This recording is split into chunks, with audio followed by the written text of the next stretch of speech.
There we go. Sup, ladies and gentlemen, Akalon here. Welcome back to each one of you. And of course, if this is your first time watching one of the VODs, please remember to hit the like button and hit the link in the description down below because it is always better when it's live.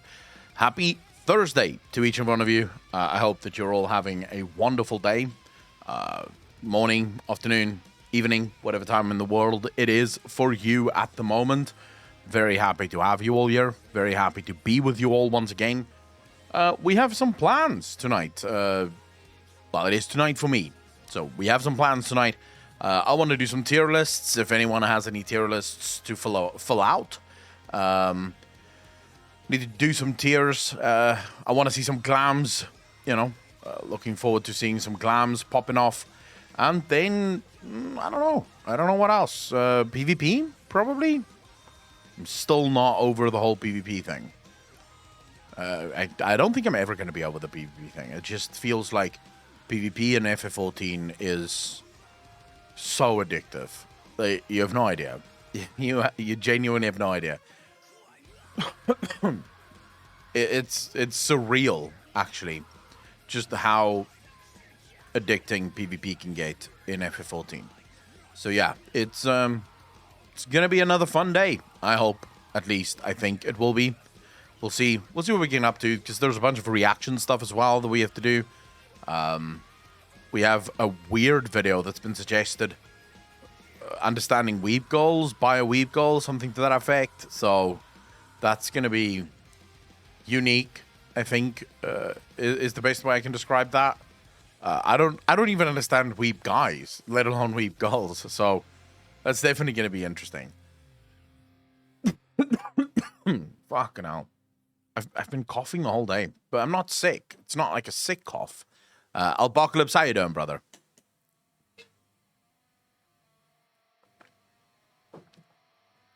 Enjoyed your last stream? Super Cider? Yeah, of course. Are you asking me if I enjoyed the last stream, or are you saying you enjoyed the last stream? Question mark. So that I should say yes. I don't know. Zikan, how you doing, brother? Jumping right into MSQ? No, Zikan. Do we ever just jump straight into games on the channel? I don't think so. That would be way out of style. We never just jump straight into games. We always do a bit of just chatting, a bit of hanging out, you know, a bit of back and forth, and then we jump into some video games. Maggie, how you doing? Voidwalker, how you doing? The former. Well, yeah. I always enjoy the streams. I wouldn't be doing this if I didn't enjoy it.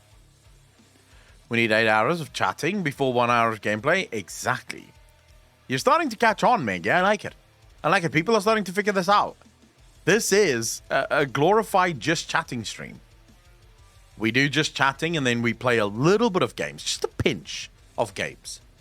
I don't want to I don't want to overdo the video games, you know? If we just play video games, that would be me spoiling you way too fucking much. And you guys, just to be fair, don't fucking deserve it. If you were less degenerate, maybe I'd consider it. But the fact is, you all need a stern talking to every day just to help you to fly fucking right. You seen the law discussion channel popping off, bringing up my circular timeline theory again? I have not seen the law discussion at all, Alpocalypse. I've been really busy writing scripts. We finished the Rathian script this afternoon during the live stream, so that's what I've been busy with, like planning and preparing for the script. So I've not been taking a look there. I've mainly been following on Discord, War Room, and General, and some Final Fantasy stuff, because it seems everyone loves Final Fantasy PvP, and that makes me happy. Cranky, how you doing? Seen the YouTube video by House Hexagon? I have not seen it, but it has been suggested. So it will be the first video we react to tonight.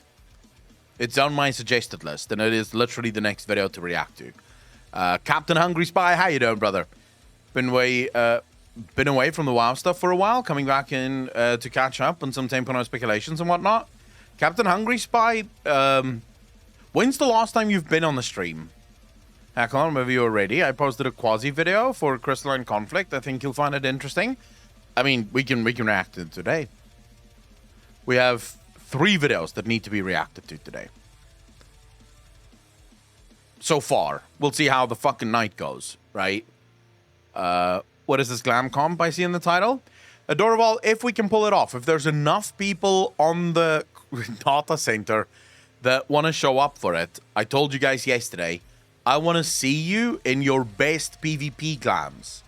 And then we'll choose a winner on stream for who the best PvP focused glamour is in the game. I gave up on WoW around 9.1, so whenever that was. Oh, Captain Hungry Spy, we do very little WoW stuff on the stream. Actually, we do very little WoW stuff in general. The channel has moved away from World of Warcraft in a big way. The things we cover on the main channel now for WoW is mainly older stuff. Here and there, new things if they catch my interest and if I find them interesting enough to talk about. But for the most part, we play Final Fantasy XIV, talk about Final Fantasy XIV, and react to bizarre fucking videos like crime shit and stuff like that. Roasting, yeah, and we roast Blizzard sometimes. Like we'll do some roasting. WoW focused stuff. Check out the Patreon link. Yeah, the WoW stuff mainly is Patreon centric now. Like we do, I do about 3 to 4 offline like streams every week, and we do a podcast every single week. We are actually shooting the podcast tonight after the stream. Did you watch the question mark WoW video? I have not yet. It's literally first video. Guys. First video. Like, I'm not even lying to you. I'll show you. Just so you fuckers can relax. You see that? First video for today to react to. Right there in the content suggestions. That is the one we're going to be watching. So don't worry about it, guys. We are reacting to that video. It's going to happen. It's going to happen today. We've got 3 videos so far that needs reacting to. So if you want to get your reaction suggestions in, now's the time. Because if it's not in by the time we reach that third video, I might already be in FF14 PvPing and shit. And then all is lost. Then there's no more reaction content. Also, I don't think tonight's stream is going to be as long because, like I said, we have to record the live stream tonight, Livecraft. So if I go till normal time tonight, it's probably going to be fucking madness. I mean, you have months of queue still in there, but you bypass because people get full lizard brain. It's not just that I bypass, because a lot of the videos that was suggested there was videos. I think I missed a lot of legitimate good videos, like some of the Warhammer stuff. I actually saw a video on Warhammer on my YouTube feed that I added to watch later, because I want to watch that, because that's obviously still very relevant. But there's also a lot of videos that were relevant at the time, but because we never reacted to it, it's no longer relevant right now. So, you know, it might actually just turn out to be tonight. We may actually just be able to do reactions, just chatting, tier lists, and then the Glam competition. We'll see what time allows. Yeah, fuck it. We'll do whatever. And we'll handle things after. What do you guys say? Let's not start planning everything. I think it's more fun if things remain unplanned and unprofessional.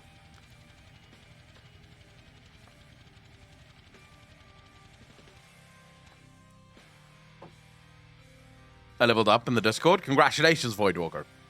What level are you now? So what's everyone up to?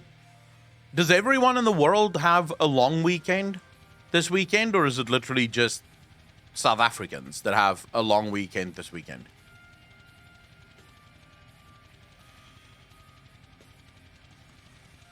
Alex, what do you want me to try out?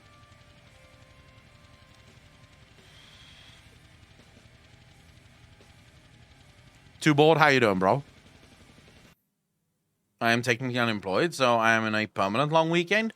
Well, I'm talking about normal people and bank holidays. Make me manager instead of editor on the Clips channel. Dude, if that is even fucking possible, hold up. Let me see. I'm gonna have to figure out how I fucking did it the first time around. But I'll try. Give me a moment. I think it's settings and then permissions.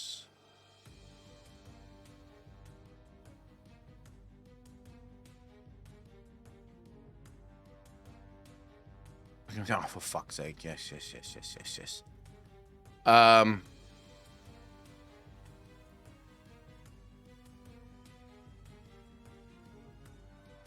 right, Alex, I have done it now. I'm just confirming that they should do it. So give me 2 fucking seconds. All right, Alex, you should be manager now on that channel.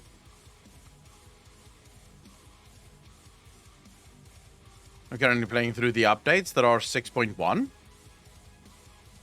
Not bad. Nico Spider, how you doing?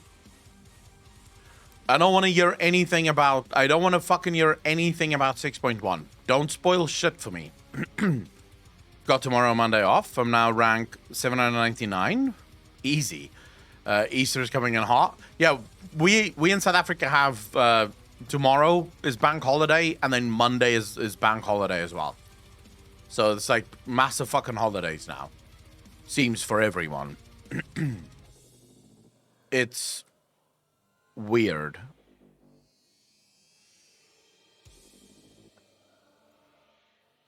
I think it's weird for me because it being a bank holiday means absolutely fuck all.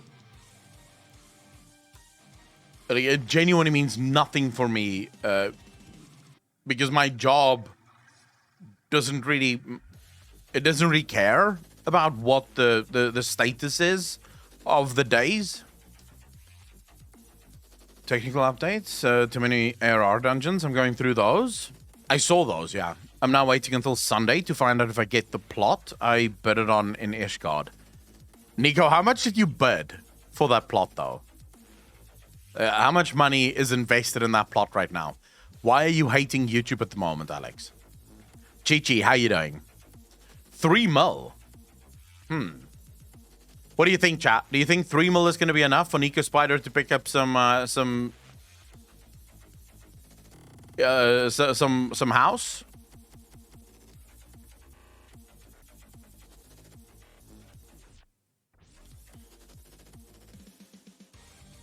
Alex, like I already told you, every single one of my YouTube channels is a brand channel. Like, all of them are brand channels. If you... Like, how do I check? But as far as I know, every single one of the channels is a brand channel. Because they're all made on the main channel, which is a brand channel. Like, we can see here. We can check.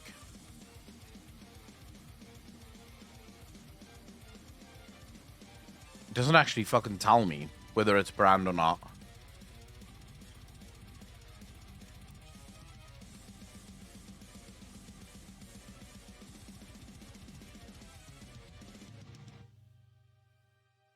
Everyone should just bid the lowest, right? Well, if everyone bids the low, not everyone's going to stick by those rules, are they? Did you happen to watch Preacher's vid on FF14 treasure map? Sorry, been busy the past couple of days, so I haven't checked. Raider, how you doing, brother? No, well, actually, yeah, sorry. Yes, we did watch it. We watched it. It should be up on the React channel soon. TM, I think. Bida, how you doing, bro? So then everyone should just... I currently have a 1 in 6 chance to get it. I think the most expensive home small is 375 mil. You guys are nuts. I would not spend that amount of gil on a fucking house. There's just no way.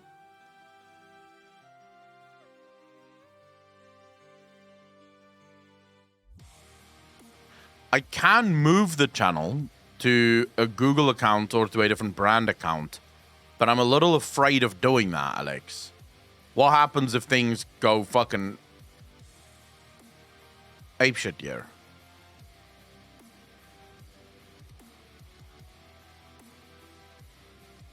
Man, if we end up breaking the Clips channel, I'm gonna start fucking crying. Because that would be the last thing I need right now.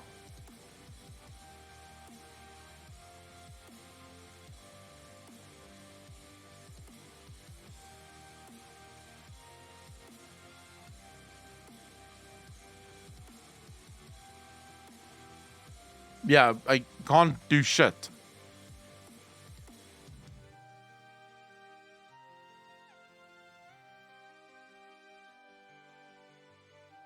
I'll have to check this after stream, and it's because, like I said already, I'm pretty sure all of them should have been brand accounts, but it is possible that they're not, and for some reason it won't give me the option to just turn it into a brand account. I posted a video on how you can make many millions of gills, but it's funny because the WoW players who migrated to FF14 helped. I mean, if there's one thing that WoW players know about, it's making gold. Because you need a cunt ton of gold in World of Warcraft to actually survive. Primary owner, owner's manager, communications, whereas personal is called your account name, manager, editor. Well, Alex, so if I go back, are those the only options for a personal account?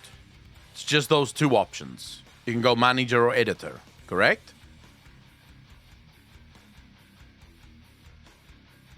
Because if I go here, the options that I have right now for your channel, right, for you as a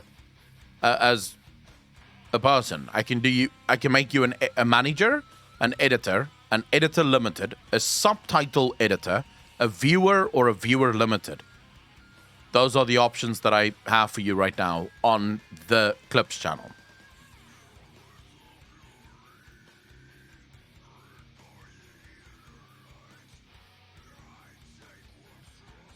All right. Well, we'll figure it out. I'll figure it out at some point. It should be fine. It should be fine for now. I'll figure it out. Let's get back into regular scheduled programming. Although, what the fuck is regular scheduled programming, anyways? Fed from VidIQ to watch what's. Okay, I'll do that. I'll do that. So what should we do first, people? What should we do first? Oh my god, did you guys see Elon Musk's move on Twitter? Please tell me you guys saw that. Am I the only person that is invested in the news about Twitter Inc? Before we even get going, let me ask, what is chat's takeaway from it? What does chat think about Elon Musk buying Twitter? Rydos, how you doing, brother? Welcome back, I should say. When you make it, that's it, until you either succeed at or fail. So you can't move it back up. I saw that. Oh, so hard. You've said many times, yes, only you are in the Twitter shit. It seems not. Apocalypse. Seems like many people know exactly what's going on here. But in terms of strategy, scary in terms of power and influence. You can see it from a business perspective. Oh, yes, and the Twitter employees are going apeshit. I mean, I don't think it's so much for Elon Musk a business opportunity. I genuinely think it is for Elon Musk. It's about Twitter's inept policies and the way that Twitter fucking works with its policies. I'm not sure. He wants to bring free speech back to the platform, but what exactly is free speech? Well, this is where we get into sort of, I think, difficult conversations, because free speech means different things to different people. Some people like to say, well, free speech is okay, but only certain types of speech. In that case, it's no longer free speech. The second you go, free speech is okay, but you no longer have free speech. Simple as that. The second, you say that there are things that you can't say, but you do have free speech. Well, I don't have free speech because there's things that I can't say. I should be able to say anything I want. That's free speech. I'm a free speech absolutist, which in essence means people should be able to say whatever the fuck they want, whether that be the most racist, vile crap you can possibly think of. And the reason I think people should be allowed to say whatever the fuck they want is because, in my view, I'd rather know who the morons are in society than not know. Because if people aren't allowed to express their moronic opinions, I might look at someone and think, hey, this is a really intelligent guy, not realizing that this is a fucking moron. It's a case of going higher and higher in betting to get a house. This guy's going higher and higher and betting to get in the house. All right, super. The world is flat. It's not free speech. It's a lie. But you should still have the right to say that.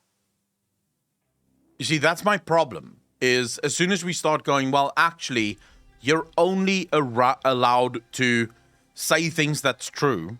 Here's where the problem comes in. Who are the people that decide what is true? Because in some instances, it's easy to check. So, for example, I could say the wall behind me is red. You guys use your eyes and go, Akalon, it's not red. It's clearly a lie. But there are more sort of obscure things that can be said that can't inherently be checked. You can't just look at it and say, oh, clearly, this is the thing. You wouldn't know. So this is why we say free speech. Even if the thing that you say is going to be the most fucking moronic thing ever, you should be allowed to say it. And of course, people should be allowed to push back on it, but that's the whole point of free speech. It's the ability for someone to say something stupid and other people to say, well, that's stupid, here's why. I also don't necessarily like the argument of you're free to say whatever you want, but you're not free from the consequences. Because we get into a very weird sort of, I think, space here. Because what consequences are you referring to?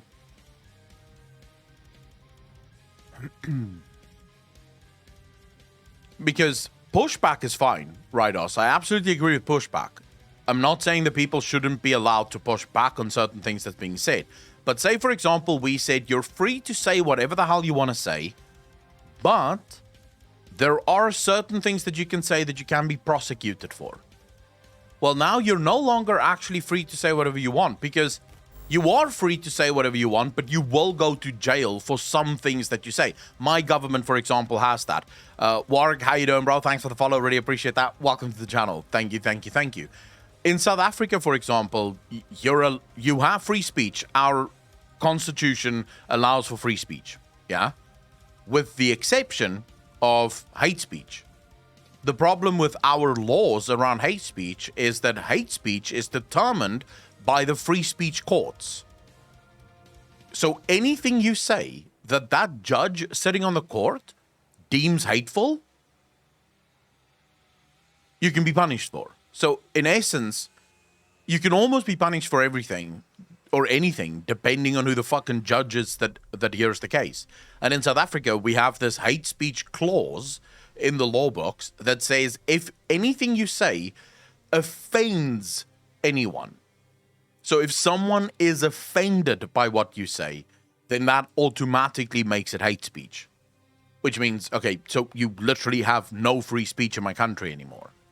Because who the fuck knows who's going to say what and who's going to be offended by something?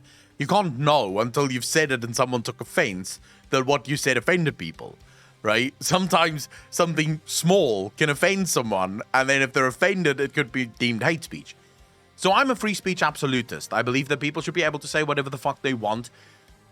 I think we get into some very dark sort of times where everyone agrees that freedom of speech only really applies insofar as it adheres to the government, right? So the Constitution of America does not protect citizens from private companies. It protects citizens from the government. So the government can't take your free speech, but private companies absolutely can. I guess we also fall into a little argument here that companies like Twitter are no longer private companies. They're publicly traded companies. So they're public companies. And companies like Twitter, like YouTube, like Facebook, like Twitch have replaced the marketplace, the square, as it were. The new town square is places like Twitter, places like YouTube, places like Twitch, places like Facebook. So there is an argument to be made here that these platforms should not be allowed to tell people what they can and can't say, should not be allowed to editorialize what is and isn't shown on their platforms, because it is the town square, as it were. So as long as you're not breaking the law, i.e., taking your clothes off in front of the camera, because that is illegal. You're not allowed to get naked in the town square. You'd be arrested. So as long as you're not breaking the actual laws, you should be allowed to say whatever the fuck you want. Now, as this pertains in this very long-winded way to the Elon Musk situation, Elon Musk is also a free speech absolutist. And Elon Musk has a massive problem with the way that Twitter applies its rules. Now, to this, I will actually agree. As someone that stands firmly in the middle of the political spectrum, I am neither on the right or on the left. I think both sides are idiots. I've said this before. If you vote Democrat or you vote Republican, you're dumb as shit. Equally, you might think the other side is stupid. It's a matter of perspective. As someone that sits in the middle, looks at both sides and goes, we're fucked if these are the people who's going to make the next decisions. As someone that sits in the middle, I can tell you that I oftentimes look at the people that get banned on Twitter, gets banned on YouTube, gets banned on Twitch. It appears to be people on the right far more than people on the left. Facebook even shared their numbers. People on the right get banned, I think, like 300 or 400% more often than people on the left, for things that is very similar. So the left will say extremely hateful shit and they won't get banned, but then the right will say hateful, stupid shit and they will get banned. So I think this is what's pissing Elon Musk off. I can't be sure because I don't really follow these things to that extent, but I think that's why he's pissed off, is the sort of willy-nilly application of rules. Personally, what I like about this most, and I realize this is going to trigger some people, but I don't really give a fuck. What I love about this is how many people are getting triggered over it. It's funny as fuck to me. I'm sorry, but you're entirely wrong about him being a free speech absolutist. His involvement and shenanigans with the Depp case prove that without a doubt. The what case? Defamation differs enough, considering it's a personal lawsuit rather than government. Yeah, I wouldn't say defamation would necessarily work there. Trump used to sue people for writing articles about him in magazines, citing attack on his character. Amber Heard versus Johnny Depp. I mean, this was also long ago. Anyone that's followed Elon Musk for any amount of time would know that he's changed a lot in the last 2 years. Like, Elon Musk before the pandemic started and Elon Musk now is basically two different people. But what did he do during the case that you say wasn't him being for free speech? CDJ, how you doing, bro?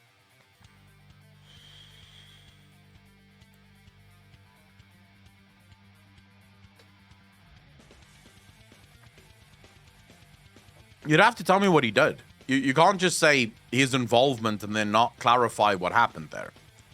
You need to be able to provide, like, what exactly he did that would take away from that.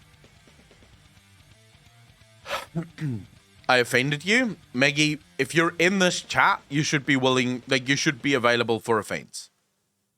Otherwise, get the fuck out.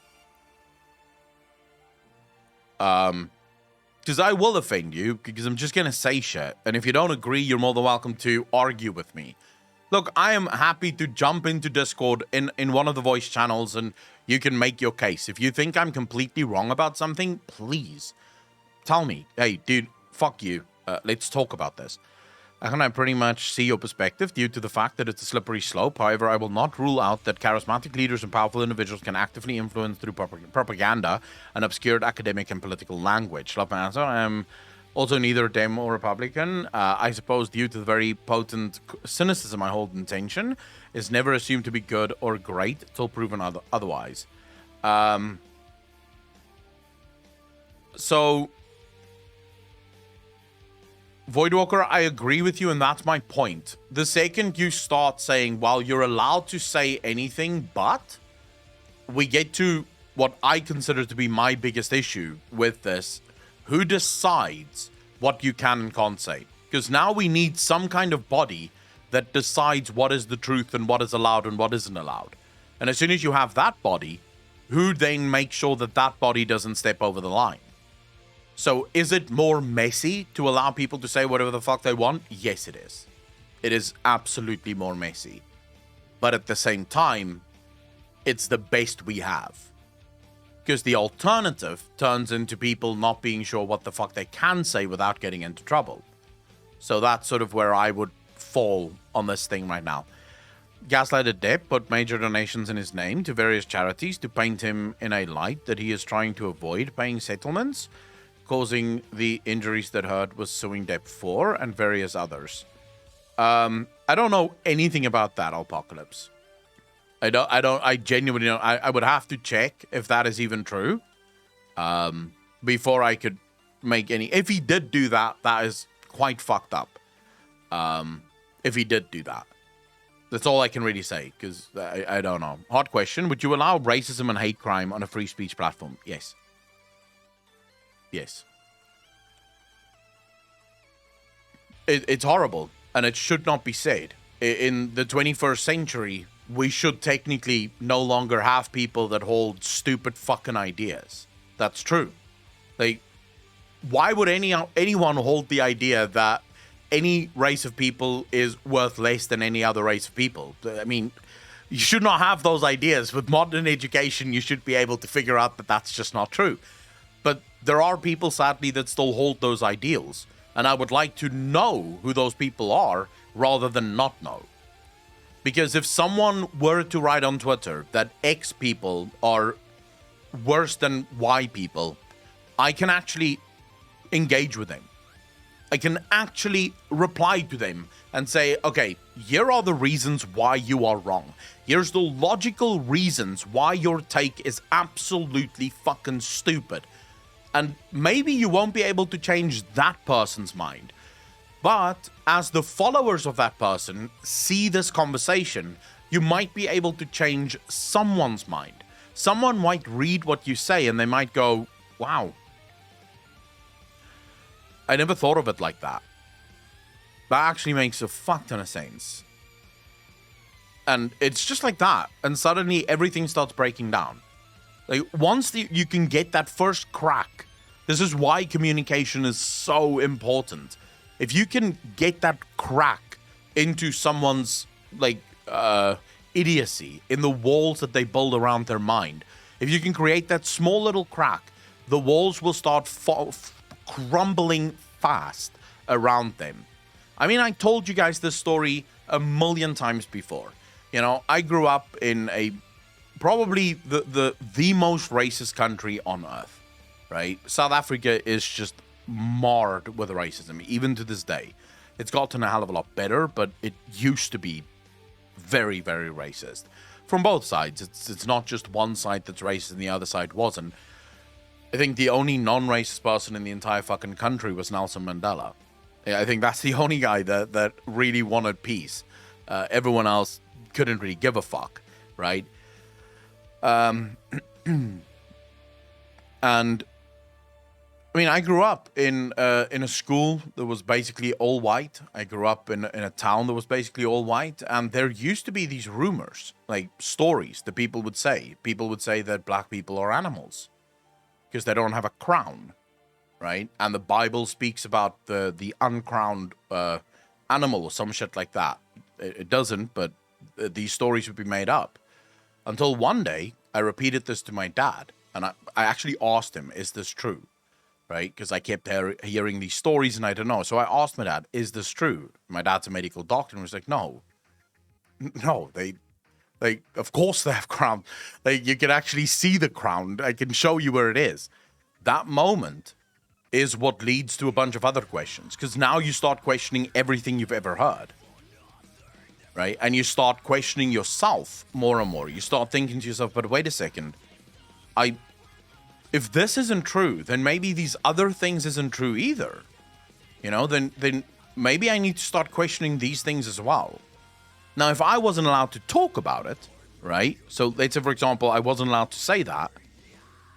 Today, I may be a fucking racist, right? I may be like a massive fucking racist today because I'm not allowed to talk about it. So I hear things, I accept them as true because I can't actually discuss them with anyone. And you just end up believing it. Because if you hear something enough times, you're going to end up believing it. So it's sort of like you have to be willing to allow people to speak. Because if you don't, I don't think the alternative is a good alternative to have. Kerjan, thanks for the follow. Really appreciate it. Welcome to the channel. Thank you, thank you, thank you. There is Jesus wasn't white, yet he's used to fuel racism against anything else than white people. I mean, there's a lot of funny shit going on. We stream as well. I put the Elon Musk Amber Heard video in the content suggestions. Hence my issue with religious structures. 1,000 layers of obscured, misappropriated culture, cultural and nationalist propaganda. But I mean, it's life. Personally, I like the fact that Elon Musk is buying Twitter. I think, if for no other reason, it's comedy. And comedy is good.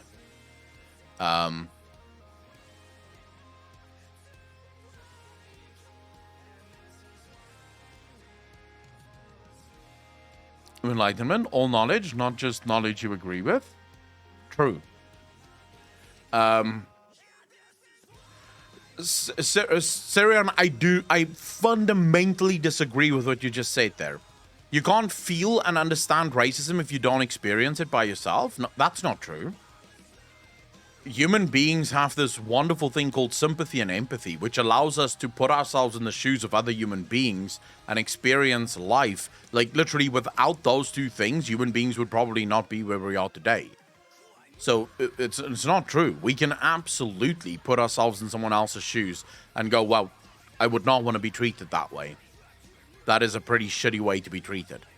So no, I don't adhere to the argument that you can't understand racism unless you've experienced it yourself. You can absolutely do. Like, you absolutely can. Everyone knows what it's like to be treated shitty, even if you've never been treated shitty in your life. Say, for example, you've never been mocked for anything. If I sit here and I tell you right now, imagine you're in a room full of people and someone makes fun of you. Someone calls you out for having weird teeth or weird toes, and they point and they laugh at you. How would you feel? Every single person in this chat can immediately say exactly how they would feel. Like, they can experience it. You can think and you can actually feel those emotions. There's no way that human beings can't can't understand something without experiencing it first. That we wouldn't be anywhere near as far as we are along if that was the case. 100% know how you feel about it yourself. True. If you think about it long enough, you can absolutely experience it for yourself. Emotion, you might not understand it fully. Lived for 11 years in Germany, experienced almost racism on a weekly basis. Where are you from, Syrian? He owns the majority of stocks by a sole owner with just that amount. That is absolutely not true. People are wired to break down logically what something is just because you can't recall the entirety of an insane experience. As a black woman adopted and raised by a white family, racism absolutely baffles me. It makes no sense. I just don't get it. Queen, I'll be honest with you, as a white guy growing up in a majority black country where racism was, I would say, perfected. I know this sounds horrible, but it's true. South Africa perfected one of the worst things in the world. our laws around racism was sublime, if you want to call it that. Like, whoever fucking thought that up spent a lot of time thinking of shit. But they did figure it out as good as they fucking could, right? And still, it couldn't last. And this is really, I think, the nail in the coffin for everyone or anyone that isn't for free speech. My government had racism down to a T. It was called apartheid. The laws were absolute, insofar as if you were not white or Asian, you were fucked in this country. Like, fucked. There was no way for you to even begin to make a mark for yourself. The rules were also light enough, or at least written in such a way that it could be interpreted to mean different things. So, for example, if a black person was caught in town after a certain hour, there would be people driving around beating up black people because their pass says they're not allowed to be in town after 6 o'clock. And then the laws were written in such a way that because it was after 6 o'clock, these people were just enforcing the law. They weren't harassing someone and physically fucking assaulting someone, right? So this is how my country, down to a T, bro, down to a fucking T. And yet, with all of that, my government had a grip on free speech. Newspapers, every newspaper in the country had to send every single fucking story to the government to be approved before it could get printed. There was no such thing as free speech. And make no mistake, this wasn't just for black people. This was for white people as well. Like, white people entire families would disappear overnight. Just gone. Because someone said something that the government disliked. My father literally told a story of their neighbors just one day gone. No, like, the house is empty as if no one had ever lived there. Just gone.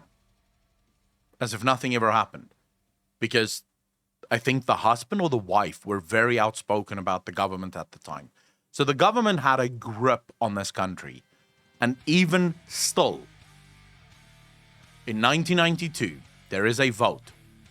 Mark that the only people allowed to vote in that election are white. Because at the time, black people were considered non-citizens of South Africa. So only citizens are allowed to vote in this election. White people go to the polls to vote. The vote is easy. Should black people have the right to vote in South Africa? That's the only question on the ballot box that day. There's a yes and there's a no. That's it. I think it's one of the biggest elections that South Africa had in the prior 25 years or something, so a lot of people showed up for that election. 75% of the entire country's white population voted yes. Black people should absolutely have the right to vote. So even with all those grips on free speech, even with wanting this country to move in a specific direction, every single school teaching the doctrine of the government, human beings looked at that system and said, what the fuck is wrong with us? This is not a good system.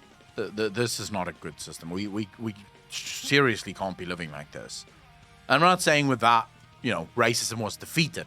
I think racism is something that's going to exist in the hearts of man for as long as time. There's always going to be racism of some kind. The best we can hope for is that the majority of people aren't racist, I guess. But there's always going to be some asshole that holds some racist idea that you have to defeat. But Queen, to get back to your assertion, as someone that grew up in this country, I can tell you I don't understand it either. As someone who used to be racist, I don't understand it. Because looking back now, with everything I know, to what I believed when I was younger, it doesn't even logically make sense. I look at some of the things I believed and I'm like, how did that even happen? I grew up in a house where neither of my parents are racist. In fact, it was my dad that knocked me out of that bullshit. And yet, I still believed it for some fucking stupid reason. And yet, you look at it and you go, why would you limit yourself? I think that's my biggest problem. I actually want to say that's my biggest problem with racism, is that it's limiting. Why would you not want more people to engage with the world around them? Because I would imagine that's better. Why would you want to exclude entire groups of people from the economy or from the workplace when more people would obviously lead to a better outcome? What if the next genius, what if the next Einstein is a black student that starts working at Tesla, for example, and revolutionizes the way we view the world around us? But now you're going to have a rule that says that they can't work there, so now the world isn't getting revolutionized. What's the point? So even if you just look at an economic perspective of it, it makes no sense. We're not even talking about the human element. As a man, I will say this. Why would you exclude, let's say, 70% of the world's female population? Why would you do that? That makes no sense. You could date a very hot fucking girl that isn't in your race, but you won't because you don't like hot girls. What's the point? Like, what is your problem with this? Do you not like beautiful women? Is there something wrong with beautiful women in your opinion? I don't get it. You're limiting yourself for no fucking reason, and I guess trying to rationalize it in some way, shape, or form.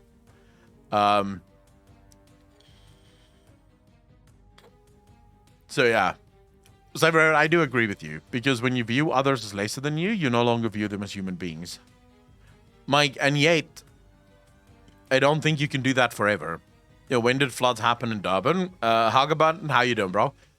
Floods have been going now, I think, for about 3 or 4 days. It's been flooding there, and apparently it's getting worse now. So we'll fucking see. You see, but you shouldn't, like. Again, like I said, I don't think it's something that will last. I think the majority of human beings know that it won't last.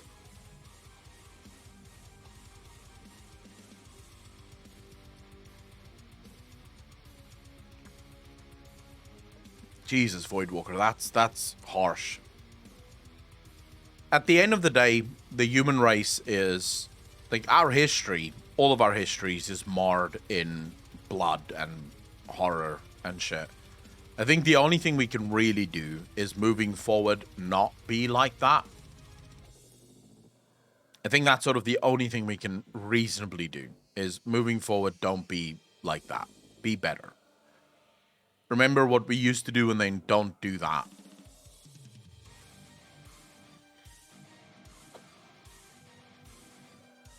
Anyways, let's talk about something that isn't fucking depressing, like the world's problems. Way too depressed. Like, this is not what I view as a good fucking Thursday evening conversation. Find it weird how much influence society had that certain beliefs and views become expected with an without any explanation. On a smaller scale here, we have sectarian hatred being expected from kids based what football team they support. And so what's interesting from what I observed, online racism is mainly ignorance. Queen, I agree with you. I think online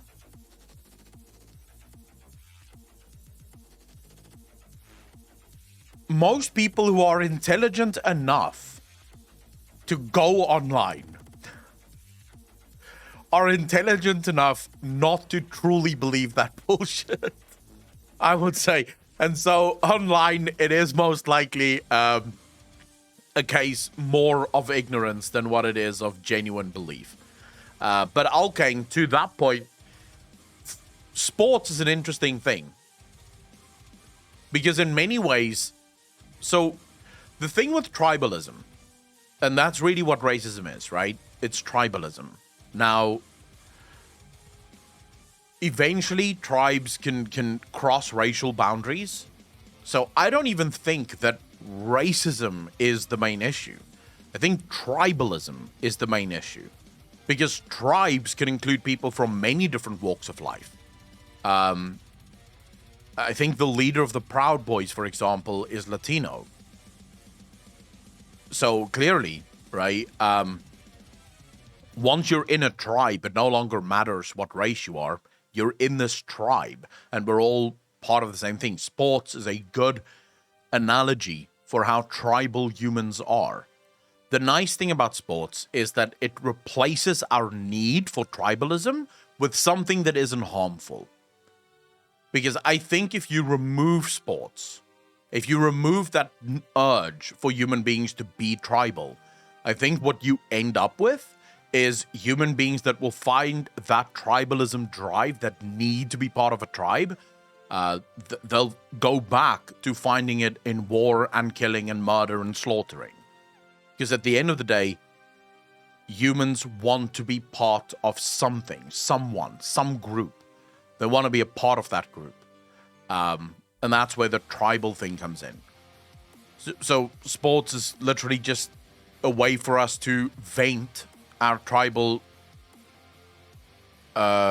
instincts without killing people.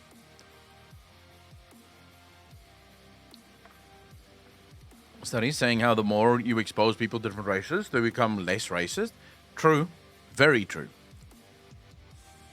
Like, all it takes, really, is to meet someone from a different race or a different culture, get to know them, and then you start to realize, wow, they actually, they have the same dreams as I do. They just want to live their life. They want to be happy. They want a family. Or maybe they don't want a family, but they want a good job. They want to go out, maybe once or twice a week, have a nice dinner. They want to laugh. They laugh at the same jokes that I do. Maybe we even like the same comedians. We might like the same food. And as soon as those things start to happen, I think you find it harder to dislike the person based on the color of their skin. Because suddenly, the only thing that sort of divides you is the color of your skin. Like, you have so many other things in common that I think it overpowers that like one difference between the two of you. But I get along more with whites than other Filipinos. I actually watched the video. I don't know how the fuck that video popped up on my feed. I genuinely have no idea. But you just said something that made me think of it. The video is titled, How Do Japanese Women Date? Or something like that. I guess I know how the video popped up. I've been watching a lot of videos about living in Japan. From this Mrs. Something. It's a channel by a husband and a wife. And they sort of go, so the husband is Asian American, and the wife is Asian, I guess, so Japanese. And they got married. Mrs. Eats, that's the Wonder Kids. Yes, Mrs. Eats. So I've been watching a lot of videos about them, and then suddenly this other video popped up. How do Japanese people date? And I was like, okay, this is interesting. Let's see what this is about. And then he asked the Japanese girls, do you prefer Japanese men or foreign men? So they all immediately say, maybe Japanese because language. And then he goes and he says, okay, but wait, what if he could speak Japanese or you could speak English? And like every single one of the girls he asks, they go, foreign men. It's very strange. It's very fucking strange to hear that. Best thing about humanity is our various cultures and the things you can learn from them. So fucking true. But yeah, I do love Mrs. Eats. All Japanese or racist as fuck. Okay. It was quoting Daryl Davis, word for word there. Have you heard of him? I don't think I've heard of him, no. Some Asian countries are the most racist towards other Asians. I don't know much about Asian culture, I'm going to be honest with you. I don't think you should listen to me when it comes to any of that. I wouldn't know. But I do love Mrs. Eats. Their videos are fun. Even though I don't think I'll ever live in Japan, it's always fun. I have other people that I watch for like living in America or living in Europe. The problem is living in America or living in Europe is effectively like living in South Africa. There's like genuinely no difference. If I moved to Texas tomorrow, the only difference is I'd probably not hear as much Afrikaans. Everything else will be exactly the fucking same. Just I won't ever so often hear Afrikaans. That's it. Is America Junior? I was going to move to Japan and become a full weeb. We actually have a video that we're going to react to today that is, understanding weeb goals or something. I don't know. Someone suggested the video. So we'll have to watch that.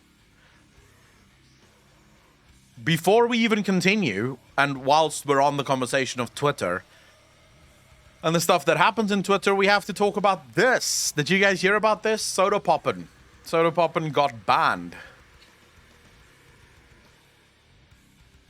On the whole Canada thing, I just want to tell you guys, I think it was Ron Swanson. I love Ron Swanson, by the way. I think everyone should live their lives as if they are Ron Swanson. If you go to Japan as a Western man, you won't be needing a body pillow. Lol. All right, so Soda Poppin' got banned. Yeah? But, okay, on the Canada thing, Ron Swanson is the one that said that Canada should not exist. America should invade Canada and just make Canada part of America. Canada does not deserve to exist as a country, which I found really funny. But okay, so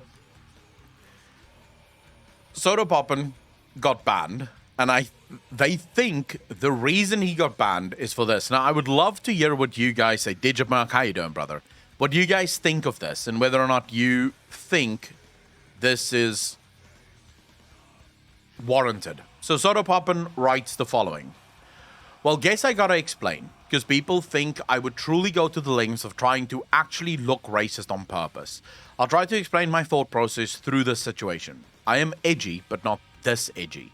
In the moment I noticed, hey, character creation with makeup, and I immediately started making him darker like Mr. Potato Head, because he looks like him shape-wise.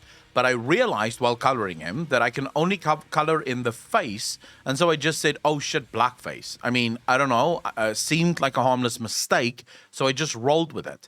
That's the extent of how far I wanted the joke to go, I guess, and then move on. So then I added an over-exaggerated smile with lipstick. I thought just adding a red smiley to it, not realizing it added more racism to the blackface, making me unknowingly double down. I didn't notice how that correlated at the time. I was just throwing random makeup on the face. Of course, I thought lipstick. That makes an over-exaggerated smile. My brain isn't really thinking past that while streaming. I'm just trying to paint a potato. In hindsight, I see how that, yeah, it's like an extreme blackface. I didn't mean for it to get racist sounding looking as it did, but yeah, this was just me being naive and not realizing how the mouth correlated with the skin, etc. I want to say, wait, first before we go, let's get chat's opinion here. What do you think, chat?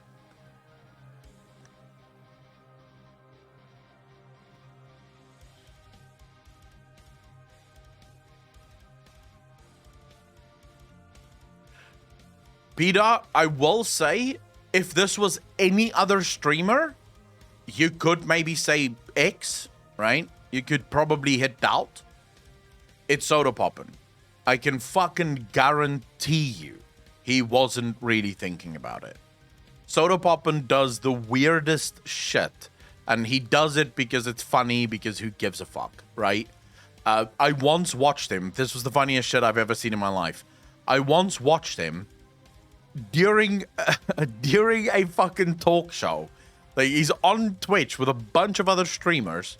The cleaning lady walks in, she wants to vacuum, and he goes, go ahead. And the rest of the fucking streamers have to sit there and listen to the vacuum cleaner blasting through his mic, and he just sits there and smiles and just looks at them. He's just like, let's continue. He really, like, the problem with Twitch and streaming on Twitch is that more often than not, all you think about is content and making things fun for your stream. You rarely think of the consequences of something that you say, because you're not really thinking about it. You're just thinking, what's going to be funny now? What's my stream going to enjoy? And I can easily see you painting a face and going, oh shit, no wait, that's a bit close to blackface. I'm not going to do that. Let's give it a smiley and that's going to make it better. Without thinking, wait a second, but normally the blackface is the blackface with massively over accentuated red lips. That's sort of that's the blackface. So you're not thinking about that. You're just thinking in the moment of making it more stupid than what it already looks, rather than thinking, wait a second, am I making this fucking worse? Just by doing this? He doesn't think about what he's saying. Sodapoppin is an idiot. It isn't a good look, though. It's obvious he didn't do it intentionally, but he's so absent-minded. It seems like he was in the moment. True. I can understand how a lot of people got upset with this. Never liked him as a streamer, just as Quinshite. Think of something you don't think about. If blackface is not uppermost in his brain, then it wouldn't red flag in his head. True. Jump into FF and pissed a lot of FF fans off. Well, that's what he does. He's an edgy fuck. That's his content, really, right? Oh, by the way, Spaghetti Factory, thanks for the first time chat. Really appreciate it. He tried to fix a racism with some more racism. Hilarious, but a bad look. It is a bad look. I hope that this is not a permaban. I don't know. No one has actually said whether or not this is a permaban. This might just be one of those Twitch bans where you get 3 days off and then you come back, which I think is what is deserved in an instance like this. There was clearly no malice, and I think intent is important. If someone intended to obviously be racist, that is one thing. But if that intent isn't there, right? So you're not intending to be racist. You just somehow kind of come across as. Then sure, you know, a ban might be okay, but a perma ban would be probably a step too far. Then again, YouTube is around now, so most streamers don't even give a fuck. Yeah, for the most part, what pisses me off about bans like this, we'll be honest, most streamers use these bans as a way to grow.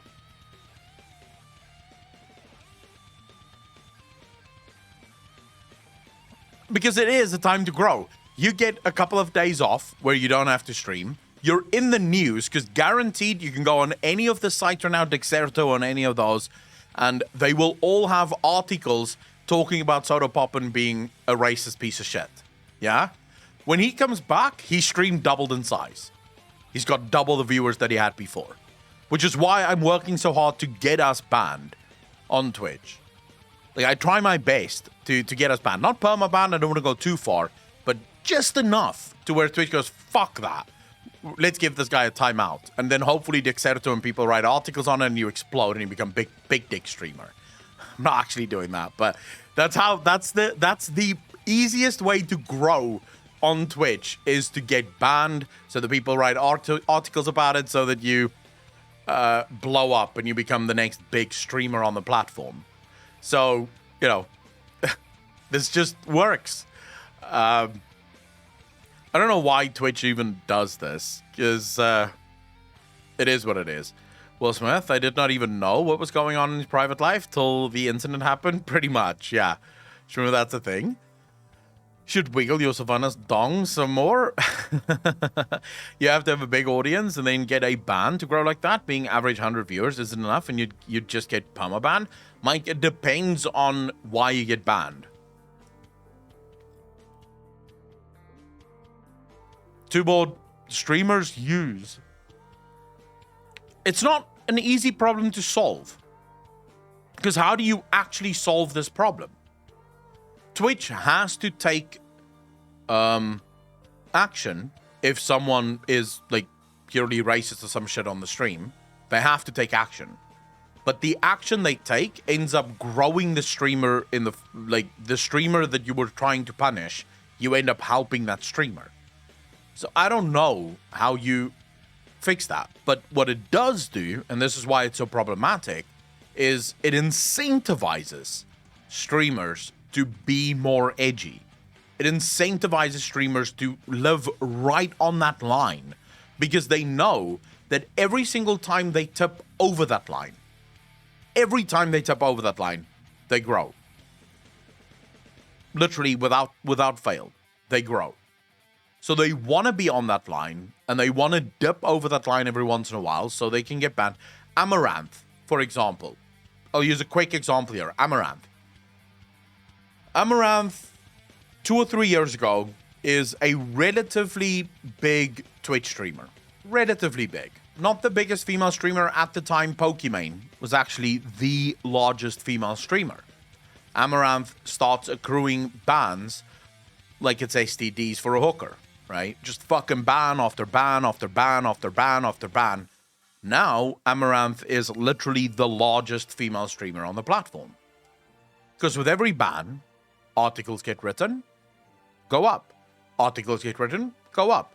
So she literally rode the ban hammer all the way to the fucking top. I'm not saying she doesn't deserve it. She absolutely deserves the fame that she gets, but because she does work really hard at getting those bans, but, you know, it is what it is. There's a reason just chatting is a lot of softcore porn. I will not kink shame Akko for his penchant of hobo dick. Yeah, but everyone loves hobo dick. The only people that claim that they don't like hobo dick are lying. Who doesn't want to suck a good hobo dick? Stinky, smelly, full of fucking, like, horrible shit that hasn't been washed in a while. Everyone loves that shit. She have my attention? Okay, genuine question, people in chat. How many of you watch Amaranth?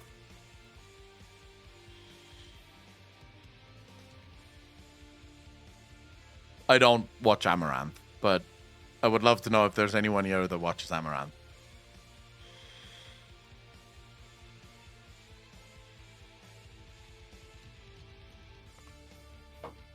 Look at every fuck in chat right now going, no, I don't watch. Meanwhile, Amaranth's fucking VOD from 2 years ago is on the second screen.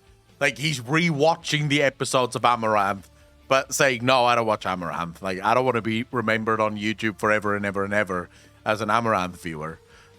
I already know who she is. I only watch guy streamers. No, I like watching people with substance. Wait, how about you're saying you don't think Amaranth is hot? I do not agree with that. Like, look, I don't think her content is good. Like, I think she's incredibly boring. From the clips that I've seen of her, I don't know why people watch, but she is definitely fucking hot.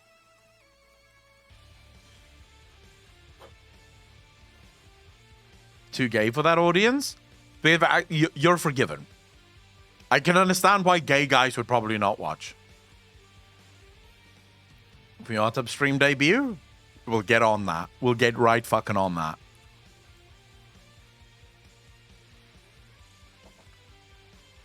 Captain Hungry Spy, that's the one, yeah. 4 minutes and over, move to Accolon. That's all you need, right, Rorio? 4 minutes is all you need. She's the one that fought in a jar for 1k USD. Limited by time in that kind of industry, just like porn. Well, yeah, her time is gonna dry up. It's sort of like, so I do believe that Amaranth is probably gonna go pretty much the same direction as Pal Delphine, who you stay for a while on top, but ultimately people do move on. It's just, that's just the nature of things. Your entire brand is your looks. It's your beauty. Beauty gets old. No matter who you are, no matter how beautiful you are, beauty gets fucking old. No one watches the same porn video every single night for years and years and years on end. No one does that. Because after a while, that porn video is like, oh, fuck, I don't give a shit about this. This is boring. You just have to, you just, yeah. People are going to move on eventually. That's what I've been saying for 672 years too. Her time will come, but in the meantime, she's raking it in. Dude, she's never going to have to work again in her life. I think, isn't she making like over $1 million a month on OnlyFans or some shit like that?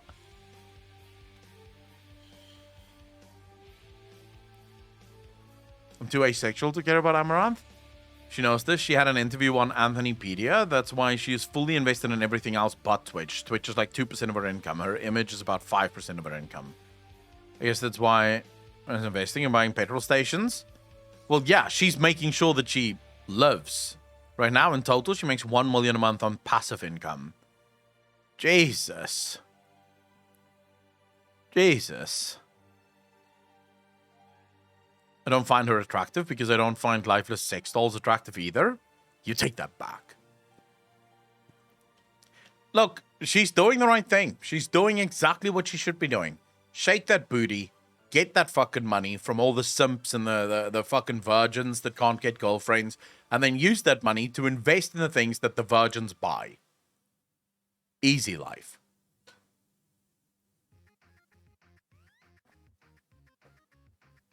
What do you mean my first choice? Who would be your first choice, Georgie? Akko sex doll. Seems like a lot of work. She is definitely a good business mind, but she is a psychopath with dead eyes.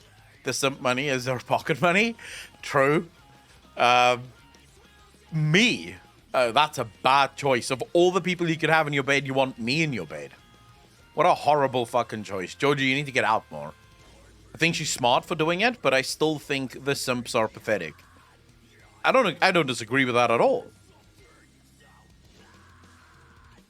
Look, you should absolutely not simp to a girl on fucking on Twitch or anywhere else.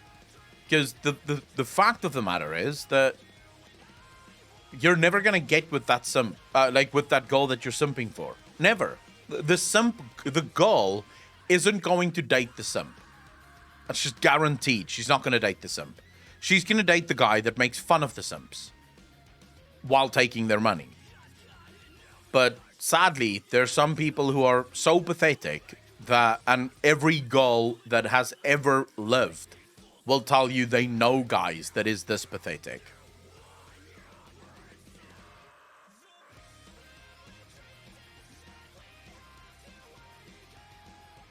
We could... I mean, there's a further question that we could probably ask here. And that is it good for society in general?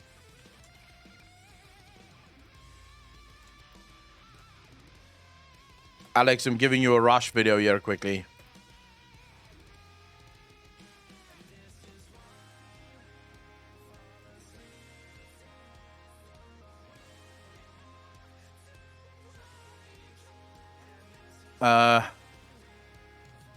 What was this other video about? This is gonna be Rush as well.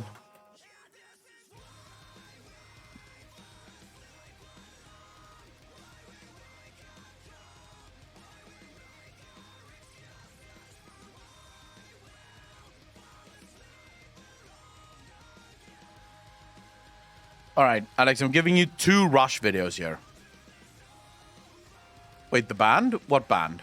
It will explode. His computer can't take it.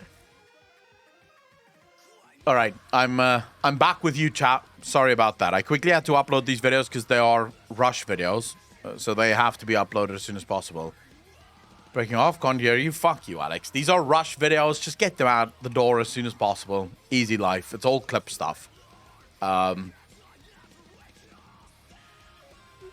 You don't even have to do much work, Alex. Literally get them in, render them, and upload. Easy life.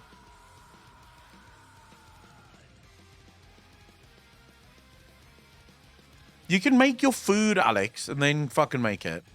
Which music video? Fly By Night? Hemispheres? What the fuck? Why is chat talking about other things now? I was looking away for 30 seconds. And suddenly there's a whole new conversation in fucking chat.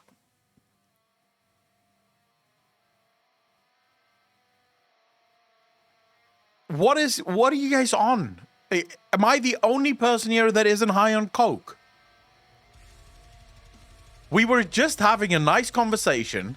I look away for 30 seconds, just very quickly uploading a video, come back to chat and chat like, what band are we talking about right now? Well, won't that band break your fucking PC and melt the cables? No, I don't think that band will do it. Akalon goes, wait, what the fuck are we talking about? Chat's like, Akalon, not now. We're busy. We're in a conversation here. Do something else while you wait. It's like, what the fuck? You were talking about the band Rush? I wasn't talking about the band Rush. I don't even know who the fuck the band Rush is. Do you mind, Akko? We're having a conversation here. My apologies. Go ahead, chat. I'll wait. Let me know when I can jump in. Chat is out for me to not make Rush videos. I mean, if you were a good streamer and actually raid chat, you'd understand. That is also true. But then again, you guys don't come here because I'm a good streamer. If you actually had taste, you wouldn't be here. Let's be real.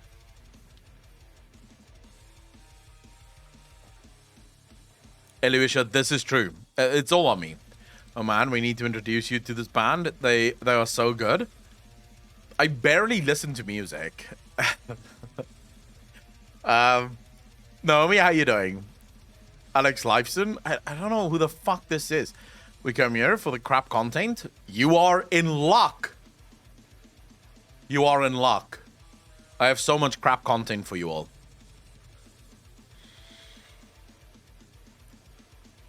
But no, I don't listen to music. I don't like it. Did you ever try cocoa powder? For what? Okay, what would I use cocoa powder for? I bought new coffee today and I am not a fan. I did years ago in the UK. Okay. Just at the new Alliance raid. It's so good. Don't spoil it. I'm doing PvP right now, Naomi. I guarantee you the new Alliance raid isn't anywhere near as good as the PvP.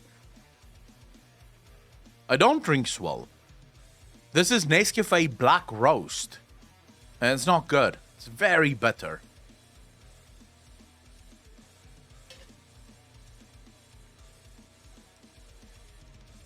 It was too fucking bitter. All right, shall we react to... Oh, by the way, I want to do some tier lists today. So if you guys have tier lists that you want me to fill out, can you please fuck them into the content suggestions tab on Discord? Someone asked me like 2 days ago already to do some tier lists, and I still haven't done the fucking tier lists. So if you have tier lists, now is the time to share them. Victor Michael, life without good music is a wasted life. I don't agree with that.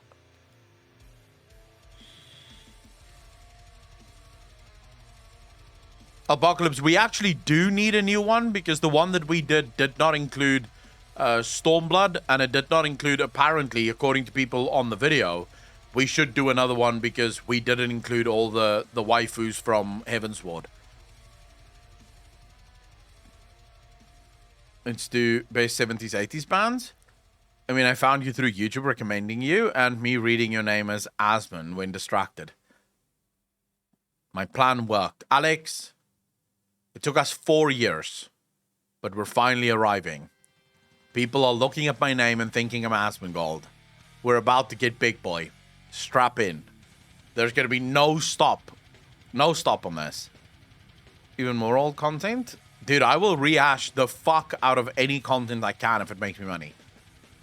Achelon Gold incoming. Asmon Kalal. Waifu Redux. The wifening. Then you need to commit. Get bald. Dude, I don't know if I can get bald. Too much hair.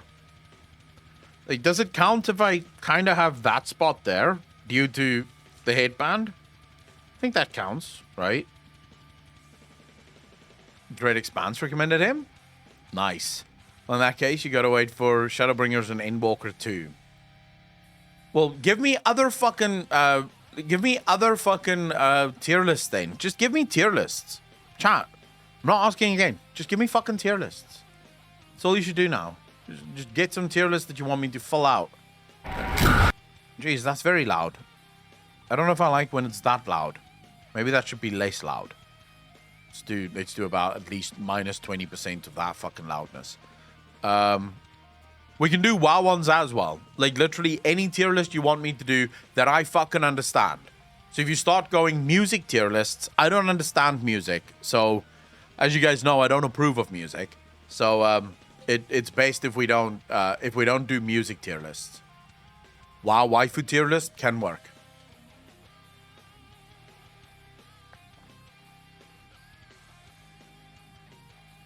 Okay, so we have this. I don't know House Hexagon at all. I don't know who made this video. I don't know anything about this video. Because the video is literally titled question mark. That's it. Which I think is interesting, to say the very least. It clearly worked for him, because he's got 70k views on this video, and he only has 16.77k subscribers. So clearly worked for him. So let's see what question mark is about.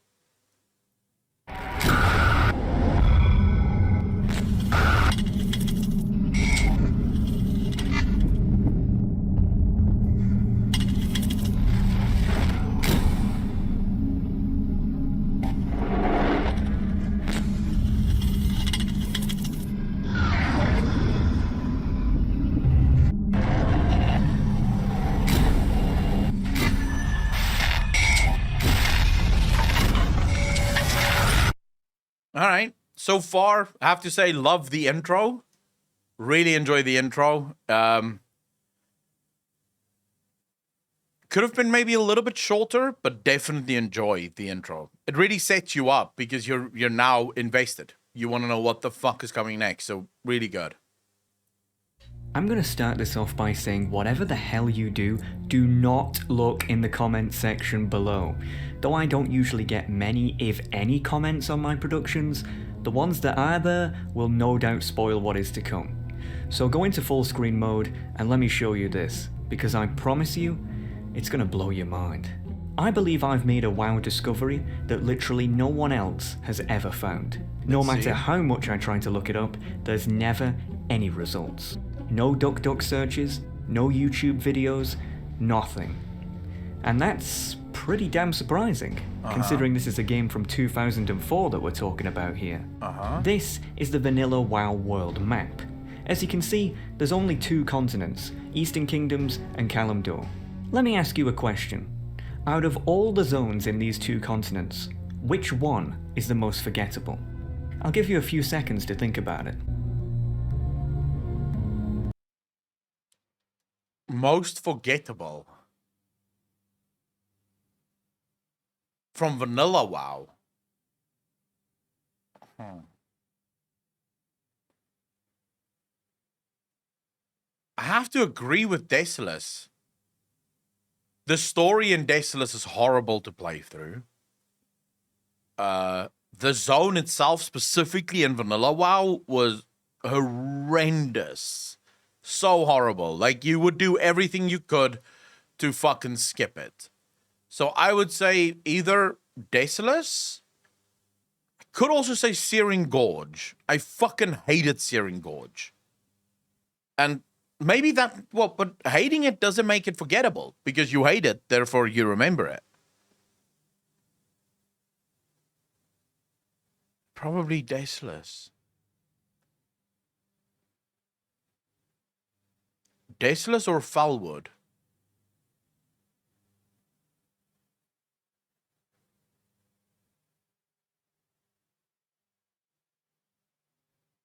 Yeah, I would say Desolus or Foulwood, I think.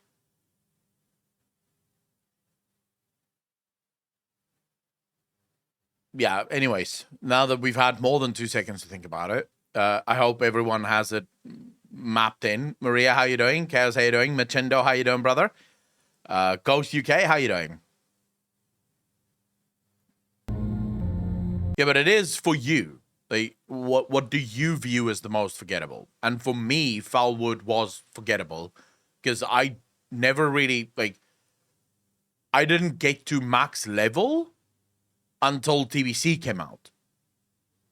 So I started playing in Classic, but I only got to max level, like Classic max level, when TBC was already out, so I never did the farming stuff. So, you know, for me, Foulwood was very forgettable.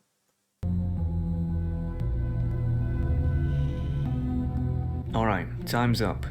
I imagine that the vast majority of people probably answered with Desolus, Silithus, Alterac Mountains, Deadwind Pass, you know, the usual suspects. But there's one zone in Vanilla WoW that literally everyone knows about, but is almost universally forgotten. Yeah. And that zone is Stone Talon Mountains.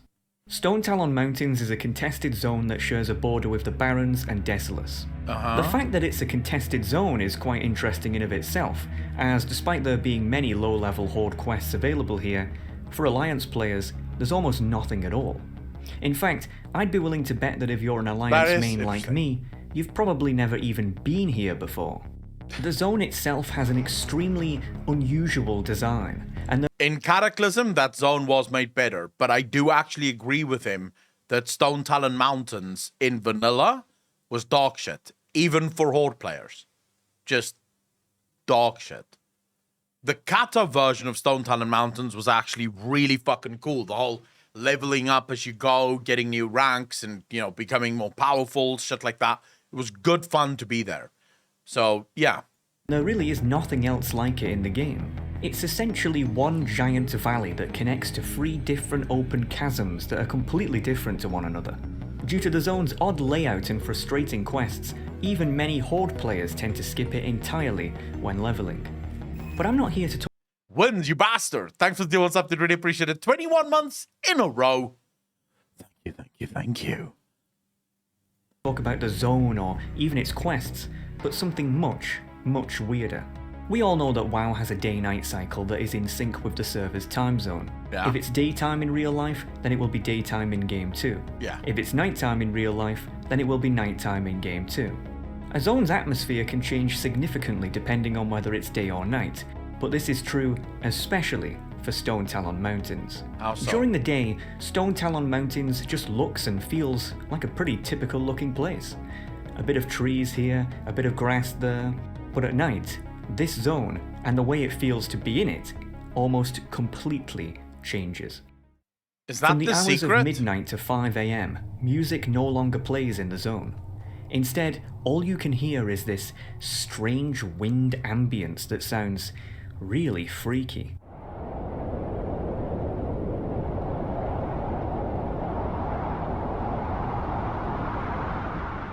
What's weirder is that at night, the entire zone has this creepy red tint to it for seemingly no reason, and there's a ton of fog that limits how far you can see.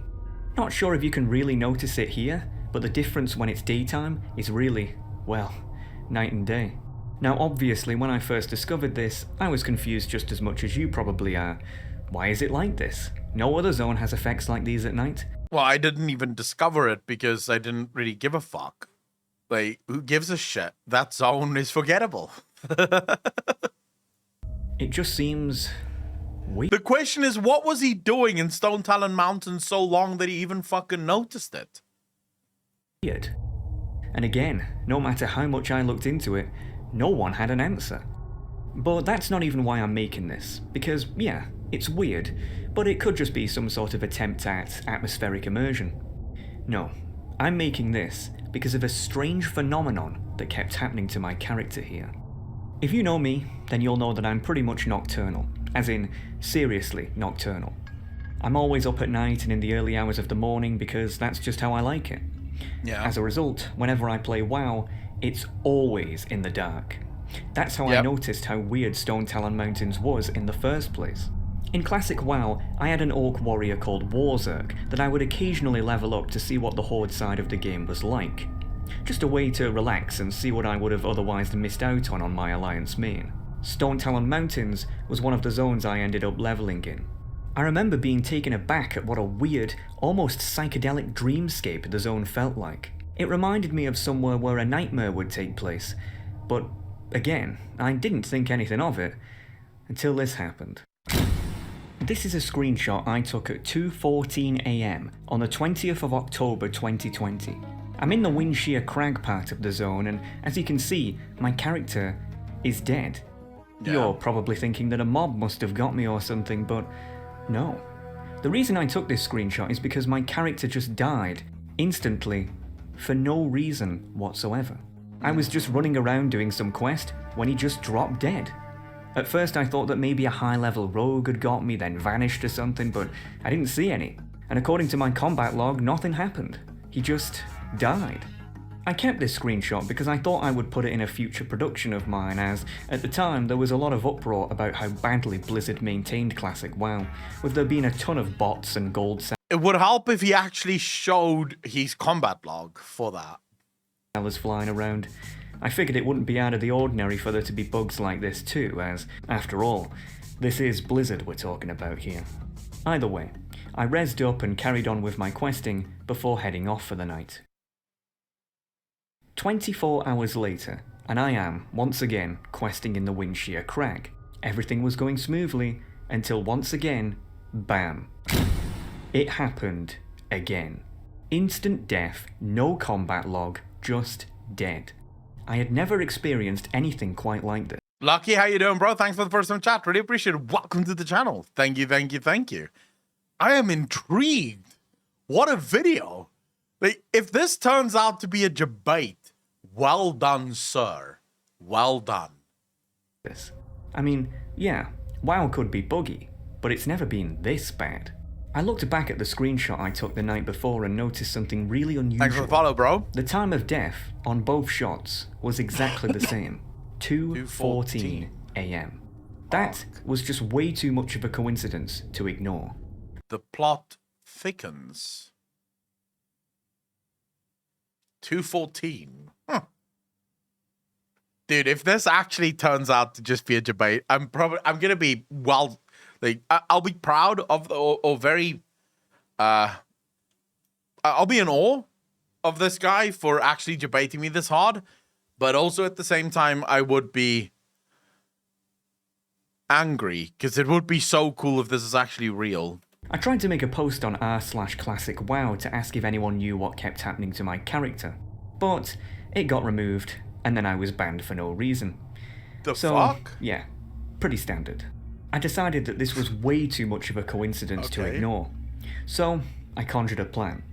The next night, at 2:14 AM, I would have my recorder on, just in case my character died again, so that I would have proof of this weird bug in action.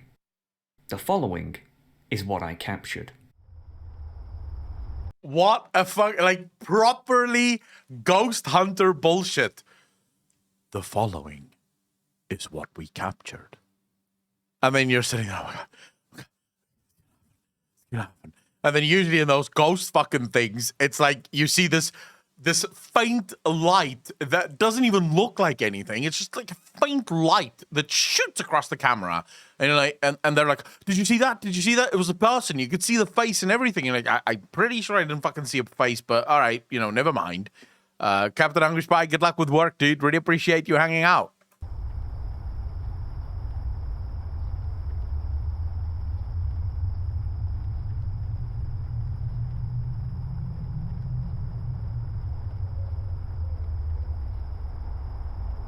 Nothing. I waited around for a few minutes longer, but it just wasn't happening. I figured that it really must have been just a weird coincidence. Feeling disappointed, I turned off my recorder and carried on questing.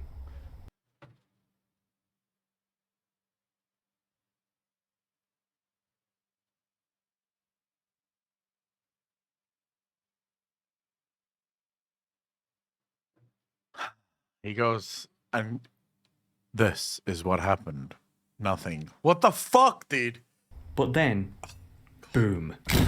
It happened again. Bro, fucking bullshit. Bollocks. So whenever you record it, it doesn't happen. It's like that spooky, like, fucking thing. What the fuck is that? Soulhammer, thanks for the deal. What's up? Really appreciate it. 2 months in a row. Thank you, thank you, thank you.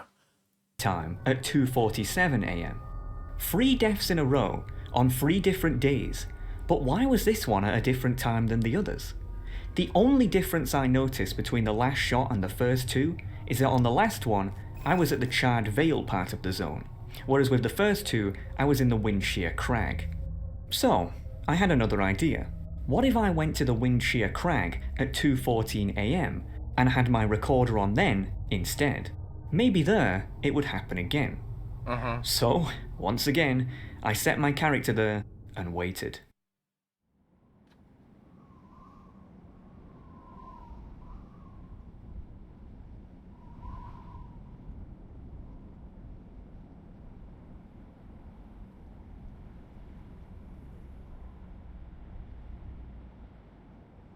Maybe you shouldn't be moving.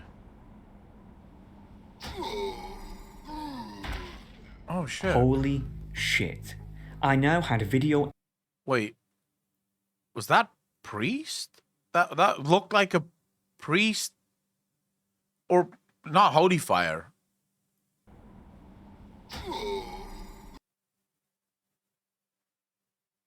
Was that the old holy fire? Do you think?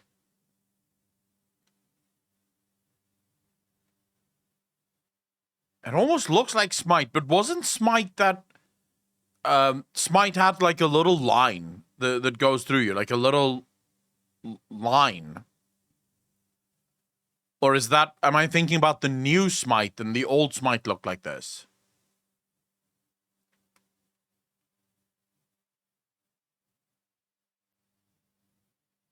Smite was like a whip. Yeah, Smite had like a little slash that went across the character. It's the renew particle. Well, this is not much. I mean, does renew kill you? Holy shit. I now had video evidence of this so-called bug in action. But honestly, at this point, I was starting to think there has to be something more to this. Out of curiosity, I wondered that if I went to the Charred Vale at 2:47 again, if it would happen there too. Sure enough, it did.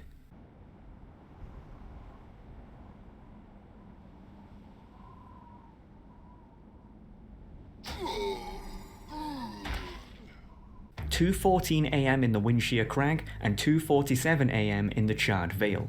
I didn't know what it was, but for some reason, at those times, my character would always just drop dead. It was as if there was an invisible GM playing some sort of practical joke or something like that. But we're not done yet. At the very top of the zone lies the third chasm, the Stone Talon Peak. Yeah. A very leafy and soothing place compared to the other two.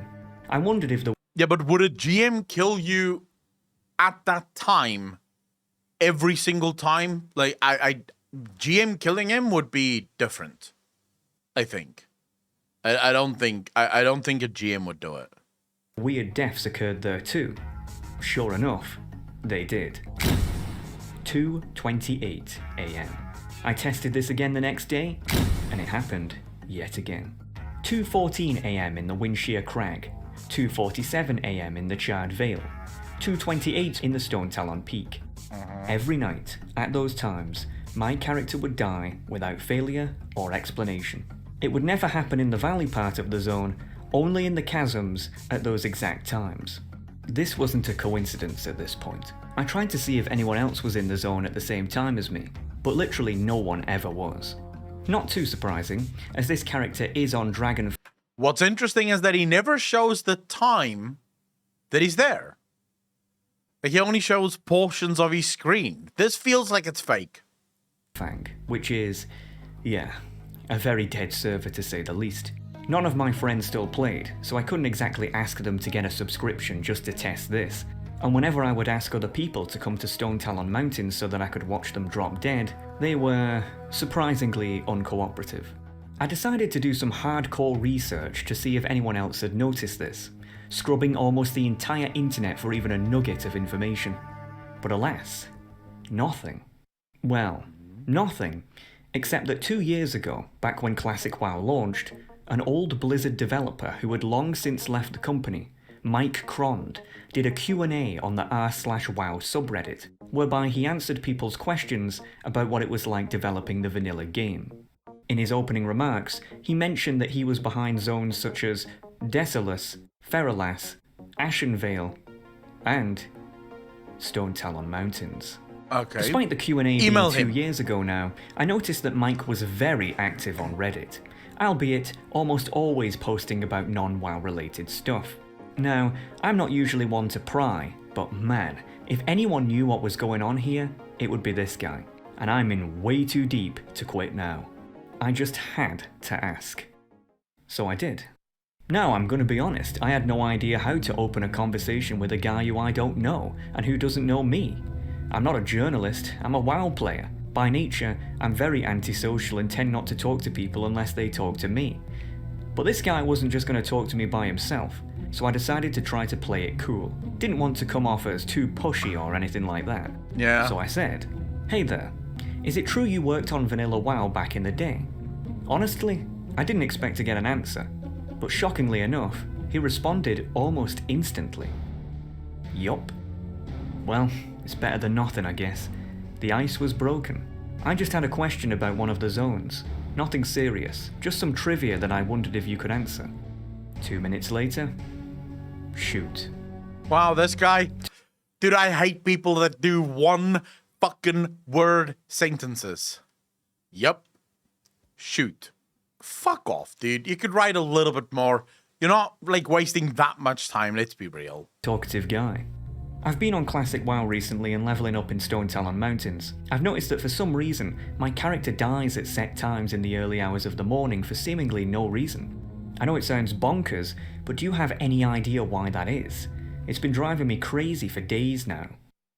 After I asked this, the guy just went completely silent. What the fuck? I'll be honest, I was pretty pissed off. If anyone would know why, it would be this guy, and he just bailed on me for no reason. I figured that all hope was lost and that I'd never know what was behind this. And with my limited audience, there was no way I could make a big enough deal out of it to try to get people to figure it out. So, case closed, I guess. Only you made a video. Also, I thought. I am not joking with you. 10 months later, I get another message from Mike. The message literally just said, "The SoCal Lady Killer." I'm like, what? No response. Guy just goes completely quiet again. The SoCal Lady Killer? What the heck was that? I thought that perhaps he had meant to message someone else and this was sent to me by accident. Decided to look into it and this is what came up. The SoCal Lady Killer is the nickname given to an unidentified serial killer who is believed to be behind the murder of 3 women in Southern California throughout the years of 1995 and Jesus, what the 1996. fuck? Though there is no direct evidence that links the 3 murders together, the modus operandi of the killer was seemingly identical in all of the cases, with the victims' bodies being mutilated in an almost identical fashion each time. The 3 women, all of which were prostitutes, were believed to be lured to a secluded area by the killer, whereby they were then murdered. Again, I had no idea what this had to do with what I asked. I think maybe they put it in there to memorialize this guy, to remind people of the guy, to sort of give a hint to it. Because old school World of Warcraft has a lot of these little Easter eggs. Until I read this part. The first victim was 28-year-old Whitney Fangson. On the 2nd of August 1995, her body was found on the outskirts of the Wind Shear Lumber Mill. Police reports state that she was officially declared dead. Dude, I need to wait. I need to see this. SoCal Lady Killer.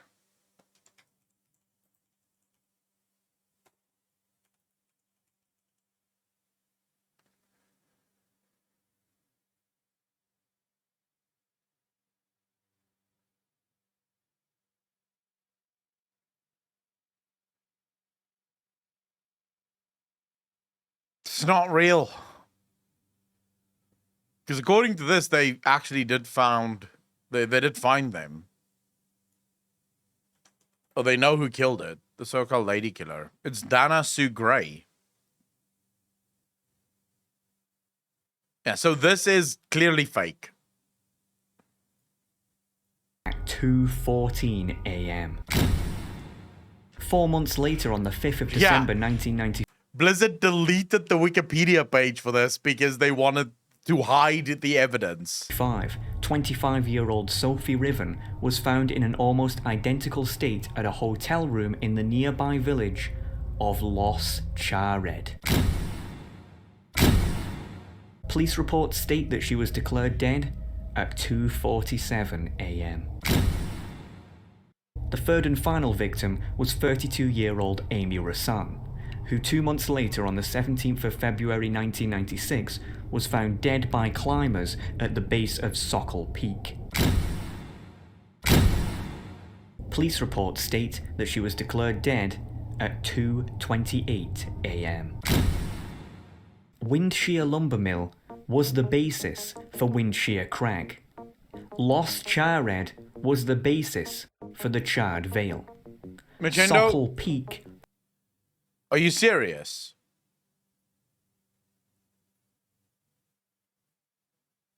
Let's check the rest of the fact here. She was born in December 19. Okay, personal life, murder victims. Norma Davis, 86. The victims. Evidence Gray was never convicted of killing her. Davis Montello married. Jerry's continued to care for the. Okay, so June Roberts, 66, was killed. February Roberts, like Norma Davis, lived in the Gating Canyon Lakes. Gray had visited Roberts and borrowed a book controlling. Gray unplugged Roberts' phone, both the straight cord and the curly cord, and she then used the curly cord to strangle Roberts when Roberts died. Gray rifled through her credit cards, shopping center in Temecula. Dude, none of this fucking... It doesn't actually say where these people were killed. Was the basis for Stone Talon Peak. In addition, the timing of the victims' deaths correlate exactly with the timing of my characters. The mystery had been solved. The seemingly random deaths are an Easter egg referencing the SoCal Lady Killer. But that's a pretty weird Easter egg, don't you think? I went to ask Mike what on earth made him want to add that in the game, but again, I got no response. But this time, it was different. You see, in the past when I was blanked, Mike was still actively using Reddit obsessively on a daily basis. Now Mike is no longer talking, since that right? last message, he had stopped completely. Not many people know this, but the state of California actually has an online public database of all its residents that states basic information about them, such as their criminal record, driving viability, and yes, whether they are dead or alive. Well, you're never gonna believe what I found. He's Michael dead. John Crond, 54, death by suicide. On the 13th of August 2021, the exact same day that he last messaged me. Ladies and gentlemen, Mike Crond, World of Warcraft developer from 2004 to 2006. This is really well done. The SoCal Lady Killer. Hey, I don't care if this is debate. This is fucking well done. Really well done. Stone Talon Mountains, a zone which he designed, is nothing more than a direct reference to the crimes he committed 10 years prior to joining Blizzard.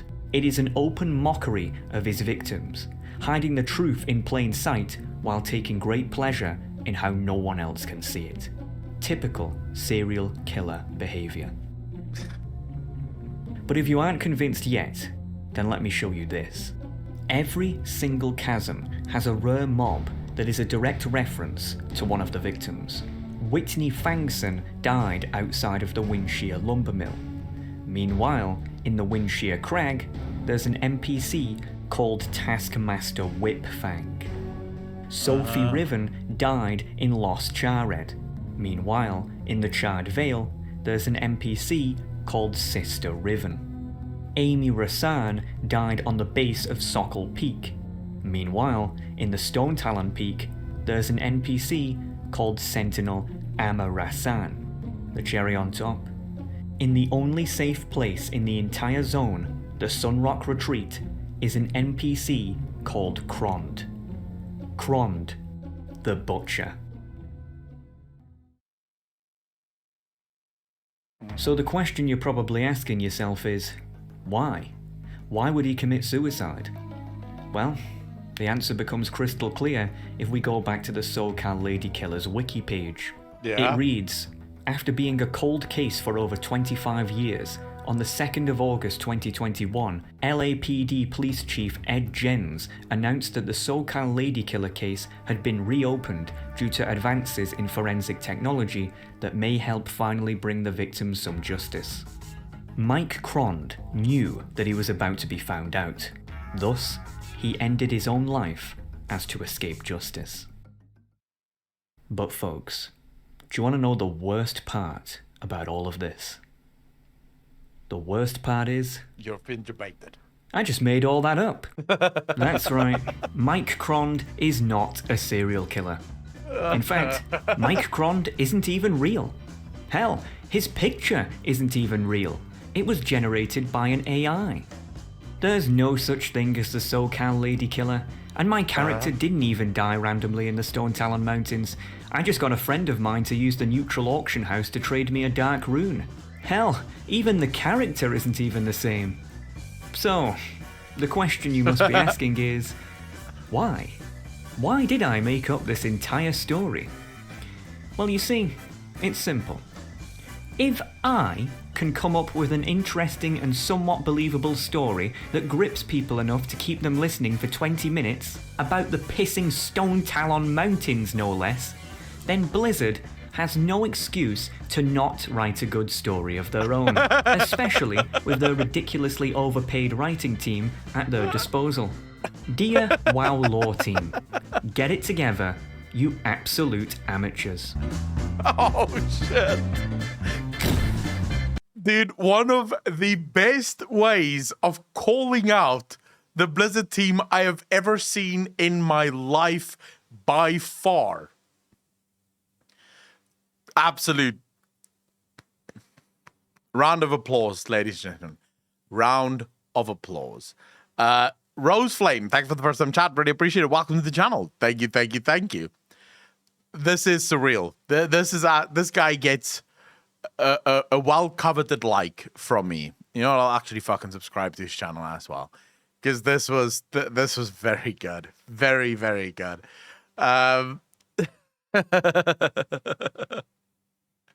You know, not like the normal videos that you see usually on YouTube where people just bitch and moan.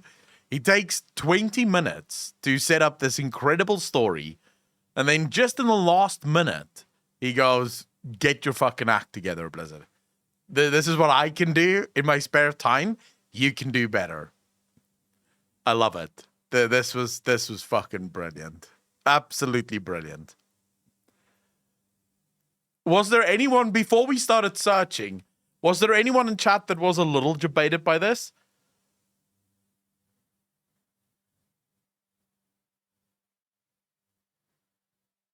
They give me shivers. I thought it was. Yep, I was when I watched it yesterday. Asmongold was. See, this is why it's never fun to watch conspiracy theories with me. Because this is what I do with conspiracy. I pause and then I go Google whatever the fuck they're saying to see if I'm like being debated. Bullying the devs, spreading lies and evil slander just to throw shit at the hardworking dev team who just want to make the game they like. True. Maybe like the first 5 minutes when I watched it with Asmon. This was an amazing story. I saw this yesterday and I was a little when he actually died, but I noticed the effect that happened. As again, I knew it wasn't real. I was at first, but I saw it before. I see that Rackroar commented. Zackroar commented. I mean, dude, this is insane. I should actually leave him a comment as well.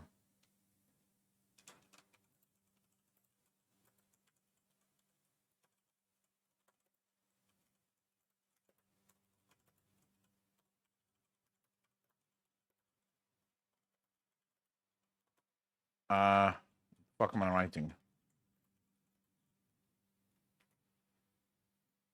There we go. I Googled it. Either way, good storytelling. Oh no, did I come into Akko bullying and harassing the devs again? What can I say? At this point, it's part of my brand. If I'm not, like, would you guys really trust me if I stopped bullying the dev team?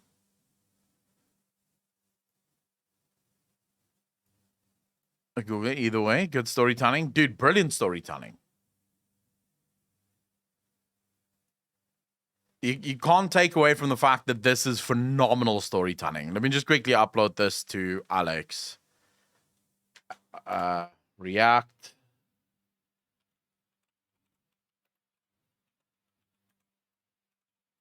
Reacts to question mark. No way. All trust gone. As long as you don't go praise them where it's not praisable. New title for when he goes off again. Toxic streamer yells at innocent devs again. I never yell at innocent devs. What are you talking about? Like, that's all fake news. Fake fucking news. You already did that apology video, though? Dude, there's actually people on the apology video that thought it was real. I had a comment on one of my videos 2 or 3 days ago where someone commented and said, I'm trying to remember the exact lines. They said, "You fake fucking asshole, making a video apologizing to Blizzard and then immediately start attacking them again. All you care about is clicks." And I'm like, I don't think the dude watched the apology video. I don't think the dude watched the apology video. Like, he just saw, "I'm sorry." He figured out it's about WoW, and then he thought, "Oh my god, Akalon is back to loving Blizzard again." Oh my god. That was so funny. Some people, life must be hard for some people.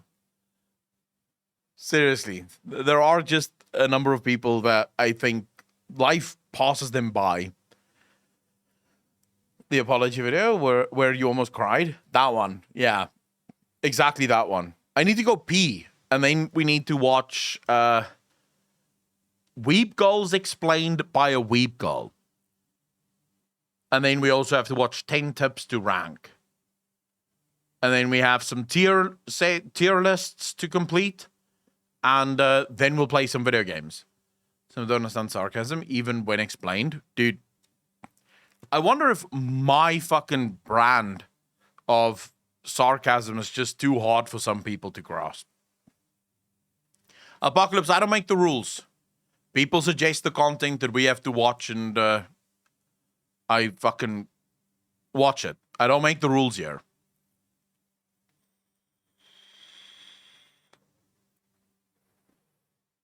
Stone Crime Mode. Chaos, you'd have to link it on or share it on content suggestions on Discord, and I will react to it. I'm gonna go grab some coffee, get some water, get a pee, stretch my legs a little bit because we've already been live for like 2 hours. So if you've been here from the beginning, now is the time to get up and stretch your legs. Don't fucking sit that long. It's not healthy for you. I will be right back. You can't even understand irony. We have to tell him when... Oh my Jesus.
Here we go.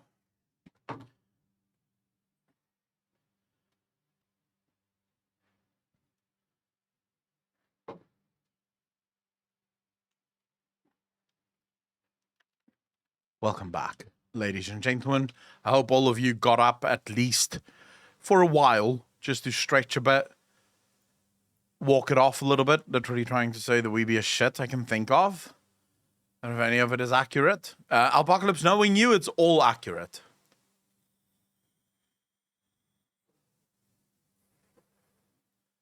Go-Kart, Clean, how you doing? Eternal Night, how you doing, brother? Did I say hello to you? I think I did, but if I didn't, how you doing, brother? All right, so the next video we're going to watch is a video that was suggested by Alpan, and it is, well... Rejoice. I'll let you guys decide for yourself what this video is about. I don't know what to make of it. I'm not into the weeb culture, but we're about to learn what weeb goals are all about from a weeb goal. So, enjoy, I guess. Rejoice, soldier. You are the chosen one. This ancient knowledge has been kept under lock and key for centuries. But today I will go against the girl code lore and expose one of our most confusing species to you. But keep quiet about it. The last thing I want is for Barbie herself to descend from the sky to strike me down and shoot her sick laser beam eyes into my heart, killing me instantly. Actually, maybe I do want that. Just do whatever you want with this knowledge, then. Let's talk anatomy. The weep girl, in many ways, resembles the weep boy. This is a diagram of every part of her body. Right here is the brain, where she considers learning Japanese solely so she can play untranslated yaoi visual novels. These are her hands, which she will use to write Omegaverse fanfiction with. And these are her glasses, which her nearsighted ass will use to watch TikTok boys dance in miniskirts. Which leads me to this part, which is where she stores all of her regret, of which there is many. Socially speaking, there are even more similarities shared with weep boys, such as social functioning. I don't know how to put this nicely, they just don't function well in normal society. No, don't get me wrong, their social awkward— Is this supposed to make fun of weeb goals? Or is this an actual breakdown of what a weeb goal is? Because so far, it doesn't seem like it's good things. Where did ads start? When you got back and not when you were gone. There were ads when I was gone. awkwardness is different in terms of overall, effect. The weeb girl is unthreatening in the sense that she won't scare anyone because her arms are too weak to carry her groceries back in one trip, much less deal actual damage with a sucker punch. So when a weeb girl is talking your ear off, your first thought isn't, am I gonna die here? But rather, great, how long is this gonna take? On the plus side, they actually shower on a regular basis, and that sets them apart from your average weeb boy. Scientists have been struggling for years to find out why this is, but the answer is actually pretty simple. It's because the normie girls, more on them in a later video, are great at bullying the cringe out of weeb girls from a young age. Or at least convincing them to hide it and store the cringe for later purposes, like becoming a VTuber, which many weeb girls will do, or attempt. And I don't know what a fourth wall is. So unlike her male counterpart, the weeb girl will actually use deodorant, an evolutionary trait we've been trying to fuse into the weeb boys for decades, all to no avail. Do weebs really not shower often? Is that a thing? Because seems so far what I get from this is weebs are gamers effectively, because most gamers also have a very love-hate relationship with the shower. It's sort of like you will shower whenever you can, but you won't. I'm one of the few exceptions that I know of within the gaming sphere. Like almost every gamer I know has no problem showering the last time on a Friday morning and then only showering again on Monday morning when all the gaming has been done. I'm one of the few people that go, wait, there's no fucking way I can go a single day without showering. Neckbeards, weeps, I don't know what tomato is. Tomato? What the fuck is that? If you're saying tomato, you're spelling it wrong, Dark Knight. When you can watch another 10 minutes of JoJo instead. Because Why would you wake up and not shower immediately? Like literally from the bed, my literal morning routine is up from bed, quick brush of the teeth, into the shower. No breaks in between. There can be nothing that interferes with that assembly line of things that must be done before life starts. Because while you're brushing your teeth, you're standing there sort of like fucking tired. So,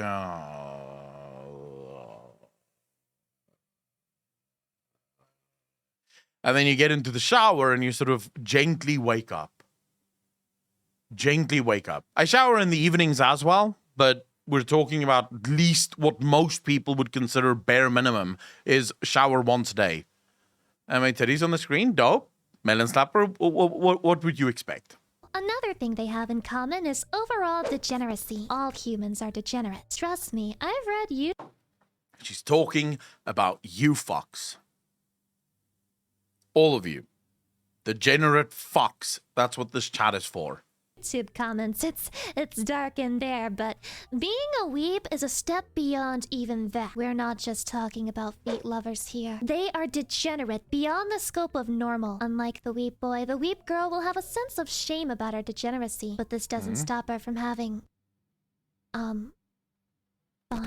Let me give you an example. A weeb girl will look you in the eyes, claim to hate Twilight, and try to forget the fact that she owned a Team Edward shirt as a preteen. She will wonder if watching her older siblings play Dead or Alive is responsible for the fact that she's a disgusting coomer with a taste for booba physics. She will come face to face with the inner demons that tell her to subscribe to Concepticals, and she will lose that battle every single time. But that's not all. Weeb girls, just like normie girls, are attracted to the dark side. We watch true crime stories to help us fall asleep. And not to go all Freudian on you, but is that an indicator for where our mind goes in times of true lootery? I'll let you be the judge. And you want to know something else? We also fantasize about the call of the isekai. The differences here only come down to genre. We boys wish they could get sent to an anime where they're an overpowered demon lord with loads of maidens. And we girls wish they could be sent to a world where they become the leader of a cute magical girl group and are surrounded by emotionally stunted baddies that will do anything for them. That's barely even different. And the last of the main similarities, I don't know what isekai is. I think she thinks she explained it. I still have no idea what isekai means. hate themselves. No, yeah, that's it. Both forms of weeb are simply filled Otherworld. with self-loathing. Okay. Oh yeah, the one big difference, provided we're talking about straight weeb girls and weeb boys, is the presence of the elusive husbando. Ah yes, there are few moments in life more exciting than the time a weeb girl finds a new husbando. Why, it ranks almost as high as discovering the joy of pillows, the electronic toothbrush, and detachable shower heads. All very comfortable modern luxury. All I'm getting from this right now is that weeb girls are horny little fucks that isn't well adjusted. I think I'm starting to see why guys want to be weebs. Because you think that all the girls that are weebs will be freaky as fuck. Which I don't think is the truth. I told you guys this before. You want to get the real freaky girl. Like that girl that is going to put you to fucking shame. The kind of girl that after a night of freaky sex, you feel so ashamed that you phone your priest the next morning and ask if they can do confessionals. Because you don't think what you've done will allow you access to heaven. It's the girl that looks normal as shit. That girl that you see on the street that has nothing going on. She looks like she just came from church. She greets people. She's courteous. She barely makes a noise. She speaks all cutesy. That girl, you get that girl into the bedroom and she will fuck your brains out. You don't want the girl that looks extremely slutty and sort of... Because that girl is expressing all of her slutness in public. She has very little slutness left by the time she reaches the bedroom. You want the girl that keeps it all bottled up, you know, it's all in there. And then as soon as no eyes are looking, she goes, this is it. This is it. Time to let it go, bro. Time to let it go. Dear daddy, I mean dear father, I'd like to make a confession. Exactly that. Pickles McGee, how you doing, brother? Thanks for the first time chat, really appreciate it. Welcome to the channel. Thank you. Voicey, how you doing, brother? Gaming, how you doing? No, we are weebs simply because we are. It has nothing to do with the other real life people. In my experience, that is true. Honestly, no, Akko, weeb guys are into 2D, 3D is gross, bro. Is it really? One time a girl asked me to hit her with a lacrosse stick. I felt like calling the priest right there. But you did do it, didn't you, Eternal Knight? To have, of course, without any double meanings, by the way. Thanks, YouTube staff. See yourselves out. In her lifetime, she will have many waifus and husbandos, so will always find herself fixating on a very specific type. This type is, almost universally, a tsundere. Weep girls are extremely weak to this trope. I mean, check out the most popular anime male characters of all time, and there's no way to deny this. Even I am guilty. I just love a man who treats me like shit, but loves me deep down inside. Really helps me look right past all those red flags in real life. What was that thing we heard over and over again? Oh, right. He teases you cause he likes you. We also love emotionally stunted men. Men who just can't seem to show you any fucking sign that he actually likes you. Because honestly, we can fix him. This is what I've been training for, dude. Sasuke might have slipped away from me, but that just means I'm more than ready for you, big guy. But don't let that little speech get to your head. Yeah, I know there's an elephant in the room. A question that demands an answer. I can hear you saying, but Sensei Lucy! First of all, don't you dare call me that. Miss Lucy, this sounds great! I think it would be awfully convenient to just date a version of myself that has booba. How do I attract one? No, wrong! So wrong, absolutely not. Let's go back to similarities. Weebs hate themselves. Hate themselves. You really want to be in a situation where your partner reminds you of yourself 24/7? Nah, you don't want to gaze too long into that abyss, lest it start asking you if you'd be interested in dressing up like a maid and taking a strap. So now that we've established you don't want a weep girlfriend, I'm gonna teach you how to spot one of our kind and avoid them like they're the physical manifestation of the Darwin and the Franks ending. In their natural habitat, you can find a weep girl slouching in front of her computer at 2 a.m. listening to ASMR titled Yandere Boyfriend Pins You Against his Minecraft Lego set and takes what's his, whispering angry Dorito breath dominant, and wondering why she was even born in the first place. We're always looking for someone to fill the emotional holes in our heart, because no one is filling the real holes in our body, as in our mouths, because we're hungry and Dude, I can see why Lucy is getting so many people to fucking watch her. The use of language is real here. our puny gamer girl body is too tired to walk into the kitchen and heat up some frozen nuggies. Honestly, they don't leave their rooms that often, let alone their house, so as long as you never walk into a Hot Topic, boba tea shop, or the manga aisle at Barnes & Noble, you're probably safe from any encounters in the wild. Now, in the worst case scenario that you do run into one, the most important thing is do not panic. Weep girls are extremely easy to disarm. In fact, they're looking for an excuse to not interact with you, because having a social interaction could quite possibly drain them of their energy for the rest of the day. Evolutionarily speaking, they need to conserve their energy. So all you really need to... It's interesting that a weeb girl, after everything she just explained, Gaming Coward, you are on point. Weebs are evolutionary dead ends. But then she goes, evolutionarily speaking, it's like, you don't have evolution on your side. Everything you've explained so far leads to the weep girl being the last of her line. And that's not necessarily the most successful way of perpetuating an existence. The deal is make eye contact with them When's and I smile. don't know. This is weird as shit, but still. Mighty Ranadon, you bastard. Thanks for the deal. What's up? Really appreciate it. 8 months in a row. Thank you.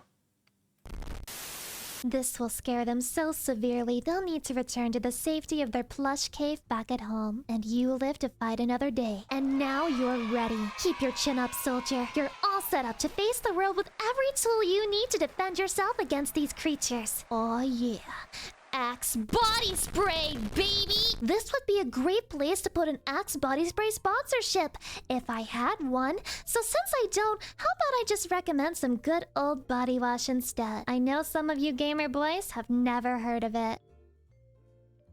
The truth is, Every weeb girl is different. This video is kind of just me calling me out. Thanks for Wait, what was that? Wow.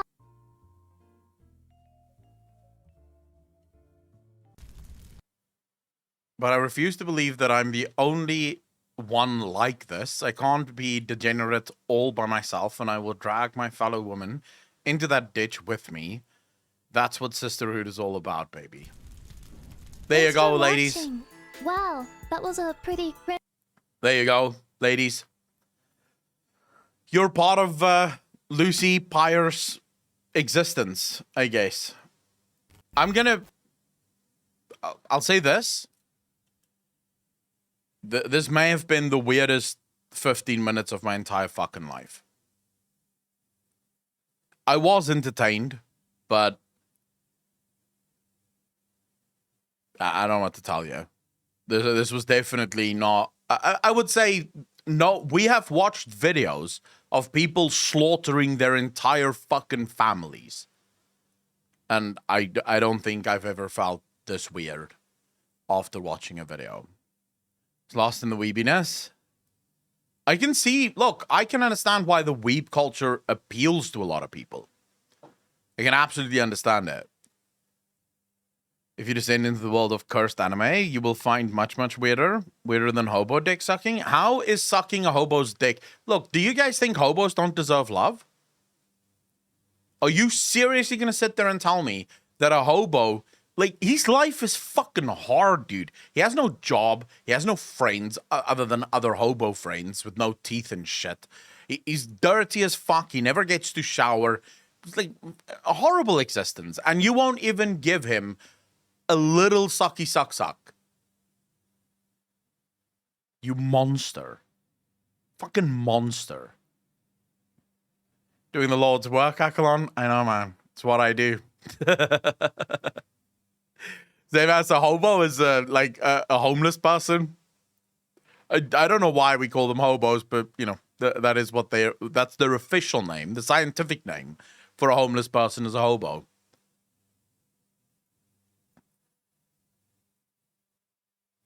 No way, that was the weirdest. I don't believe your life is that boring. Cat in a box, the weirdest on stream. I never said it's the weirdest of my life. The weirdest on stream. Akalon street name, Sucky the Cock. There's Akalon, the patron saint of hobos everywhere.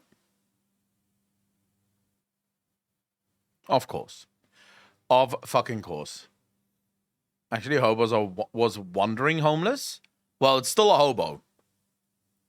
It's what it is. I'm not gonna take anyone disagreeing with me. It is what it is.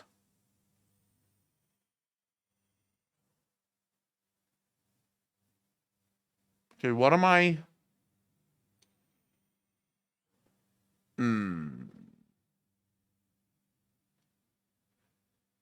Alright, we'll do this one next.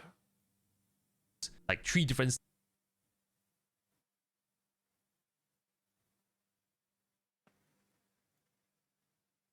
Pull up the clip. Which clip? Go kart. What is this palette cleanser?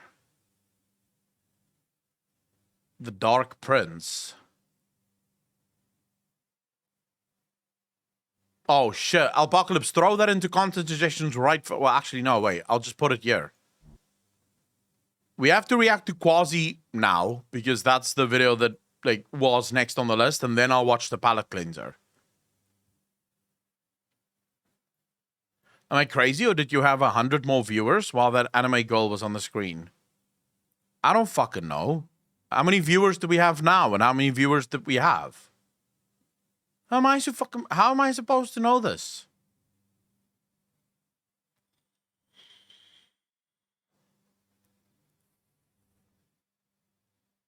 I would have to check. How many viewers do we have now? I think we had... I think we always had 116. I don't know. I don't know how many viewers we had. I don't have the viewer number up anywhere. Okay, so we're watching Quasi, Final Fantasy XIV, Crystalline Conflict Guide, 10 PvP tips to rank up. Now, this is not for me. Because I'm already the best PvPer in Final Fantasy XIV. But this is for you plebs that don't know what the fuck you're doing in PvP and that keep making me lose matches as a result of it. So watch it, learn from it, so I can fucking rank up.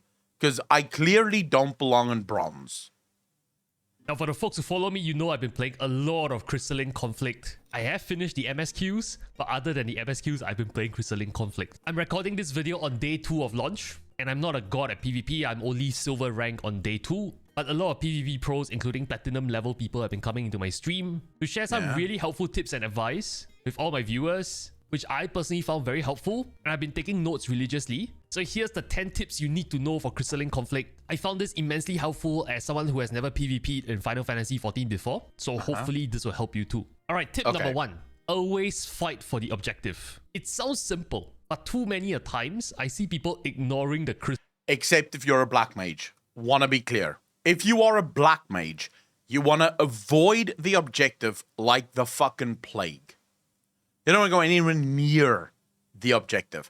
You want to know why? Because the objective puts you in arm's reach of the enemy team. And believe me, if you're the black mage in the group, you're the focus. Everyone wants to kill you. You want to know why? Because if the black mage gets off their fucking super big dick cooldown, it's death and destruction for everyone. So do not go close to it. You're gonna die. I've tried it, didn't like it. Let the rest of your team fight that shit. You just CC the fuck out of anyone that steps out of line. Crystal, which is the objective, and instead choosing to fight or chase someone down somewhere off in other parts of the map where it really doesn't matter. Remember, the goal is to win. And to win in Crystalline Conflict, you need to push the crystal to the opponent's base. The goal is not to top the damage meters. The goal is not to top the healing meters on that summary tab at the end of the match. Always play the... This is actually, by the way, I'm literally not trolling. This is not me being sarcastic or anything. I'm not suggesting that as the black mage, you like fucking go fight on the other side of the map. That's not what I'm suggesting. You should be close to the objective, but you don't want to be in it unless your entire team wipes. In which case, run into it, use your fucking big boy bubble, and just stand there. Basically be a nuisance and hope that your team comes back as quickly as possible. But if you're too close to that crystal, death and destruction everywhere. Like, just 100% you will get slaughtered. Because the samurai and the ninja are going to jump on you, kick you around like you're a little fucking puppy, and then spit you out like a $2 whore. It's not fun whatsoever. Don't be near it. Just be near it, be in the vicinity of it, be in cast range of it. And as soon as someone overextends, you slap them with as many fucking CCs as possible. The objective. I'll give you a real example in my matches. It's a 3v3 situation. 2 people are waiting to respawn on each team, and the opponent's crystal is almost at the final checkpoint that will secure them the victory. Against me, basically. I'm one of the 3 alive, and my team spots there's a low health enemy member. And the opponent that is on low health starts running all the way back to their base, probably to pop an elixir when it's safe. And 2 of my teammates, sensing the kill, sensing the bloodlust, immediately starts chasing the guy all the way to their base. Which leaves me in a 1v2 scenario against an oncoming crystal that's about to touch the checkpoint. And Grandorius, that is not fucking true. Their DPS is long and useless, not when they have super big dick fucking cooldown. I genuinely last night destroyed a team that was clumped up on the objective as soon as I went Super Saiyan. It's not pretty, because you open up with 3 flares, then you give everyone a little dot, then you follow that up with 3 fucking freezes, and you give everyone a nice bit of 4 seconds of standing around being able to do fuck all. So the truth is, if you don't focus the black mage, and the black mage gets their LB, your healers are going to struggle, especially if anyone else on the team gets their LB at the same time. naturally, numerically disadvantaged 1v2, I cannot hold down the crystal's advancement by myself, and hence we lose the match. Even though the 3 of us have advantages because we have our LB gauges up. So this is a good example of not going for personal glory, always favor the team objective, which is to win as a team. Let me give you another example. Some go into Crystalline Conflict with the mentality that I want to top the damage meters at the end of the summary tab of the game. So in a scenario where there's an opponent on the other team that is low, versus he has now the ability to do some insane big AoE damage, he or she But Kamikins, that's basically where most of your damage comes. Like I said, it depends on how you play your Black Mage. I think if you're playing with a bunch of other classes that probably focus that as well, you could get away with going more damage focused. The way I play my Black Mage, I basically play full-blown CC. Because I can CC a lot, right? Especially if all I do is cast Frost, I can basically CC you the whole fucking time. So I try to CC people that is overextending to stop them from being able to run back to their healers. So if we get, for example, someone just bonking in there like a monk or something, just jumping into the fucking team, I will instantly sleep them while they're like getting to sleep. I'll stack up my Frost and then I'll freeze them in place as well, hoping that my team can take them down before the healers reach them. So I play mainly CC. But then, if the team, for example, here, it literally happened last night in this map. The team pushed up into this little corridor. So if you move a little bit into this corridor, it's literally two walls on either side, and their whole team was clumped under that crystal. That's like music to your fucking ears. That's like the most beautiful thing you've ever seen in your life, because everyone is clumped up. So all of your AoE is now hitting the whole fucking team.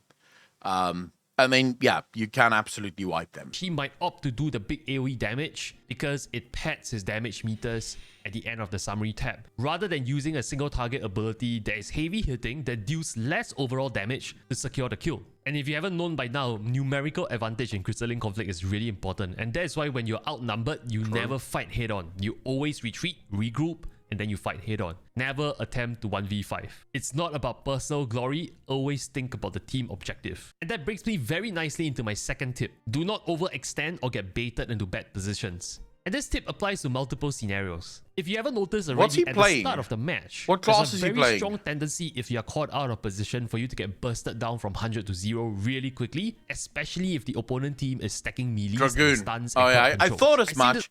You know, I was seeing him jumping a fucking round and the other guy not being able to get away from him. And I thought, this feels like something I fucking faced before.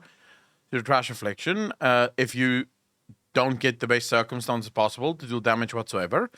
I would say outside of, like, if you 1v1 someone during Super Scion mode, then yeah, no problem. But for the most part, you want to CC. There's a lot at the start of the match. That's how I play it. Someone has a Leroy Jenkins not saying moment it's the right and way to charges play head it. on Just into works 1v5, for me. thinking that he or she might be able to pop guard in time to make a retreat. But the thing is, if they CC you immediately or crowd control you immediately, you have only one Purify. Let's say you Purify and you're hit with another crowd control, well then that is basically game over for you because they all have their burst up. All of them have their abilities up at the start of the match. And again, numerical disadvantage is a big thing in Crystalline Conflict. Immediately you put your team on the back foot, 5v4 scenario if you die, and that's a bad situation to be in. So you always want to try and bait at the start of the match. The hell is that? Is that their ulti? First. You don't want to jump head first into Holy 1v5 crap. situations. It's a bad idea. Not overextending also implies This actually in helps. situations where you actually have the advantage, and I'll give you a good I've seen that animation so many times and I could never understand what that animation actually means. So basically, if you see that animation, you want to not be in it. example. So I've actually lost matches where we were having a strong lead, and let's say we are pushing the crystal very far into their base, and some of their teammates is respawning, right? So let's assume it's like a 4v2 scenario, and we feeling overconfident, the four of us pushing the crystal, decides to have two people depart from the crystal to go and hunt down the remaining two folks who are camping near their base, near their respawn point. Because obviously you feel overconfident, you feel caught up in the moment, it's like, this is my opportunity to win, I want to capitalize on it, and they chase the remaining two opponents back to their base. The problem is when your opponents respawn, immediately the two people who chased all the way deep into their base might be caught by the folks who just respawn and is able to help their allies immediately, numerical disadvantage. If they do not have Purify, any form of defensive to get out or any form of mobility to get... This is actually one of the things, one of the reasons why I think I'm loving this game so much, this mode so much. It's less about the classes that you go in with and less about the classes that you have, and much more about map usage. how do you use the map? How do you use your team's advantages versus the enemy team's advantages? It just makes it so much fucking fun.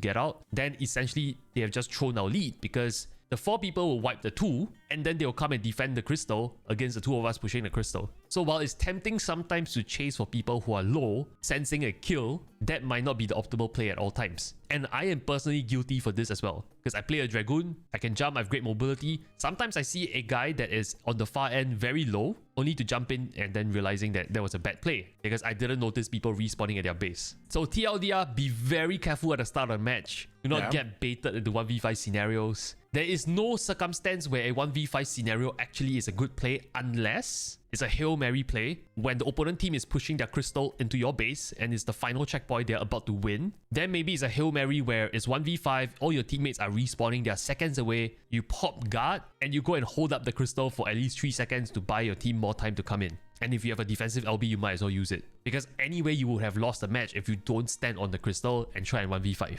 That is probably the only scenario where you should do a Hail Mary. Alright, the third tip is very specific. It's regarding... This is my least favorite map in the whole fucking game so far. As a black mage, this map sucks monkey dick. Because you can't... People can so easily loss you on this map. I can't cast. I have to find the perfect avenue and I have to hope that the player doesn't keep in mind or the enemy doesn't keep in mind that there's a black mage trying to cast. I fucking hate this map, dude. Your HUD or your user interface when it comes to PvP. So a lot of people have been asking me, how do I tweak my unit frames and make it so big for the enemies? How do I position the unit frames for the enemies and my own party members? They can't seem to find it under the HUD configuration. It's really simple. Toggling to the HUD configuration in Final Fantasy XIV, you actually need to toggle for duty. And that's where you can see the overlays for the Crystalline Conflict unit frames. And then you can drag and drop it, you can increase the scale of them. And I find this immensely helpful because by default, the Crystalline Conflict unit frames for the enemies is actually to the right of the screen and pretty far right actually. So it makes it really hard to read the opponent's health, and you do want to read the opponent's health to know what's the situation like. Also, I believe your team members' health pools are generally fixated to the left of the screen. So if you're a healer, that's also a bit awkward. So definitely configure your HUD, make it more optimal for Crystalline Conflict play. You also probably want... I've tried it before, but you have to understand I am playing at very high MS, Rose. So I would have to take into account what my MS is and where I'm about to freeze someone. Because if I try to freeze them literally in the corridor, they may already be out of the corridor by the time I freeze them. So I would have to do it before they enter the corridor and then hope that they didn't already turn around out of the corridor. Because I am playing at like almost 300 MS. So I'm basically playing on the server tick rate is where I'm playing. The Crystalline Conflict log, one of the components basically displays the kills, who killed who. But there's a very important component, especially for the third map, the Cloud map, where periodically they will send you up in the air and you take 30k fall damage. So for that one, if you're able to place your log or your HUD near the center of the screen, you can actually see the countdown towards the launching of everyone up in the air. A secret trick here that some people don't know is you can actually guard, and if you are in the effect of guard, you will not be sent up in the air. Okay, this was my... I hope we can do it again tonight. I would love for you guys to see that. Last night after stream, after dinner actually, I just did a couple of PvP matches just for the fun of it.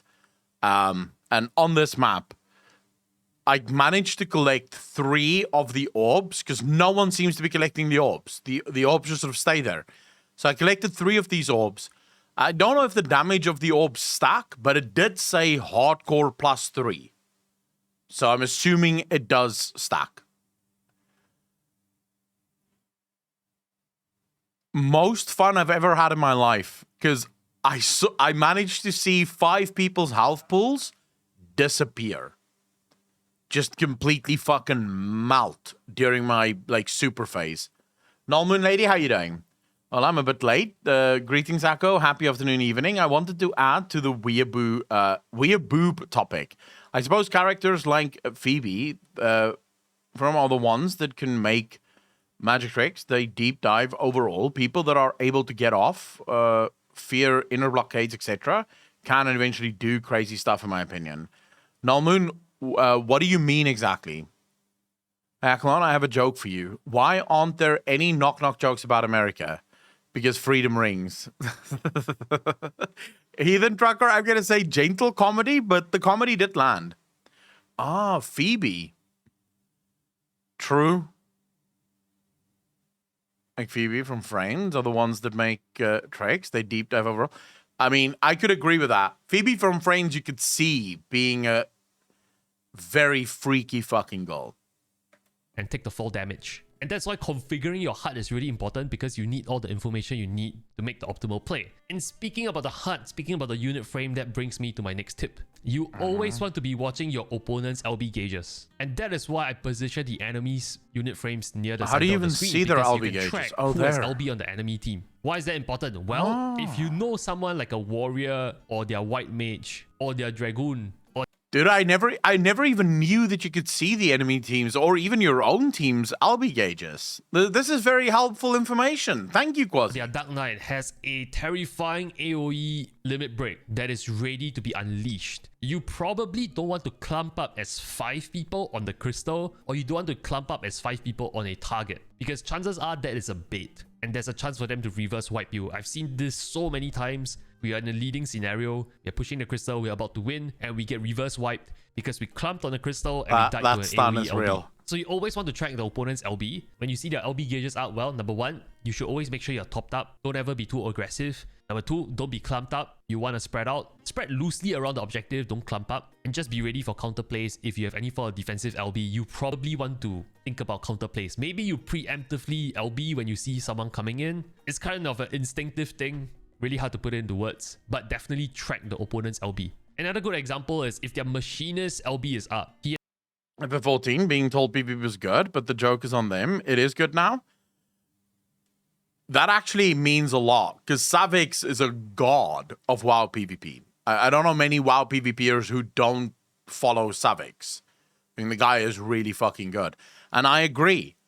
Look, I think it's gutsy. I'm actually writing a script right now. Like, not right this minute. Right now, this minute, we're live watching Quasi speak about PvP.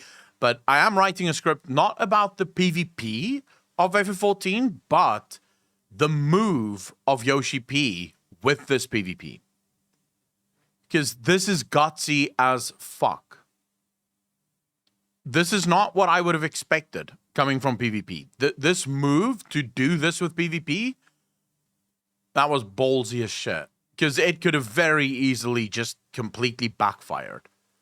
And yet, it didn't. It's actually very unique in terms of PvP in most games. I don't know of any other MMO that has a similar style in terms of PvP. In how it works, how everything comes together. It is just phenomenal. And it showcases something that I actually genuinely used to be against. Right here? No, Mike, not at all.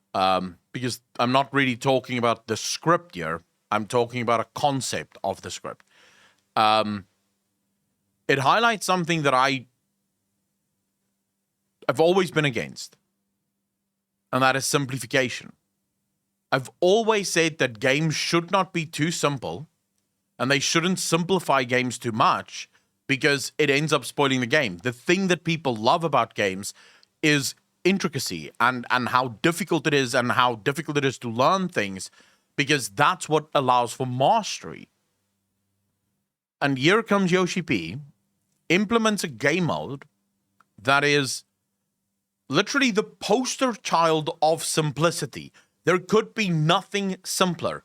The classes are incredibly simple and straightforward. You don't even have that many buttons to press.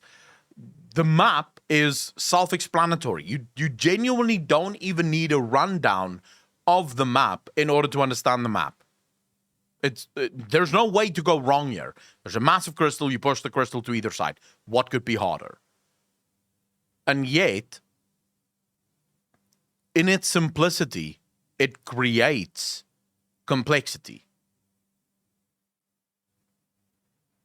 How the fuck does this dude manage to do this every single time? Before the patch, the PvP weren't so active, sadly, But seeing how it really being getting life back into PvP, it's really good. The PvP is super chaotic, but really fun. Roxy, I absolutely agree with you. Feels like working smarter, not harder. Truth. Same. If you show me this on paper, I will say it's bad. Effect. I could not have said it better myself. If you explained this, like, I'm going to be honest with you. If I made a video right now with no B-roll whatsoever, and I simply explained the PvP of Final Fantasy to you, most of you would say, dude, that does not sound fun. What's the fucking point? So you're telling me my class has 3 basic costs, 1 CC breaker, 1 big shield, like everyone else. Everyone has a CC breaker, everyone has a big shield, everyone has a potion that gives them back all of their MP and all of their health. I have 1 usually like movement ability that I can use on my Dark Mage, or maybe other classes have this as well. At most, I have about 6 buttons that I'm going to press all the time, and then 4 or 5 buttons that I might press sometimes.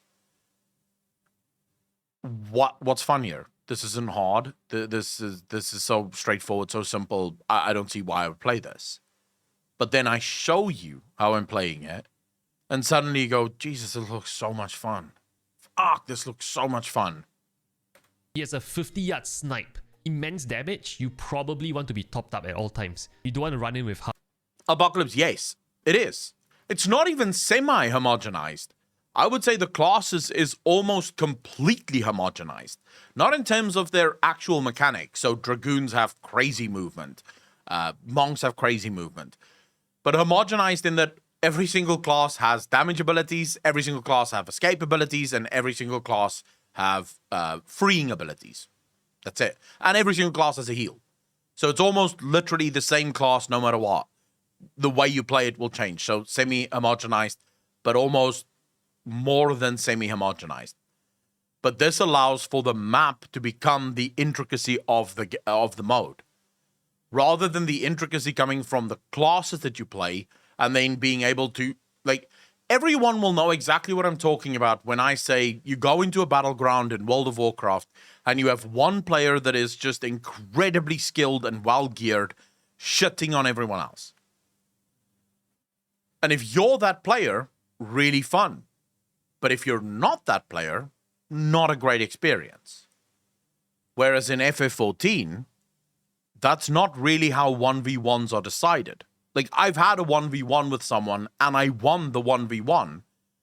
But that's just because I used my available abilities better than they used theirs. At no point was I overpowered or underpowered.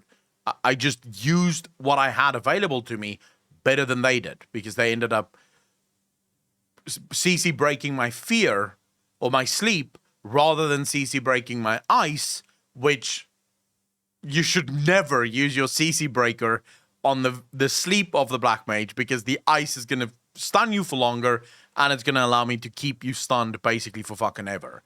So yeah, it is just, it's a lot of fun.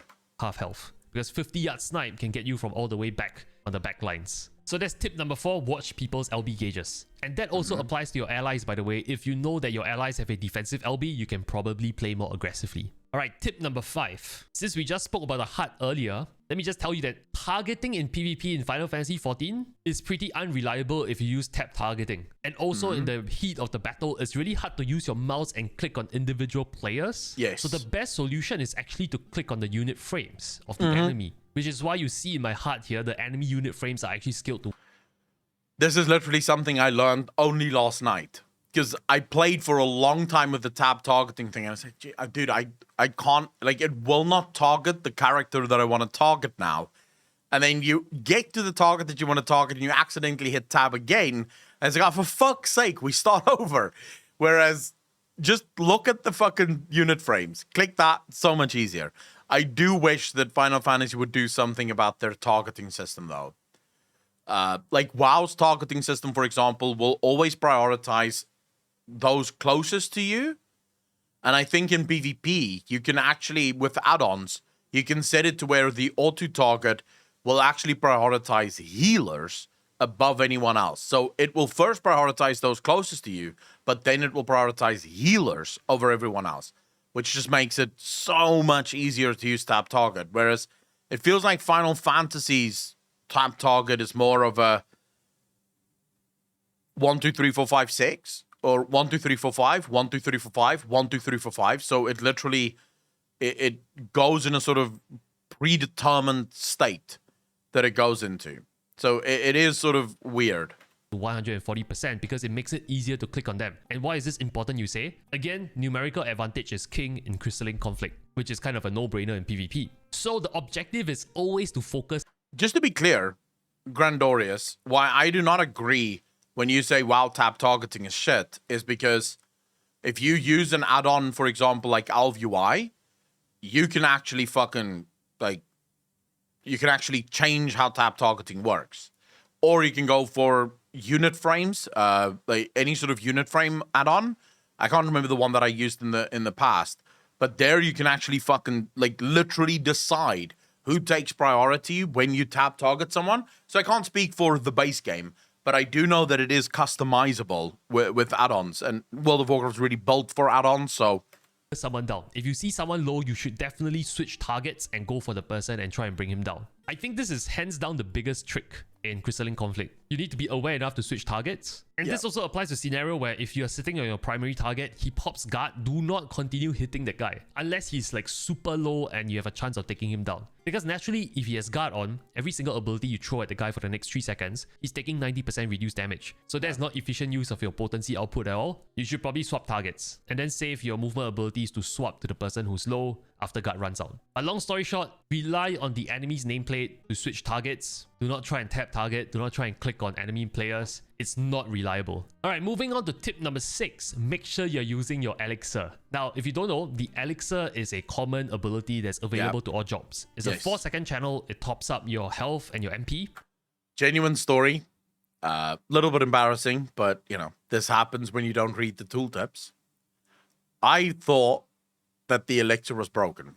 Genuinely thought the first day that we played, I thought the elixir was broken. Because I click it and nothing happens. Nothing will happen. What the fuck is this? And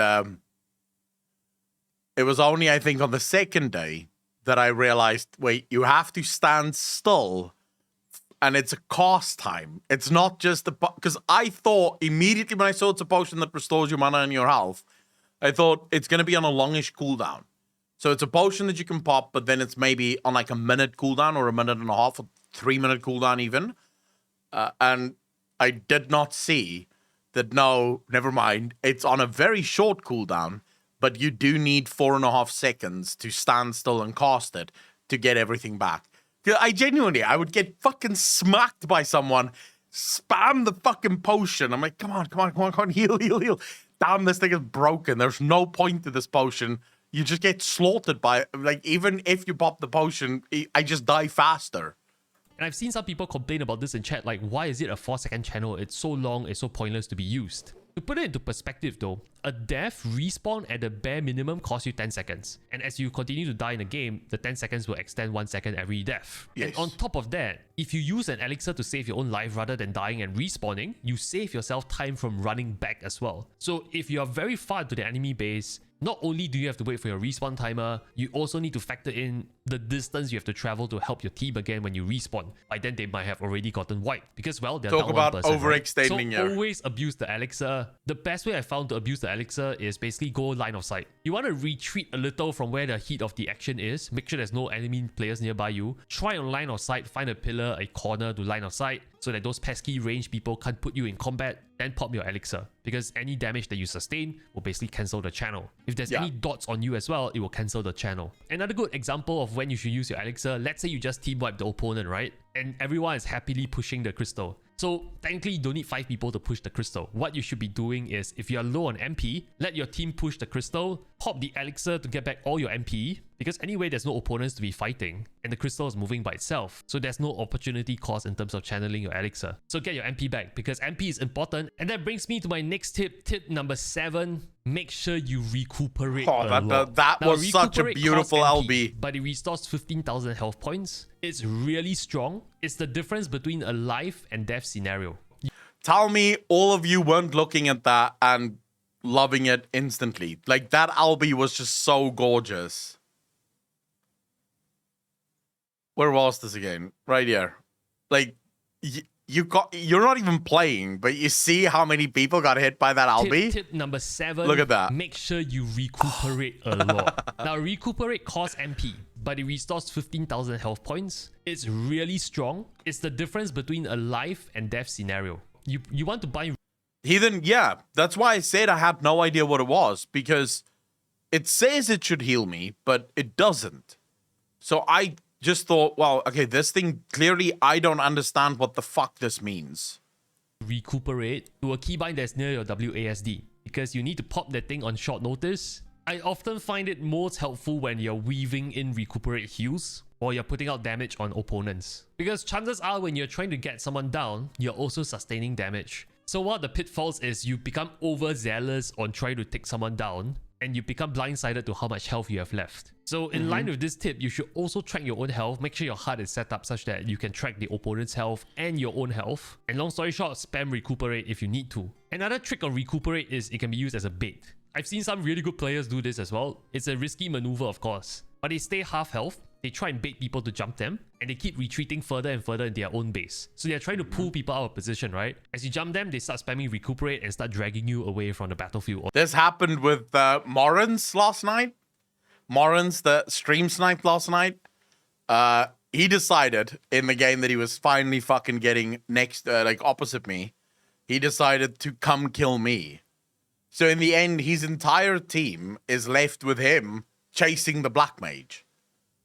Because I'm just fucking running away because I have this fucking character on me that will not relent. Just will not leave me alone. And my team is winning.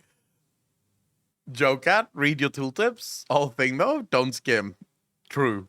Or the objective. All I'm saying is, recuperate is really important. Make sure you keybind it to somewhere super convenient that you can reach at a moment's notice. Alright. Oh, Kazujan, he explained it in the beginning. You have to... I'll show you as soon as we get into the game. Okay? Fair? But I will show you. You just... When you go into your UI settings, you want to click Duty. Because that's where you change that. It's in the Duty tab. Alright, tip number 8. Purify. This is extremely important. Purify is essentially the ability that gets you out of crowd control. If you're stunned, if you're rooted, you can pop Purify, which is available to all the jobs in FF14 PvP, and that will get you out of crowd control. Now, why is this important to talk about? Because Purify is not something that you should use on every single crowd control. I'll give you an example. At the start of the match, I've seen some people pop Purify immediately without being in any form of danger. Purify should only really be used in a few scenarios. Number 1, you are about to die. If you do not break out a Purify, you'll be bursted down from 100 to 0. Be like me. Forget that you have Purify for about 95% of the entire fight. That way you don't waste it. You can't waste something you're not using. That's the big brain way to play PvP. So in that case, you should probably Purify to get out of crowd control, pop guard, or immediately pop recuperate, or a movement ability to get away. Because if you don't, you're dead. Another good time to use Purify, when the opponent has you crowd control, Rose. and you are in range of a kill of one of them who's running away. In this case, you should probably pop Purify, use your mobility abilities to get to the straggler, and basically pick him off. If there's no immediate need for you to be used around the battlefield, you probably want to sit out the crowd control, because Purify can be seen as a resource. If you have it on cooldown, and you're jumping in, trying to get a kill, there's a chance you might get crowd control when you jump in, and by then you might not have Purify. You always want to have that option of being able to get out of crowd controls, so just take note of that. Now, the more advanced play of Purify is also knowing when to time the Purify, because just note that crowd control chains are extremely hard to play against. So what do I mean by that is, there's 5 players on the opposing team. Let's say they use like 3 different stuns on you. If you Purify on the first stun, then obviously you're sitting through the second and third stun absolutely dead. And it's really hard to explain when to time Purify. This is also something that over time you need to refine your own instincts on when to Purify or when to get out. All I'm saying is crowd control is lethal in this game, and Purify is your best friend. So similar to Recuperate, make sure you bind that Purify button. Don't click your Purify button. Make sure you have it close to He's gonna get WASD. fucked! You need to click it very quickly when you're in danger or when the opportunity... Unlucky. lucky. Arise to get a kill. Or when someone is going to drop an LB on you and you can see it coming, let's say the opponent Dragoon just used LB, you see the marker, you probably want to get out of your stun and get away. Tip number 9, use guard. And this is probably my biggest mistake when I first started Crystalline Conflict. I wasn't guarding enough. Now, why is this important? You see, guard on first sight can seem like a really simple ability. You pop guard, you take 90% less damage over the next 5 seconds. And it also makes you immune to CC. However, the trick about using guard is a lot of people, including myself when I first started, is I use guard in oh shit moments. Because chances are when you pop guard at oh shit moments, it's already too late. Good example is you're on 20% health, then you pop guard. And if you're caught in a CC chain, before your guard can even go through, you're already stunned or you're already dead. So guard actually needs to be used preemptively. The moment you sense people are switching targets to you, you need to be popping guard. Guard can also be used tactically to stall. For example, you have 5 seconds, you know your enemies are about to reach the final checkpoint. Your allies are respawning. Pop guard, delay them for 5 seconds, stand on the crystal. Do not let the crystal touch the finishing line. If it means that you have to die, so be it, but at least your allies can come and potentially save the match. Guard can also be tactically used to bait. So I've seen some people do this at the start of matches where they would basically gap closer into 5 people, immediately pop guard, praying for some kind of big reaction from the opponent players. And if they somehow use their big abilities on the person using guard, then that opens the opportunity for your team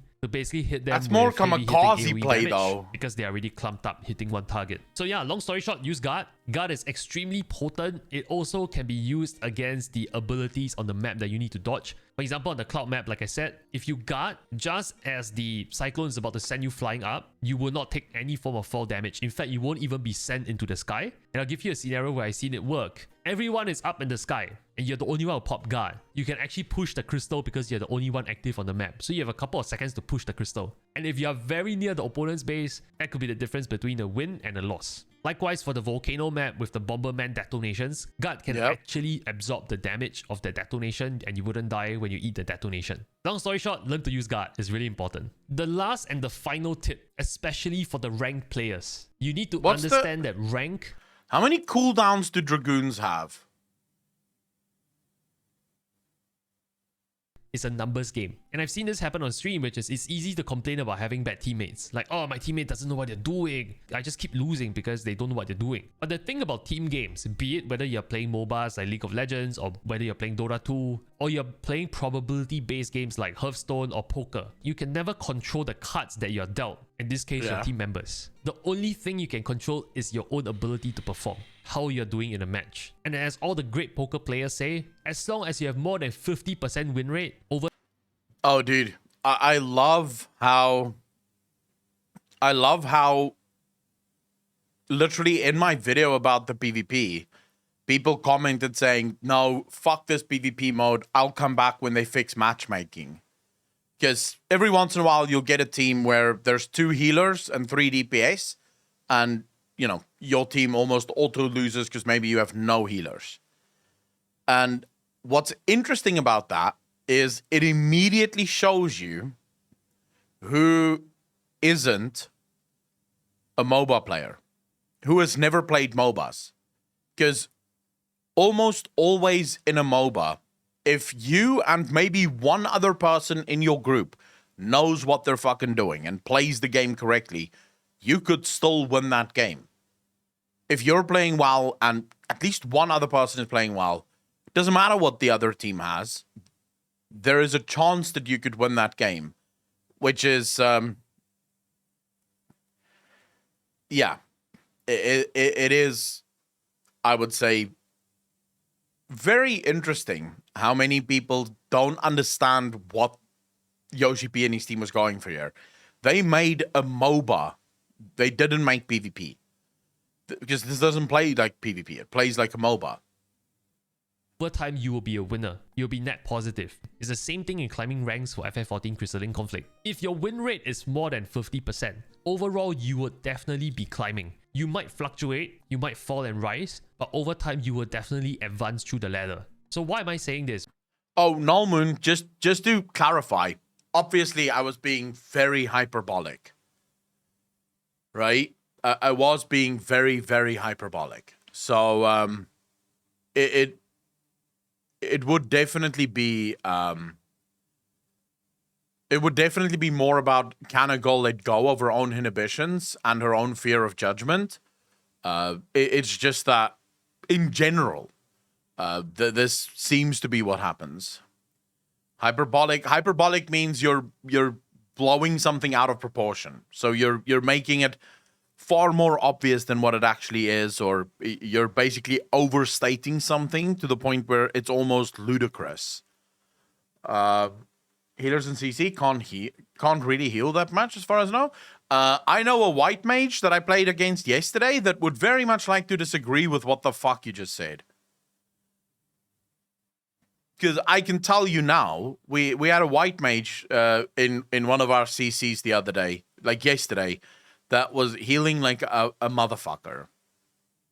As well, it's important to recognize that you should not be tilting. Sometimes we are just dealt teammates that potentially AFKs, or they're just kind of there to get a quick XP to try and level fast, and they have no intention to really play the game. Sometimes we are dealt cuts like that. But that's life, right? It's unfair. There's ups, there's downs. Sometimes you get lucky, sometimes you get unlucky. But all you can control is yourself. So don't tilt. Recognize this is a numbers game. As you continue to improve, as you skill up, your win rate should be able to move higher than 50%. And obviously, the higher you go, the faster you advance on the ladder. Crystalline Conflict, especially ranked, is a probabilities game, is a numbers game. Focus on yourself, don't tilt, just simply enjoy the game. Just know that even if you're getting stomped, the entire match is over in a few minutes anyway. You have nothing to lose. And with that, my friends, I believe that's my first Final Fantasy XIV guide, actually. So let me know if you found this helpful. And if you'd like to see more PvP guides regarding Crystalline Conflict, make sure to subscribe to this channel by clicking this button Blasphemous right Crow, here. how you doing, More bro? content is Sleep coming well, your way. brother. If you missed my video on why I love Crystalline Conflict so much, this video here has the recap you need to see. With that said, I stream every day live on Twitch. I've been playing a lot of Crystalline Conflict on stream. Swing by, say hello. Thank you so much for watching, and I'll see you real soon. This was a really cool video, and I agree with everything he said. Ultimately, what it boils down to is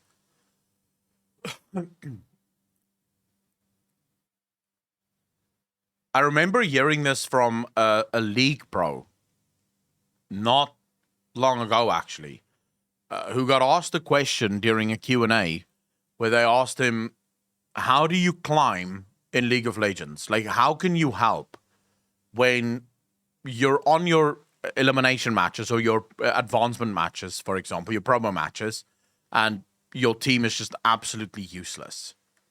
Like, your team just trolls.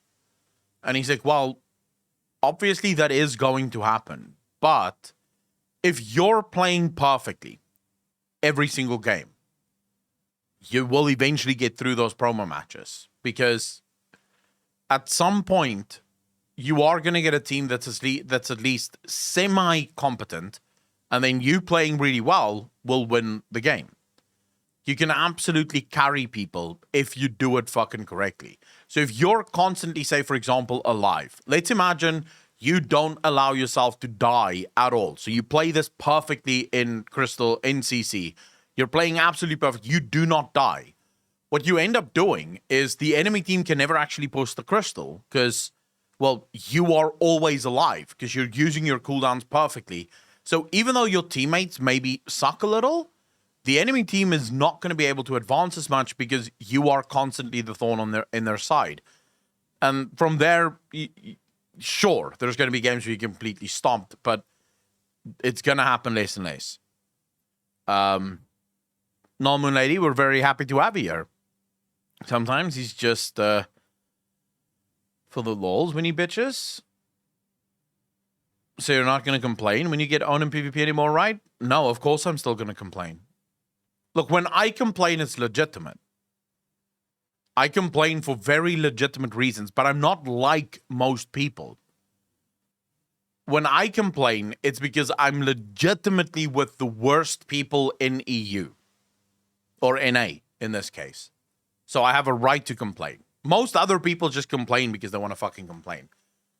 I've been enjoying your YouTube content for a long time. Keep up the great work. Mirio Live, thank you very much for the highlighted message. I really appreciate it, and welcome to the stream. Very happy to have you here.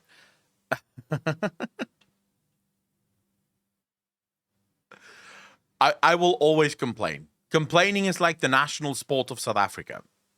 It's what we do. It is the stream snipers. There's no other way around it. It's the fucking stream snipers. Yeah, I'll blame the stream snipers, and if I can't blame the stream snipers, I'll blame I'll blame my ping.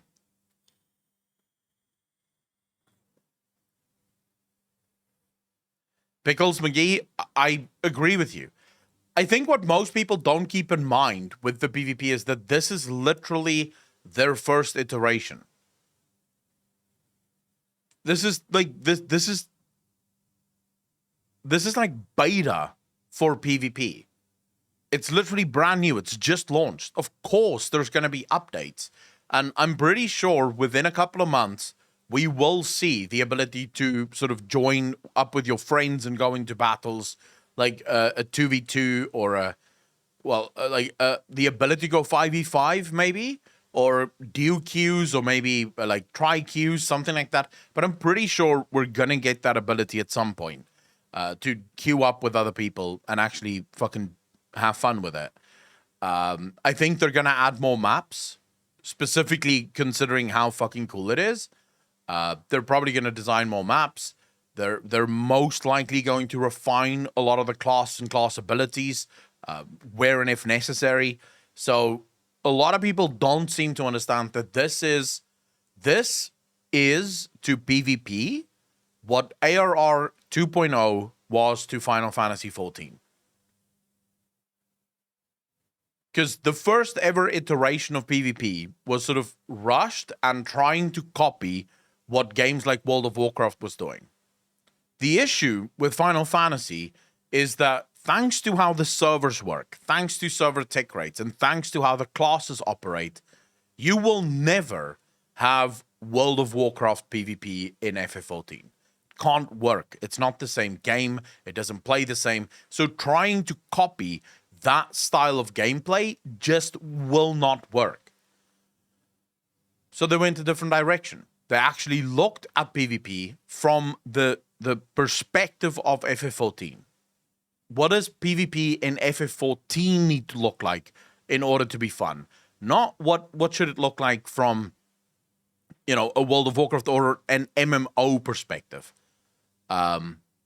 Since you don't like WoW PvP, right? Yeah, I'm not a fan of PvP in general. It's not just WoW PvP. I think WoW has some of the best PvP in MMOs, but that doesn't mean that, I don't like PvP, period. I love this PvP specifically because it doesn't play like most other PvP games. Be interesting if they update Lord Vermilion. I genuinely think there's going to be some really interesting games coming in the near future. Just wait and see. But I think shit's going to get a lot more interesting. All right, let me quickly see here, because we do have more videos that people want me to react to, but we have Apocalypse's video. I need to go pee first before we continue at all with watching more videos. Respect from their own arcade game. Mystic, thanks for the first time chat, dude. Really appreciate it. Welcome to the channel. Thank you. Walnut bladder. It's not about walnut bladder. It's about the fact that I drink so much fucking water and then I have to piss the whole time. It's surreal, dude. It's absolutely surreal. But then again, you guys can't say shit. I peed 2 hours into the stream, and now about an hour and 15 minutes later, I need to pee again. That seems to me very fucking normal. Just drink beer instead then? No, I don't like beer. Plus, this gives us a chance to stretch our legs. So people, take 5. Take 5, we'll be right back. We'll watch some more videos, then we'll do some tier lists, and then we'll do a Glam competition in Final Fantasy XIV if you're around. If you're on Gilgamesh Ether, now would be the time to get your Glams ready. Because when we log in, I want to see your best PvP-focused Glam. Me and Stream will decide who wins. Absolutely whatnot, Andy.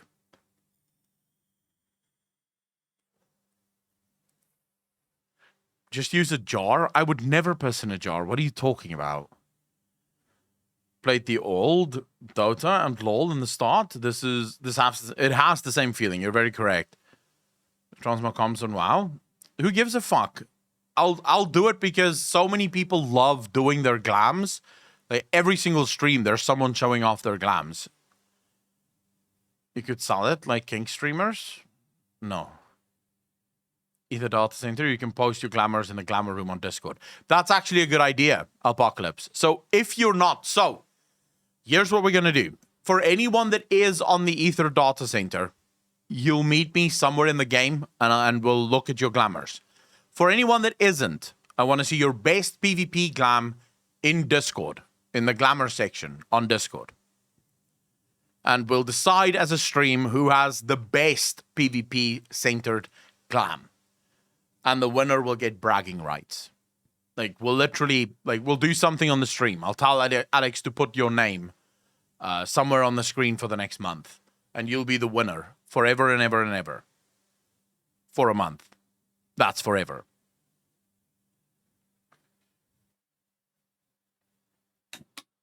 Yeah, you can't, not safe for work, glamours. What constitutes not safe for work?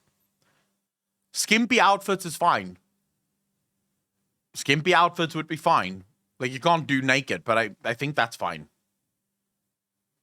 All right, I'll be right back, guys. Take 5, and then when we're back, we're going to watch one more video, do some tier lists, and then glam competition. So I'll see you guys in 5.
All right, chat. In the game, just saying. So that is what one friend told me.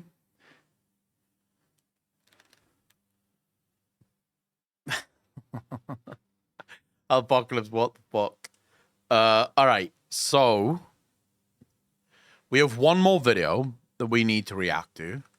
Did everyone at least get up and walk around for a bit? Or did you all just sit there like fucking degenerates?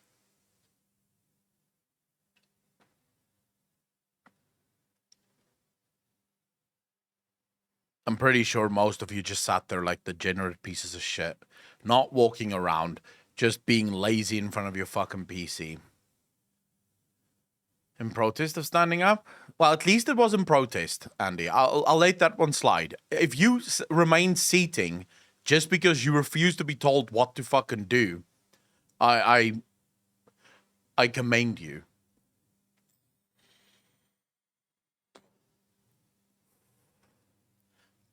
But all right. And a walk while eating? That makes sense. All right, so we have Into the Realm of Chaos, Slanesh, the Dark Prince and the Lord of Excess, Warhammer lore. Now, I've been wanting to get into Warhammer lore for a really, really long time. It's sort of sad that the first video that they sent me isn't the video about the human god. Like, whatever the fuck he's called. The guy that feeds off of the humans that die. Maybe that is the video. I don't know. But yeah, I've been really wanting to get into this. Alpocalypse and the mods have been hounding me for this for a long time. So I'm really looking forward to it, because according to them, the Warhammer lore is insane. So let's get to it. The human mind is a dark and deep well that no one can say to fully understand in its infinite complexity. In its most Stygian and loathsome recesses dwell horrid, contradicting thoughts and emotions that would make us all cower before what might be hidden inside all of us. They are our most coveted and unspeakable dreams. The shameless beast that prides itself on devouring our conscience and morality. Wantings and desires that we tried so much to keep hidden that we believed no one could ever uncover. Or at least, so we had thought. The fuck are all these characters? As we go by our daily lives, So a dark. being neither man nor woman, in the shape of a slithering snake, creeps into our very souls. Their presence, their unfathomable depravity is part of all of us. Their impossible aspirations and obsession have shaken the very heavens, and their unspeakable excess has twisted the minds of billions.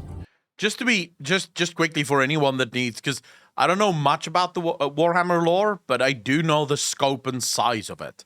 So for anyone that sort of wants to know, especially if you're a Final Fantasy player, or maybe a World of Warcraft player, or effectively any MMO player, here's what you have to understand. Take your game, take its lore, then go to almost every other MMO on the planet. Take that lore, add it to your game's lore, and you'll probably still not have enough lore to even remotely rival what is in Warhammer. The Warhammer universe is ridiculous. It spans, I think, Apocalypse, did you say it spans 40,000 years worth of story, right? Because you have the Warhammer Fantasy, and then you have Warhammer 40k, which is 40,000 years after Fantasy, and there's actually stories in between all of that, and there's influence between those two games. So it is a huge, huge world. It spans the entire galaxy, with gods from all over the place and from every other fucking world. this is a massive, massive, massive game. So it's not... I don't think you can ever truly know the whole story of Warhammer in its entirety. I don't think it's possible. They know your deepest desires, and they can control and morph them as they so wish. But worst of all, they can make them all feel reasonable and understandable in your own morality. They are the Dark Prince, the Lord of Excess, the Master of Obsession. Slaanesh. We will now go deep into the Dark Prince's realm, a place of impossible temptations that gnaw at the deepest and hidden desires one has in the soul. May Sigma protect us as we explore. Saven Raven, from what me and Apocalypse have spoken about on the Livecraft episodes, yes. So Warhammer basically treats their lore the same as WoW treated their lore under Chris Metzen.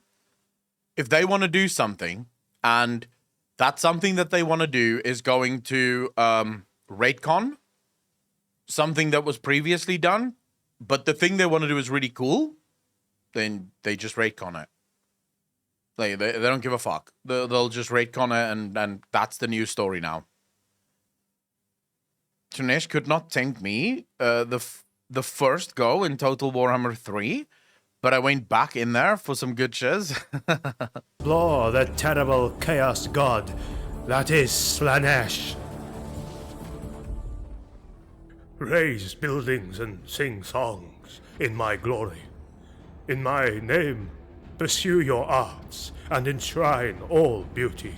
Let all people follow their every desire, sate their every hunger, and deny themselves no adventure. For it is in these things, and in no other, that you will find the greatest pleasure. And it is through these things, and through each other, that you shall rise yourselves higher, even unto the steps of my throne. You will take pleasure in all that is, though your bodies will break, and your souls be forfeit. For I am Slaanesh, most jealous of gods, and most demanding of lovers, and my thirst for you shall never be sated. Sigma protect us all. No peace can be found in the realms of chaos. Hate, agony, torment, despair. These mantras have twisted the realms and theaters of war and slaughter without end. Mortality fades away as time, space, and the most ordinary laws of nature hold no power here. There is, however, one realm, one domain whose master is not as keen on ravaging war throughout the plains as its similars. A more civilized place, made to appeal to the minds of mortals and alike. A place where the will of man goes to die. Wait, so Slaanesh doesn't like war? And let place to a festering, all-consuming indulgence. Within the 6 circles of seduction can be found many rare and exotic treasures to please the avaricious, and halls of pleasure to tantalize the carnal. Massive, opulent arenas draw those of great martial pride, while the vainglorious lord over those who they consider to be inferior to them. Yet it is all a cruel illusion, for the Dark Prince's realm is one of pure horror. For every marble hall there is a palace wrought from tainted flesh. For every pile of gold and precious stones there is a mountain of shattered hearts.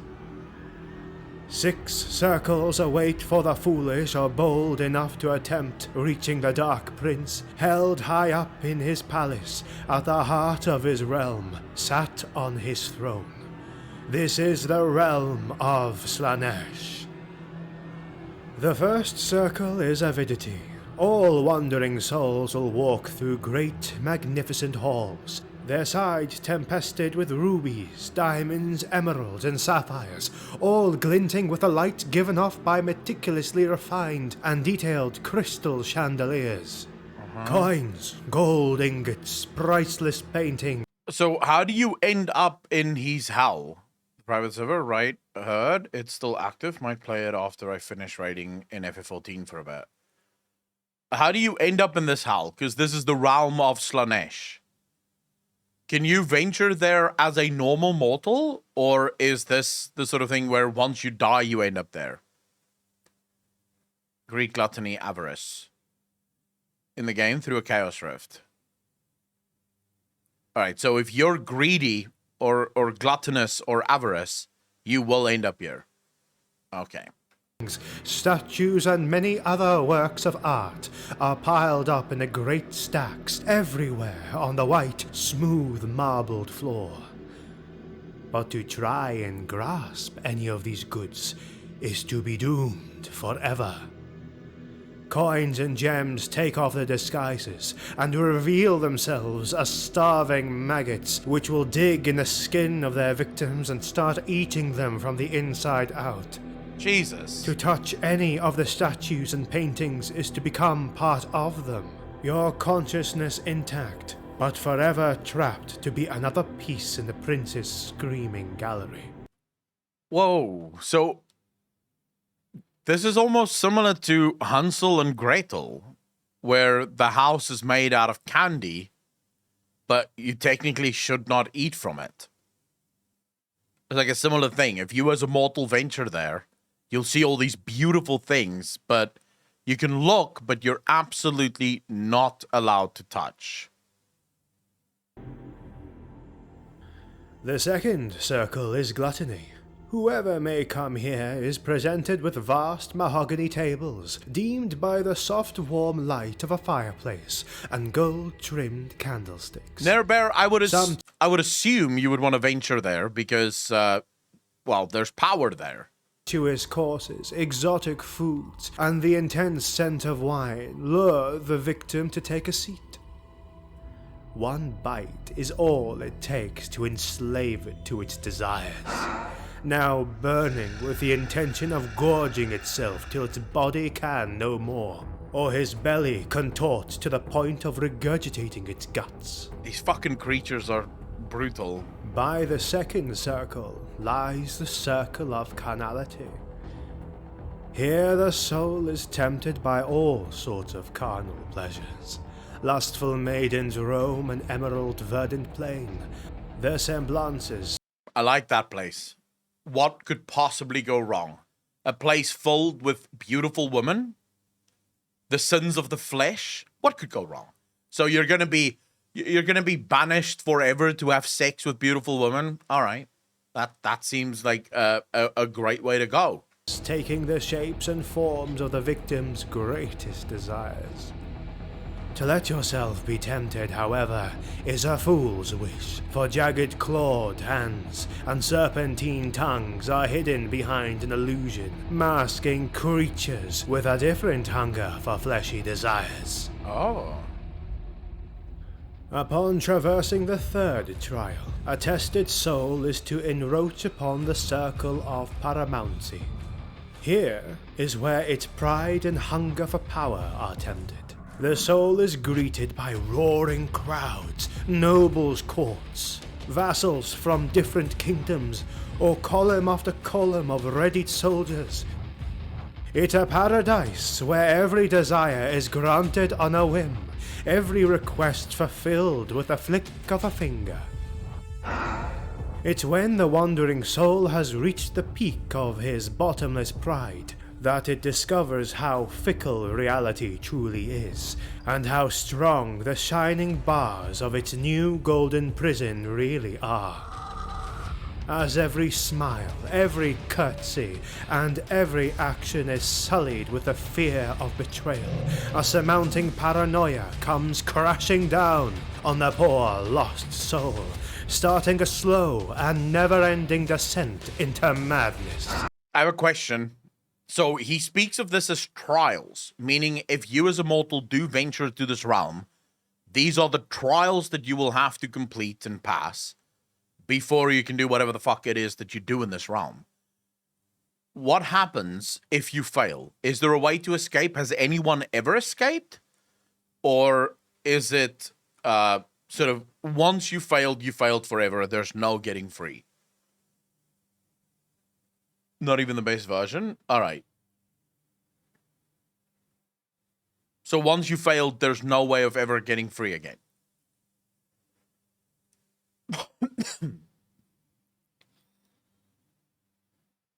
Fuck.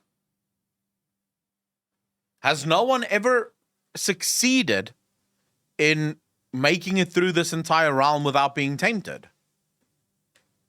If I may, Bricky Orchard, every Warhammer faction explained is such a great Warhammer lore video. Mirio Live, you're more than welcome to suggest videos in content suggestions on Discord. If you want me to react to any video, just post it there and I promise we will get to it. The mods are currently working on a new system for content suggestion, which should be live probably within a month or so, which will include a questionnaire and ways for you to tell us why you want me to watch a specific video, just so that we get to really watch cool videos and shit like that, and have a way to prioritize them over multiple streams. But for now, just drop it into the content suggestions on Discord, and I try to watch 3 to 4 videos a night on stream. The next ordeal is the Circle of Vainglory. This is a beautiful garden filled with perfumed and colorful flowers, hiding the most treacherous of thorn stems. Most dangerous of all are the whispers and chuckles of women and nymphs telling of past successes, bigger and small, dedicating particular attention to the unheeded temptations of the past circles. For a soul to be lured by such adulations means to stray away from the beaten path. Be led in the thick forest's undergrowth, where thorny briars and roots take a hold of their victim and start slowly breaking every bone and joint. Fucking hell. Whilst the flattering voices now turn to mocking laughter as they list every one of the soul's failures in the cruelest of parodies. Finally, the last and most dangerous of the 6 circles of seduction, the circle of indolency. Here lies a white stretch of thin white sand, a seemingly infinite coastline touched by ambrosial limpid waters, frozen in a never-ending sunset. Every wave, every stone and every grain of sand is soothing to the touch, and as a wandering soul tries to move forward, it realizes that at every step its legs become heavier and heavier. The topaz warm light beams of the dying sun It wants you caress to its rest skin, there. and soon the lost soul finds it increasingly harder to breathe. And as all strength starts to leave the body, the sea's sweet scent invades its senses to finally make it collapse in the final slumber. And there on the sand, it will lie till the waves grasp its body and devour the remains, its brittle bones now becoming the new... Congrats, the crits. Fucking congrats. I have not seen the Astartes Project short movies. I have not watched that yet. white grains of sand to grow the bleak coast evermore. And so the cycle will continue, as its remains join the others who tried, those who dared come from so far, almost onto the steps of the Dark Prince's throne. Is this going to be a sort of, if you manage to make it to the Dark Prince's throne, then he will grant you a wish, and he will empower you with said wish? Is that why people go there? Because And then it's also probably going to turn out that every single one of you, like, you have to be very careful. So a lot of people don't know this, but the original, like, genie, the Aladdin genie is not really what genies were all about, or jinns were all about. If you asked a jinn for a wish, if you made a wish, you had to be extremely careful with your wording, because jinns would literally apply the most literal interpretation of what you asked for. And more often than not, they would find a way to turn it into your greatest fucking nightmare. So you had to be, like, it was almost better never to ask for anything from a jinn. Because if you ask, say, for example, grant me riches beyond imagining, I wish to drown in gold, they would literally drown you in fucking gold. So they would literally kill you in gold, because that's what you asked for. So they're incredibly, like, I'm assuming this is the kind of thing that he is.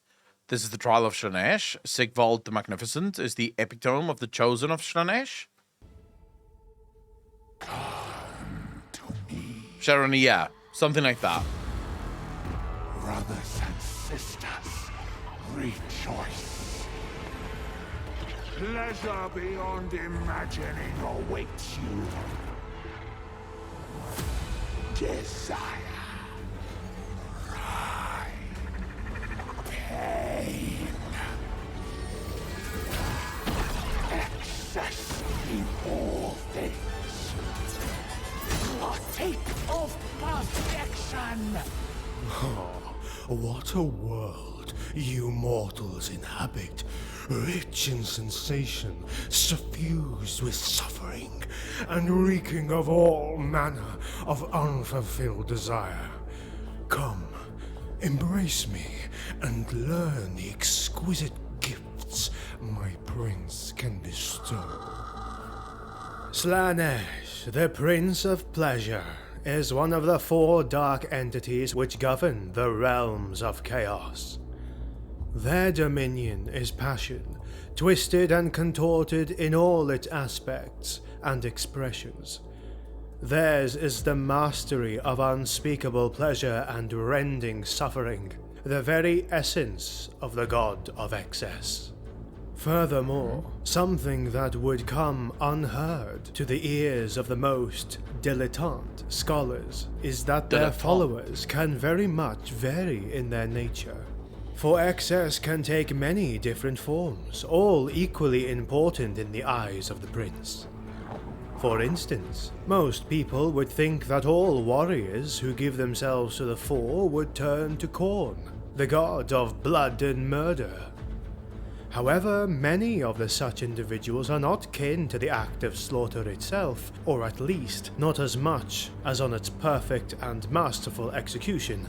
Slaanesh will gift you the speed, dexterity, and grace for every swing of your sword, to be as precise as a painter's stroke, delicate as a lover's caress, terrible just as much as beautiful. That is the moment when, in the eyes of the Dark Prince, death becomes the most sublime of arts. When life reaches its highest peak, made to be witnessed one moment at a time, contemplated in its profound majesty. The fuck is that? In the same manner, most would have you believe that scholars and mages who turn to the dark gods would seek the patronage of Sinch, the lord of magic and trickery. And yet, just as many prefer to win the dark arts through the whispers sang in their ears by the sweet lips of the Prince of Pleasure. For he who can uncover mankind's deepest desires is also a master of... Is there lore videos about every single one of Slaanesh's sort of generals? I'm assuming he does have named generals. Whispers, keeper of secrets, holder of ancient and terrible knowledge that would scare off any sane individual. However, Caution is a luxury you cannot allow yourself to have when trying to uncover the world's mysteries. And so, these wandering followers will eventually be consumed by a slowly building obsession. Their hunger for secrets, a gaping, starving hole which will carve itself in their hearts, craving for more. Always more whispers, always more knowledge. And once they will finally obtain it all, they will rejoice and bathe in the stillness quiet of their filled desires. Then they'll break, screaming and tearing at their eyes and ears as a cacophony of thoughts and emotions takes a hold of their sanity. In a matter of moments, they will be crushed by the impossible weight of the secrets they uncovered until they are but husks, emptied of everything they once were. Such is the Dude, the creature from 40k is fucking wild, dude. I mean, I thought the creatures from Baldur's Gate or Wizards of the Coast was wild, but the creatures are really bizarre in this game. The price or in to this pay world. when attempting to scale the steps to the Dark Prince's throne. Last but not least, Slaanesh is the youngest of the four brothers, and is therefore also considered the weakest, as his power is overshadowed by the one of his brothers. However, as the scriptures teach, the realms of chaos are indeed fickle. Like a great obsidian pendulum, power swings perpetually back and forth from one god to the other. Thus it is foreseen that one day Slaanesh may grow so powerful to overwhelm all his older brothers and break the stalemate which is the great game. For he is the god of excess, and by his own nature, the Chaos Gods represent deeds, concepts, and emotions brought to their extreme. As one of the gods grows in strength, the realms bending and breaking under his will, the Dark Prince smiles. For they know that there is excess in rage, there is suffering in despair, and there is love in malice. So the Chaos Gods are at war with one another as well. So first and foremost, they're all at war with the mortals, but then also at war with each other. Basically, their war with mortals is to garner souls so that they can be stronger than their brothers. And right now, as it seems, it's a stalemate. I think mostly Lovecraft inspired. Tubor, are you saying that Warhammer is mostly Lovecraft inspired? Because the truth is that I would say very few of the dark fantasies these days, so very few of our dark fantasy video games, dark fantasy worlds, isn't Lovecraft inspired. The world to use in their game, but they are not at war with each other. Okay. The Eternal Game, which is literally their purpose of infighting always, save for specific events, mutual enemies. If one gets too powerful, the others lay them out. So basically, what Blizzard was trying to go for with their sort of cosmological forces, always balancing each other out, was the equivalent of the Lords of Chaos in Warhammer, where they were supposed to constantly be at war with one another, well, playing a game with one another of balance. If one got too powerful, the others would sort of band together and throw them down. In a way where nobody will ever win, as the others would turn on any who breaks the stalemate. They're rivals, not really at war. It's like Apocalypse said, it's a game. Actually, the forces of chaos ally with each other pretty consistently. Right.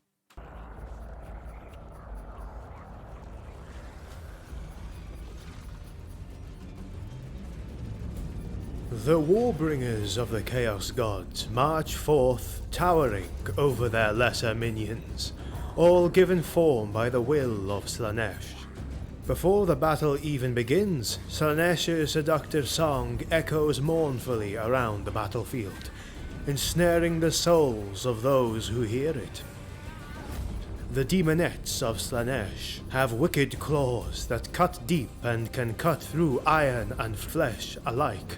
Their voices are intoxicating and seducing at the same time.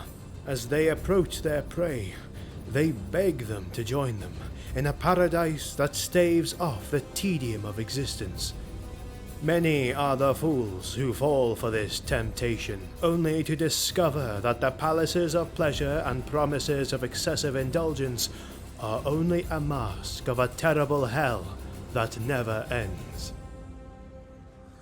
The demonettes are often accompanied by outriders, terrible entities mounted on swift steeds. They move. I like how there's back and forth in all these games. One view of the oldest story ever told. I don't get mad when there are similarities or they all come from the same roots. Seven Raven, I agree with you. We spoke about this many times before. There are a collection of tropes within storytelling that you can't really get beyond. You can only tell stories in so many different ways before you run out of ways to tell the story. And not all ways of telling a story works. There are ways that's almost never explored for good reason because those ways don't work. For some reason, whatever that reason might be, the audience just does not accept that as a good storytelling mechanism. So basically, you stick with the tropes that work, and those are the tropes that you run with. Now, as such, one can very easily see why trying to build a brand new world that has zero influence. Look at Warhammer's lore. Look at all of the things that they've already covered. How are you going to build a fantasy universe that doesn't borrow, at least in the slightest, from something within the Warhammer lore?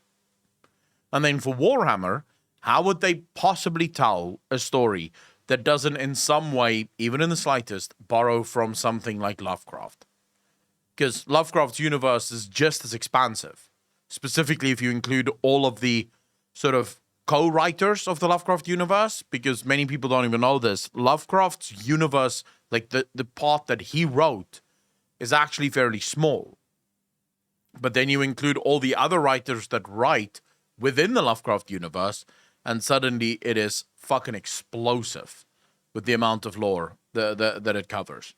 So ultimately, you can't really not include some of that. Move across the battlefield with incredible agility, always seeking their prey. They are said to be so far. Who are the great old ones, Apocalypse? Oh, yes. Lovecraft created the sort of foundation, and from there, people are just building on it. Which is very similar to what Warhammer... Like, do we know, are the original creators of Warhammer still with the company? Or has it since been sort of, like, added new writers and new people that sort of doing their new... Like, doing new stories within that similar universe?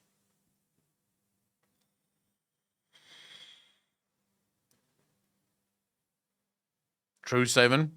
Engine precursors, as in 80, 90 million years old. Or is it just space lizards? Fast, they can charm time itself, and so can travel and move between the seconds to reach their unfortunate enemies that are often not prepared to respond to the swiftness of these relentless hunters. These creatures can sense the unique smells of the souls of their victims, and once they have identified the scent, they can pursue their prey through time and space for eternity if they so desire. But as the malignant and cruel beings that they are, they keep chasing their victims to the limit of their sanity, only leaving the slimmest chance of hope in them, only to continue to torment them until they have finally given up. Wow. It is then that the Seekers drag their souls to the realm of chaos to be tormented forever in Slaanesh's loathsome chambers. Delighting in the exquisite pain the hosts. Too bored. I've been told that a good way to get into it is by playing the Warhammer games. So there's three Total War Warhammer games that cover a lot of the lore. But then there's also, I think, Vermintide or something like that, which you can which you can play, which is apparently very good from a lore perspective.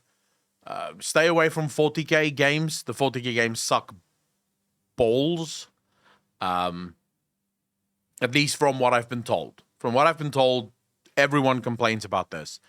The fantasy games is incredible. The 40k games are all dog shit for some reason. God knows why. But yeah, I would say mainly books, since Warhammer is a tabletop game first. I would say buying the books for Warhammer is probably the right way to go. But now, how much would it cost you? Roundabout. Give me a round figure. If you wanted to buy all the books for Warhammer right now, how much would it cost you? To learn all the lore as it currently stands.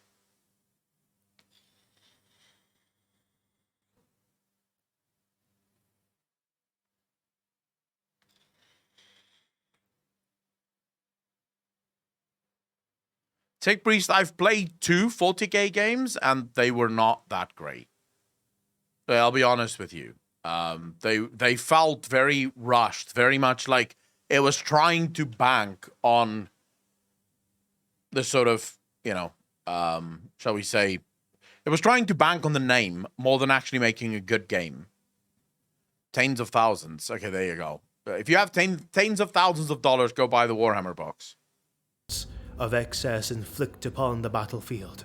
The Keeper of Secrets marches above all, dealing blows with stunning perfection, moving swiftly from one target to another, not wasting any movement and showcasing the delicate precision with which they kill. It is known that these greater demons of Slaanesh are also very capable spellcasters, able to manifest terrible expressions of destructive magic into the world. These beings feel every sensation there is with exhilarated senses, and they transmit the enhanced expressions of pain to their unfortunate victims. The hosts of Slaanesh march forth full of vibrant colors and wicked manifestations of unlimited and unrestrained excess. Their dark splendor is terrible to behold, and it speaks doom to all who witness it. Nothing seems good about these people. Like, is there any good reason for them? How I could do such a thing? Well, I ask you, how could you not? Once I had gazed upon the beauty of the Lord of Delight, I knew I had no choice. To catch even a glimpse of his immortal radiance is to be swept away by the pure ecstasy his perfect form invokes. I gave up my own soul willingly. He shall be my lover and my mater for all eternity, and I shall be his. The followers of Slaanesh are decadent in the extreme and revel in their outrageousness. Many of them wear garish colors, delicate clothing and flowing robes offset with leather or fur, all draped and adorned with fine gold or silver chains. Their armor is chased with intricate patterns and engravings, all crafted to perfection. Those mortals that worship the Prince of Pleasure have been able to catch his attention, and often rewarded with mutations that enable them to experience and feel greater sensations of pleasure from battle. Some are said to become obsessed at pursuing these sensations, and the most devoted of them lose the humanity in their eyes, as these become larger and turn black. Despite this, there are many Slaanesh followers that cannot be identified as easily as their appearance can show. Many of the already tainted and fallen lie hidden within human society, disguised as ordinary folk, with their own interests. It granted me all I desired, but took from me all that I valued. I would give anything to look upon this beauty once again. And occupations, but always ready to strike when the time is right.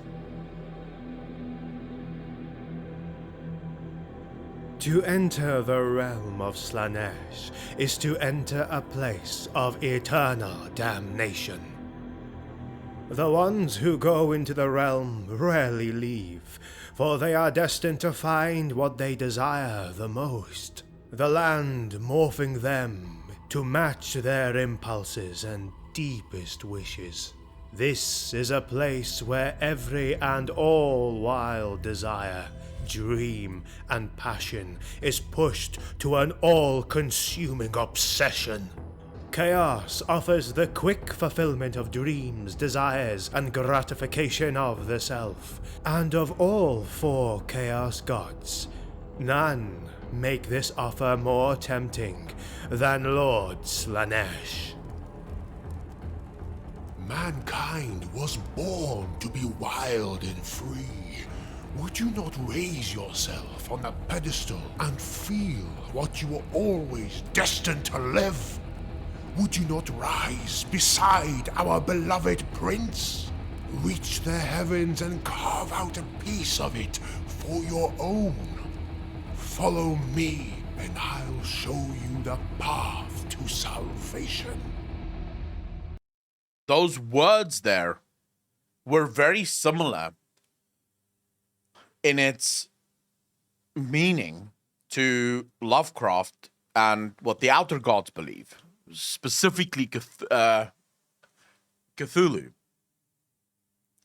Because in Cthulhu's mind, mortals, men, should be free to wage war and make love and hate and kill without any sort of moral impedance on their actions.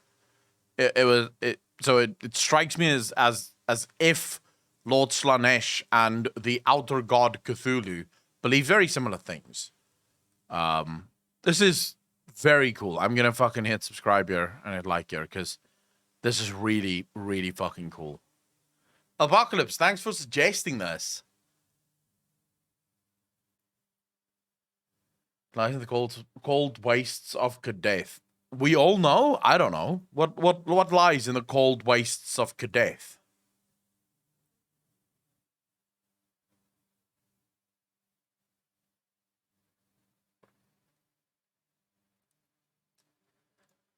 Would Azeroth be chaos? I guess in terms of uncertainty, one could say that.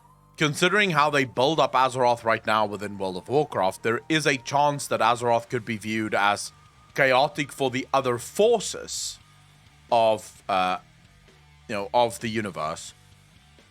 I can definitely see that. All right, let's quickly see here.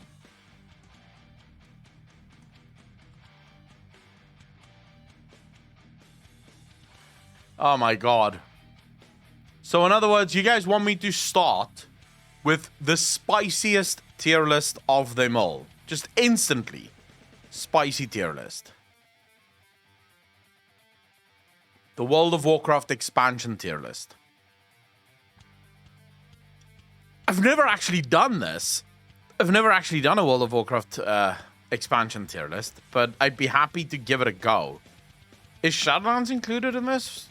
Why do I not see the Shadowlands expansion? This is an old one. Where's the Shadowlands expansion? You have Cataclysm, Legion, Mists of Pandaria, Burning Crusade, Classic, Waters of Draenor, Lich King, Wrath. No, where's the Shadowlands one?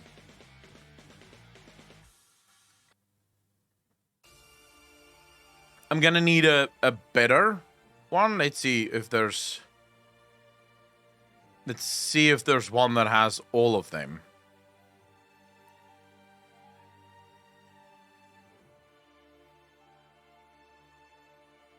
Oh my god, really? Does none of these have all of them?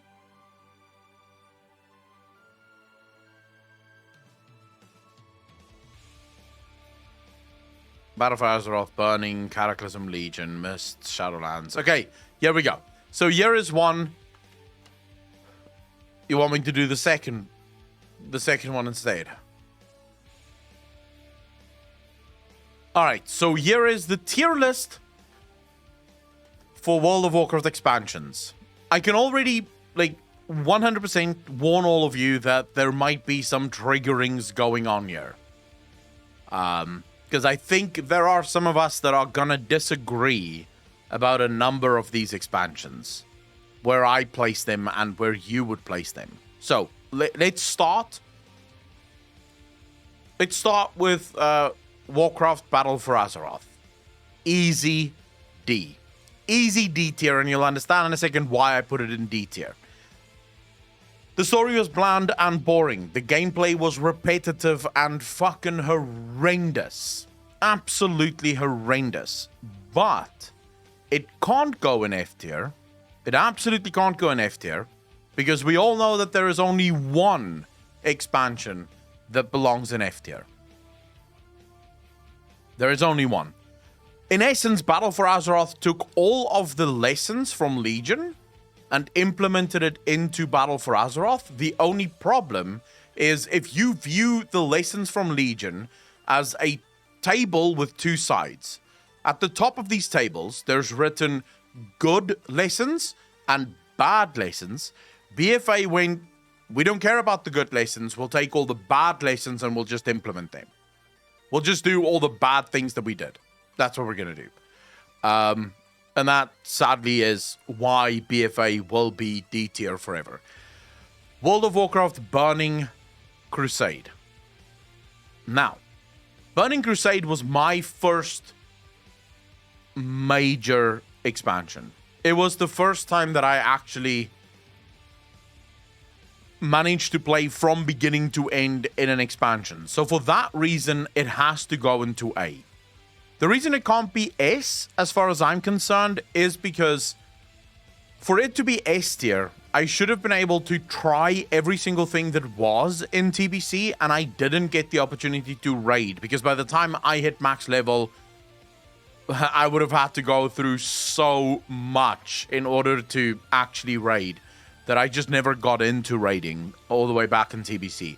So for me, TBC, easy A. It could even be S, I think. It could be S, but I think A is fine as far as I'm concerned. Cataclysm. World of Warcraft Cataclysm. So chat, where would you guys put Cataclysm? Adelia, how you doing?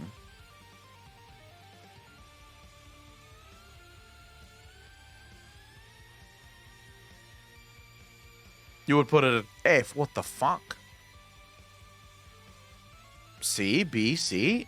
See, this is where you and I are going to disagree 100%, chat. Because Cataclysm, for me, should be B or higher, A or lower. I don't believe that it's a C tier game. Cataclysm had amazing dungeons. It had amazing raids. The zones were really fun. The story was really cool. The boss fights were awesome. The only problem that Cataclysm had, as far as I can tell, there's a poll, by the way, right now, so let's see how that poll plays out. What are you guys voting on? Cataclysm, A, B, or C? Let's see. Come on. Let's get the votes in here. I want to see what everyone says. The only thing that failed for Cataclysm, in my opinion, is that Cataclysm sadly did not have its own unique continent. If Cataclysm had all of their zones put together in an island somewhere off the coast of Kalimdor or Eastern Kingdoms, I think people would have loved Cataclysm a lot more.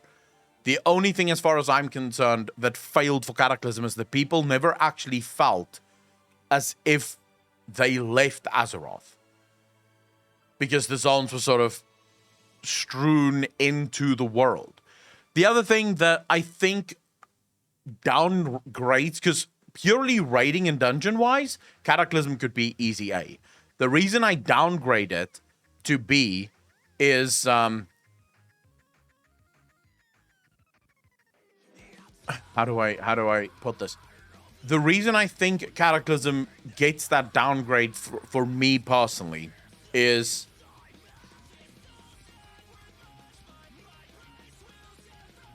the story for Cataclysm ended up being somewhat messy, and it completely, the way Cataclysm was implemented completely ruined the starting experience for new players for all expansions that followed. So every single expansion after Cataclysm made no fucking sense if you were a brand new player trying to play the game from level 1.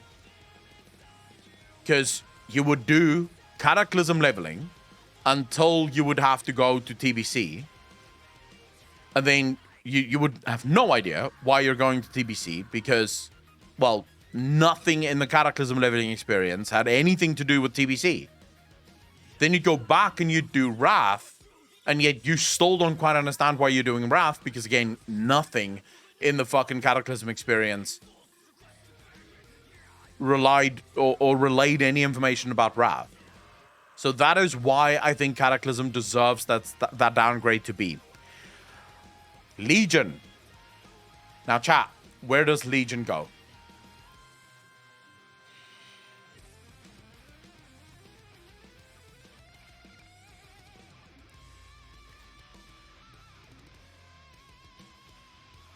Mike says S. Adelia says S. Apocalypse says S.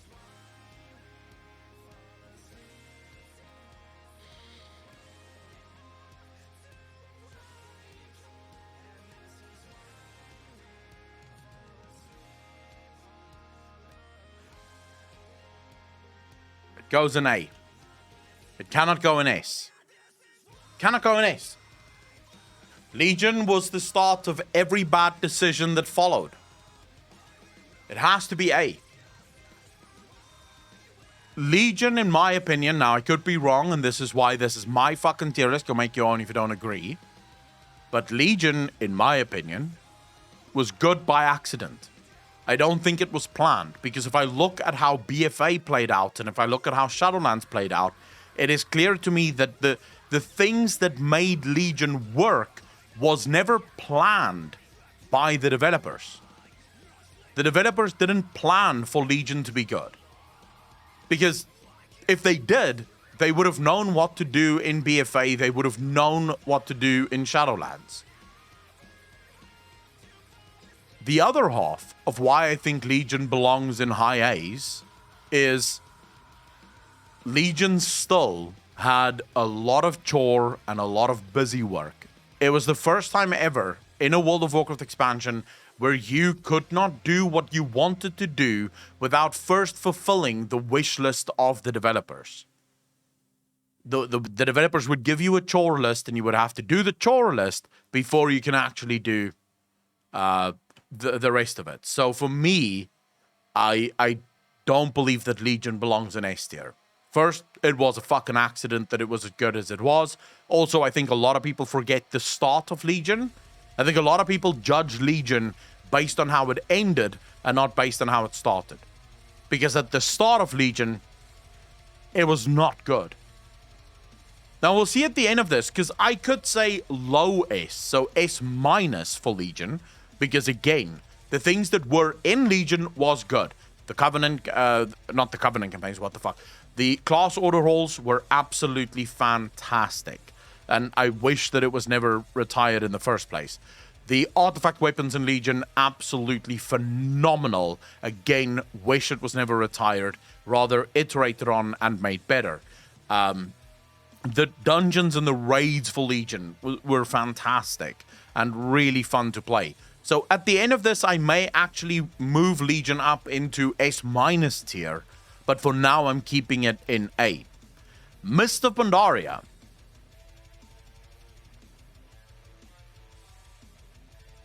Where do you put Mist of Pandaria, chat?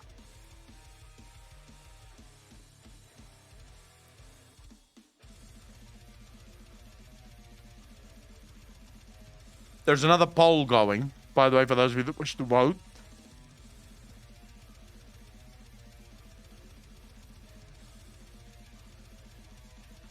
I see S is winning.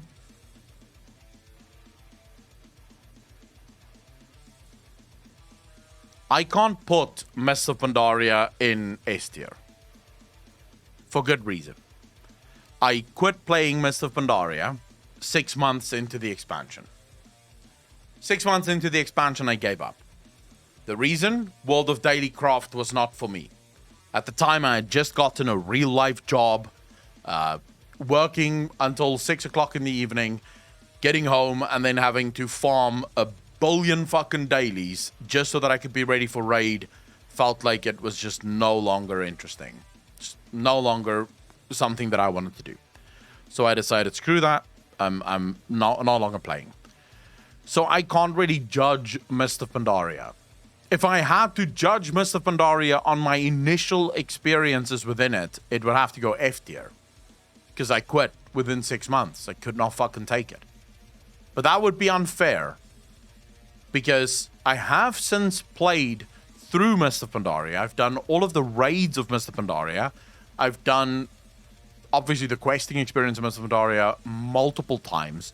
And if I base it on the things that I did do in Mist of Pandaria and the things that I did love about Mist of Pandaria, then I have to say, I think Mist of Pandaria housed one of the greatest stories in World of Warcraft history ever.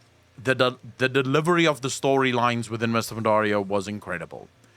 The introduction of the lore characteristics within the zones were incredible. The Cloxy storyline was just absolutely next level. The zone design was incredible. The music was incredible.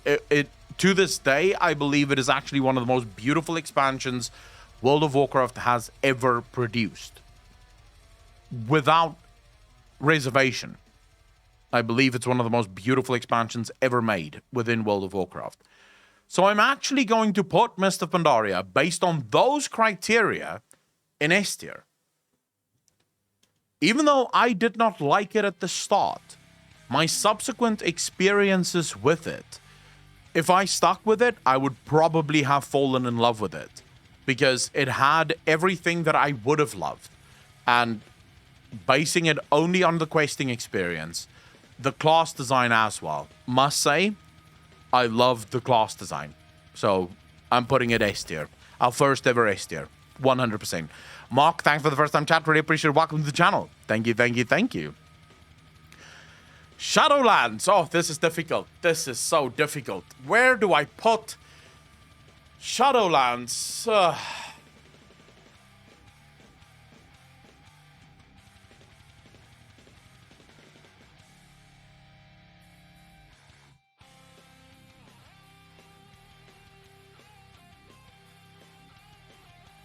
This is a thinker. This is a stomper. Where do you put Shadowlands in all of this? Let's go through this step by step, shall we? The cinematic for Shadowlands was incredible. Easy S tier cinematic. Then came the zones. The zone design was adequate, in many cases absolutely subliminal. Not subliminal, sublime. In many cases, sublime. I think the story of Shadowlands, at least the launch story, really good. Could have been better, but it had enough there that I was really excited for what could come with Shadowlands. And then came a 9-month drought.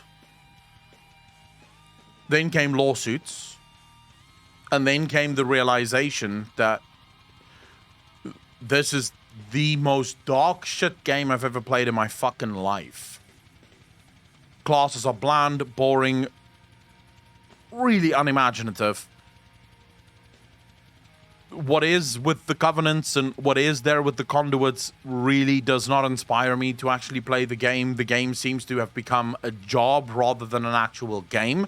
So, ladies and gentlemen, it comes with a heavy heart. And believe me, I take no pleasure in doing this. No pleasure whatsoever. But I think that even this is too high for Shadowlands. I think that even F tier might be too high for Shadowlands.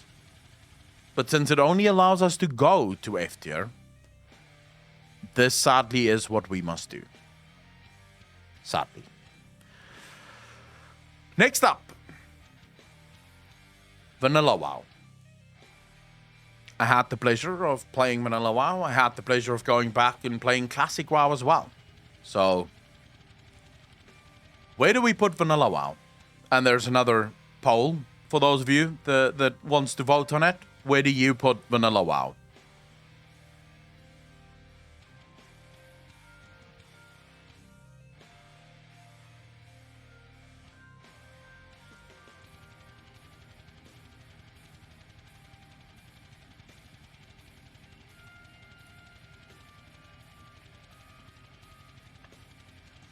I understand what a lot of people are saying. Is at the time, here's the problem with that.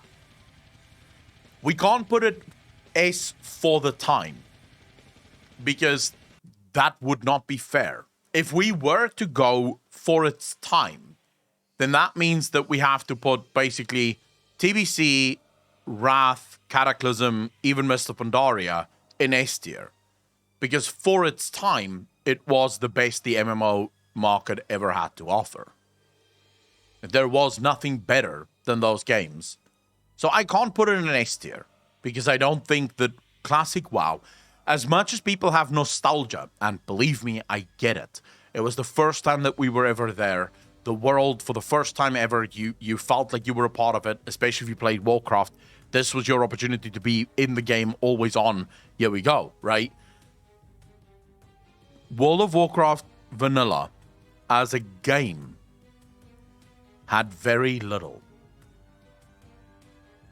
If you really think back on it, and you compare it to now,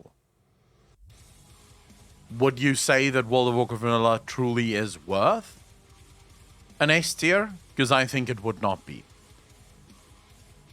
But I also don't want to go so far as B tier, because I think from a B tier perspective, we aren't necessarily giving it its dues. We have to remember that thanks to Vanilla, it launched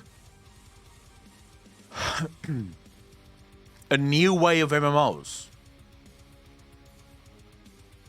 If it wasn't for Vanilla, we would never have had MMOs like Final Fantasy XIV, ESO.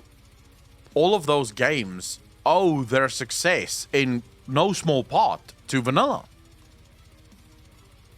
Are we going to judge a game that came out that long ago by today's standards? Javlive, this is why I'm sort of creating a different metric for judging it. Because you can't really judge it. I mean, this game isn't new, so you can't really judge it by today's standards. But then you can also not really judge it by its standards back then. So you have to find a trade-off. Which is why I said, if you judge it purely based on what it had, it goes B tier, high B tier, low A tier. But then you also have to keep in mind what it did for the MMO industry. Because it was the trendsetter. It was the trendsetter. Without it, we would not be here. We would still be playing Lineage 4, basically made the same way as Lineage 2. So I think for that and that reason alone, and also for the enjoyable nature that is the game, because it is actually an enjoyable game, even though it's bare bones and there isn't much in there, I am actually going to put it high A's. Because it managed to do something that wasn't even its intent. It created an RPG with very little story in it, and still it was a role-playing game. It was a survival game, because you didn't need food or water, but you did need food or water. So, in a way, it was a game well ahead of its time, and still really fun. So I think it deserves a strong A rating, in my opinion. Mike, are we gonna fucking do this? Very little story in terms of what was presented within the game. The developers themselves admitted it. They didn't design the quests to actually tell a story. They designed the quest to send you from A to B. The story that was World of Warcraft Vanilla was presented in books and around the game, not necessarily in the game. world building were very much presented within the game. You know this. Fuck, we've gone through this so many fucking times. I can't believe I have to explain this to one of my mods. This was back in the day before World of Warcraft started, like, trying to tell the story in the game, but then also manages to tell the whole fucking story in the novel. Story was there, but it was all over the place and not fitting together great? No, because it was never their focus, Angel. They weren't trying to tell it in the game. They made the game to be D&D, effectively. Vanilla, wow, major patches weren't really connected, no. Stories was there, but they were zone-specific. It was more a sandbox. I agree with that, Jad. I can 100% agree with that. How dare you question Strummer, Mike? Yeah, Mike, go fuck yourself. How dare you question my authority? Alright, here's a contentious one for all of you fucks. Wallets of Draenor. Wallets of Draenor. Here is where things are going to be contentious as shit. Let's see the poll votes. I want to see what you guys say in the polls. Let's see it. Come on, how many people do we have fucking watching right now? 110. I need to see at least 60 votes. Come on. At least 60. Let's go.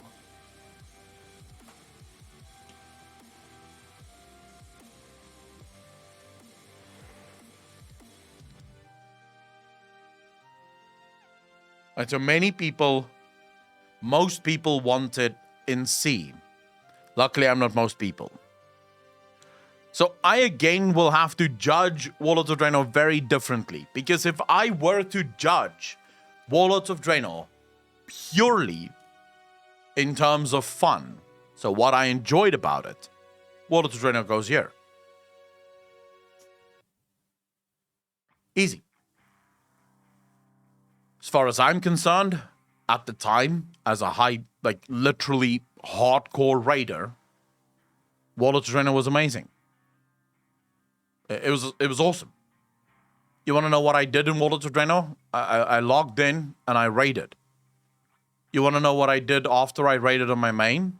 I started an alt, leveled it, and started raiding again. What did I do after that? Started another alt, leveled it, and started raiding again. And as someone who only raided, it was fucking amazing. Because that's all I had to do. I didn't care about World of Warcraft PvP.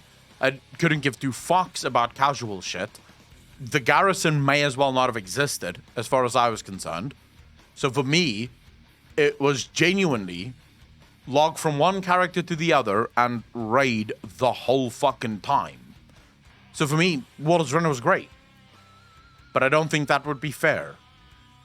I don't think if we're going to do a fair comparison, Warlords of Draenor can be rated that high. Because I have to think about other players. Games are not just made for me. Games are made for everyone. And so far, we've tried to holistically rank and rate every single one of these expansions. Warlords of Draenor had no content. Even the content that was there had no fucking content.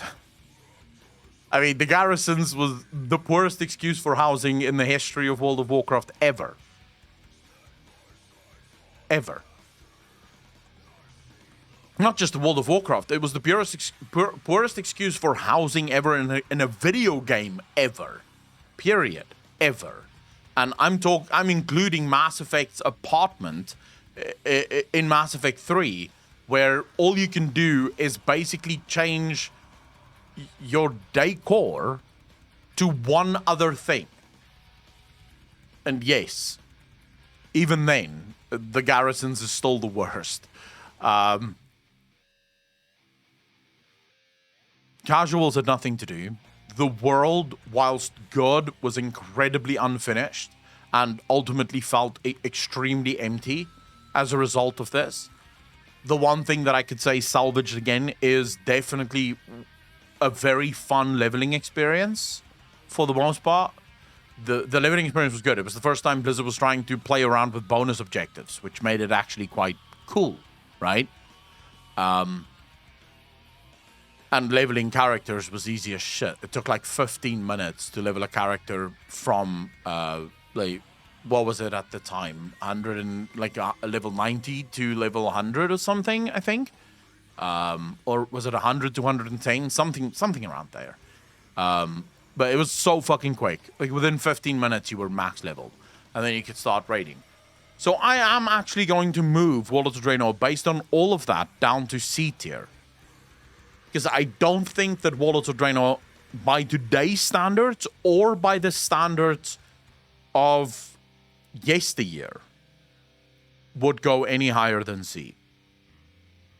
If you want just a mindless fucking gamer that only raided, you would have been very bored in Warlords of Draenor. So C tier, I think, is fair for it. Because it is still better than BFA, and it is a fuck ton better than Shadowlands. But it's nowhere near Cataclysm. And Cataclysm is just next on the list. I almost start feeling sad that Cataclysm is on B tier. Is there anyone that disagrees with me putting Warlords of Draenor in C tier? Who thinks that it should be lower?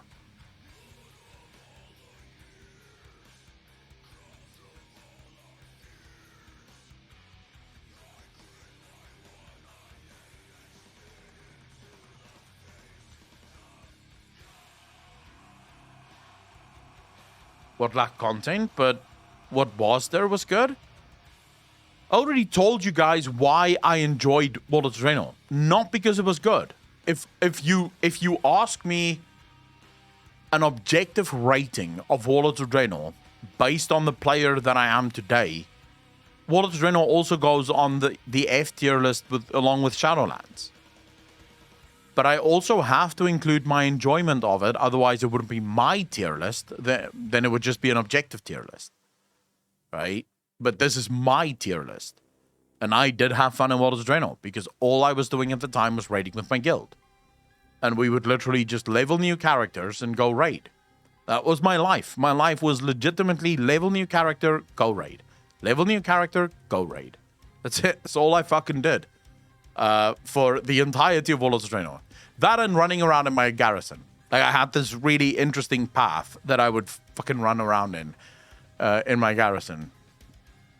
B tier experience? Yeah, I think C is a good place for it. It's gonna piss a lot of people off, but I think C is a good place for it. Now we get to Wrath. The winner for Wrath, according to the polls, is S tier.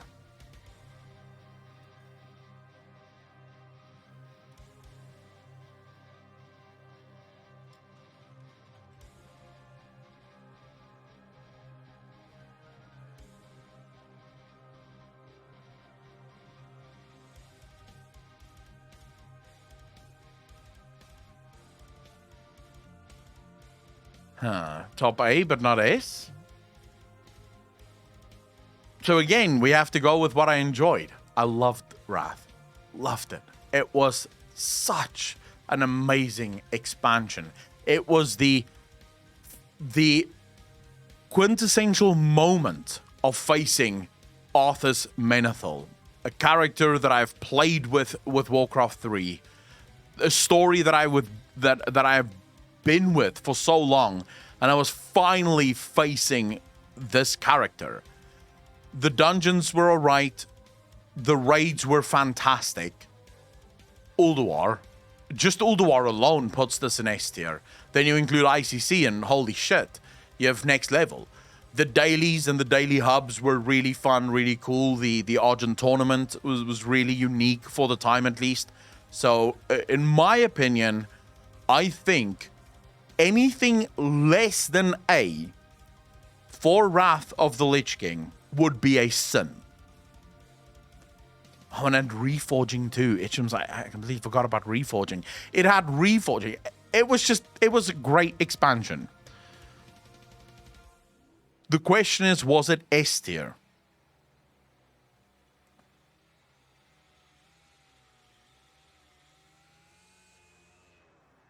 Because there is a couple of problems with Wrath, which most of you might not fully follow.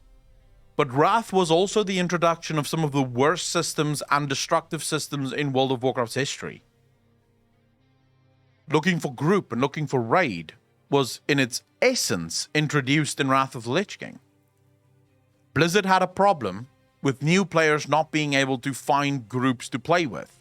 And instead of trying to figure out what the ultimate cause of that was, Blizzard did what they always do, which is applied a band-aid to the problem rather than fixing the problem itself.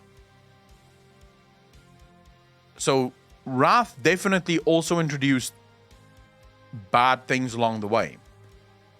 The original intent of LFG I can absolutely get behind. I don't think looking for group is a bad feature.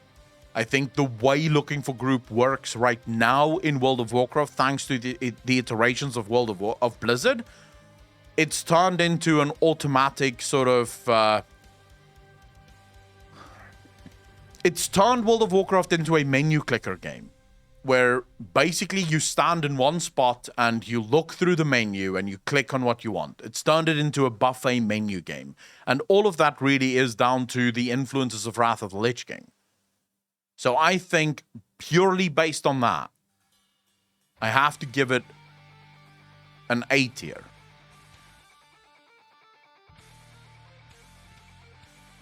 But I also don't quite know if I agree with A tier. Because I think S tier still. You know, I'm going to change it up. I'm going to fucking change it up. That's it.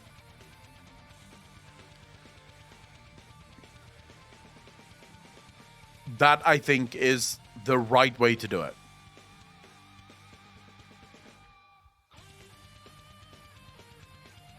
I think Mists of Pandaria and Legion should be higher than any of the other expansions ever. I think Wrath of the Lich King deserves to be higher than any of the other expansions ever released. But I'm not sure if Wrath of the Lich King is better than Mists of Pandaria and Legion from an objective standpoint. Can anyone make a case for why Wrath of the Lich King should objectively be higher than Mists of Pandaria and Legion?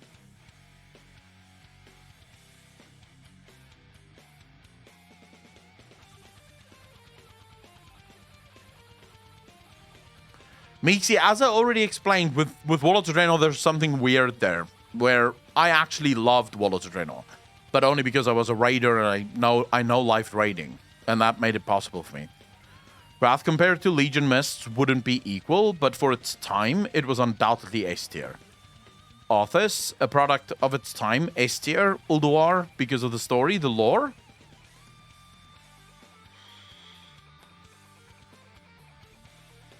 Alright, mods, one more poll. One more poll. Should Wrath of the Lich King be higher than Mists and Legion? Yes or no? And I will go with that poll. That will be the deciding vote for this, because I can make a case objectively and subjectively for why Wrath should be either below Mists of Pandaria and Legion or above Mists of Pandaria and Legion, but I don't know how exactly. I don't know which of those is correct. So I'm going to allow chat to make that decision. Is any mods actually working on this, or should I quickly run it?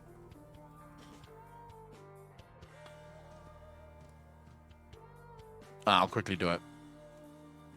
Oh, Mike, you are working on it. Okay, thank you. Thank you, Mike. I think Cammy needs to be removed from the mod list. Massey, why is that? Get Legion and Wrath off the step stool. Cammy, how about no?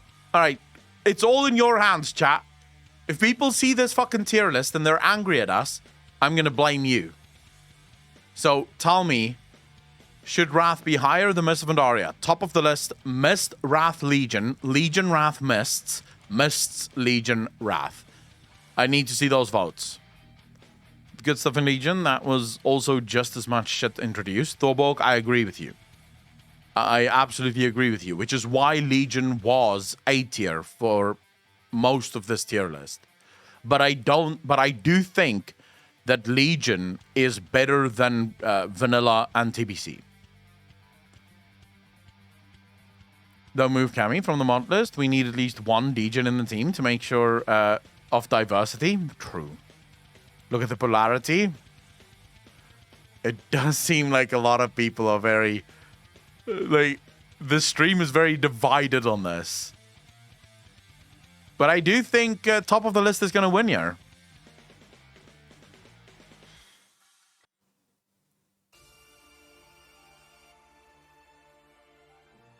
Thorborg, I agree with that. You make a good point, sir. You make a good point. Panda is top. Kamikins, this is not what chat thinks. And chat is ultimately going to make this decision. I'm not going to make the decision. This is chat's decision.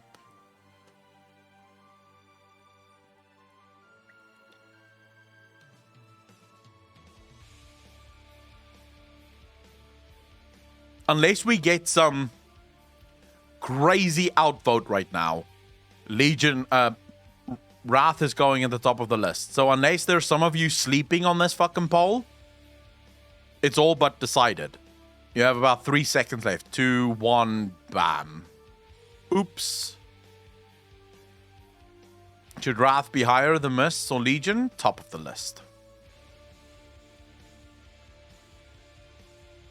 It has been decided, ladies and gentlemen.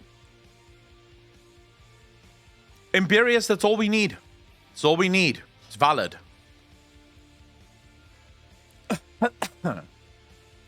Let me quickly... I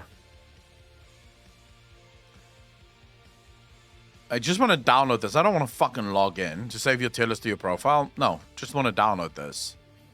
Download the image.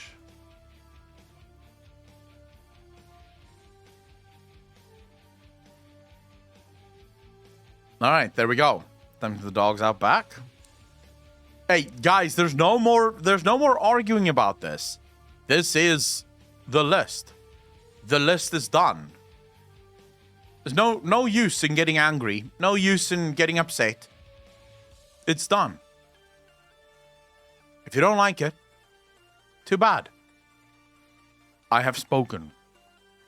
For all eternity, this will be the worst to best expansions for World of Warcraft, period.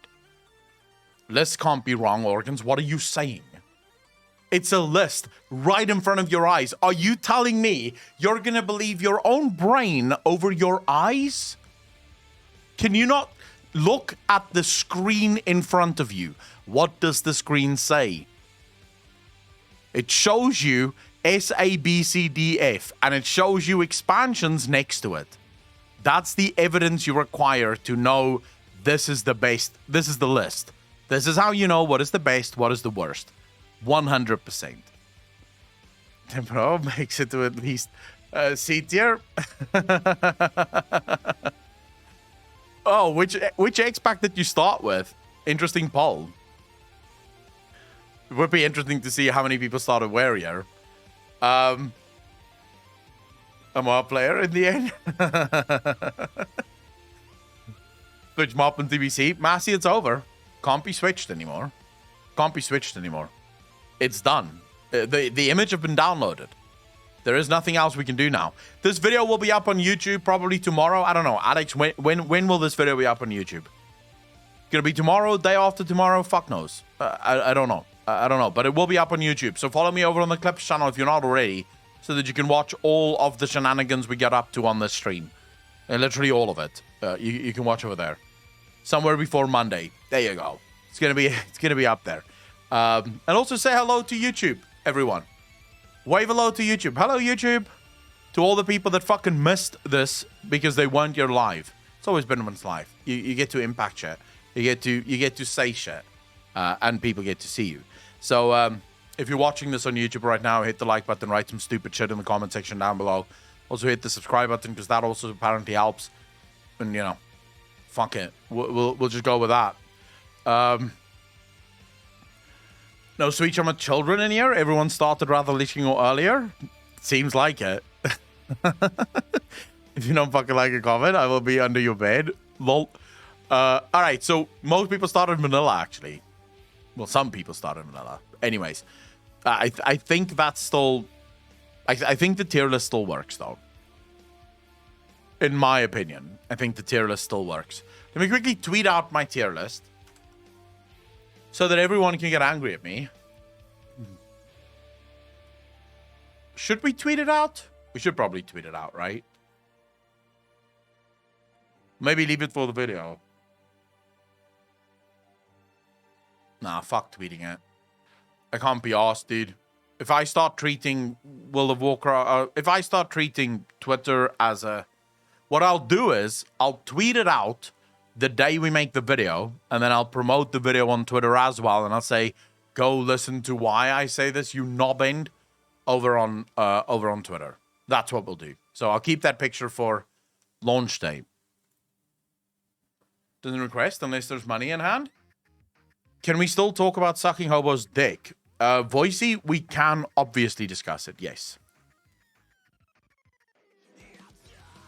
Dude, at this point, every single person on YouTube have heard me say, I will suck a hobo's dick. Of course. Alright, we have another tier here. Another tier list. Oh my god. This is gonna upset a lot of people.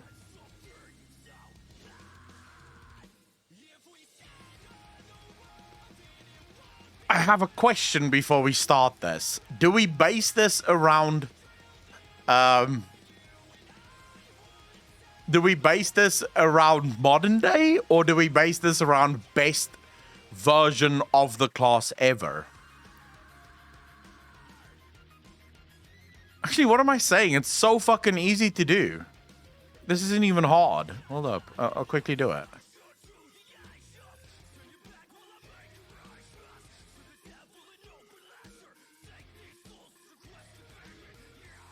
Why am I even struggling with this? So easy. There we go. Done. Thank you for watching the video, ladies and gentlemen. It has been a pleasure to be with all of you. This is the tier list for WoW classes. I hope you enjoyed this. Clip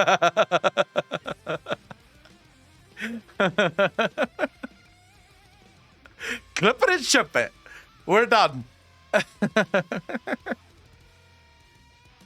I swear to God, this is it. This is it. I'm not doing anything else. This is the tier list for base classes in World of Warcraft.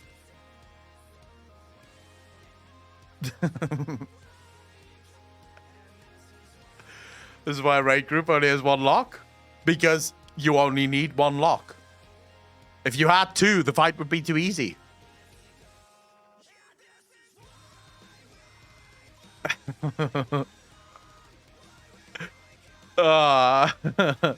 Tier list in Discord, WoW General. Yeah, please go to WoW General. Andy just shared the tier list there. Make your own tier list and share it in Discord General. I'd love to see what you guys come up with in Discord.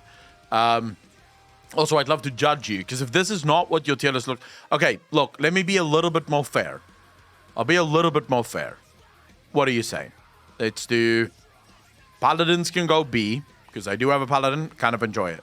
Druids... A, because I have a Druid, and I kind of like it.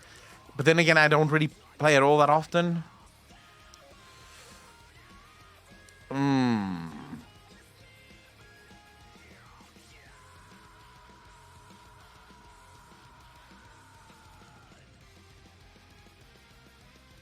Felt like it was much easier when I wasn't thinking about this. Warrior actually has to go here, because I love my Warrior.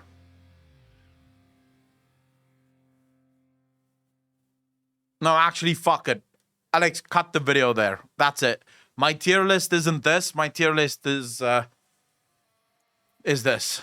I'm not even gonna start thinking about this. This is my tier list.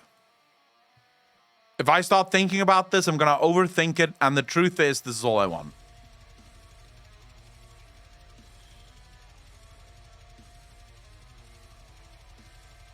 I have an idea. What about tiering it with class background after? You mean the story of the classes? Huh. So you mean the lore of the different classes? Is that what you mean?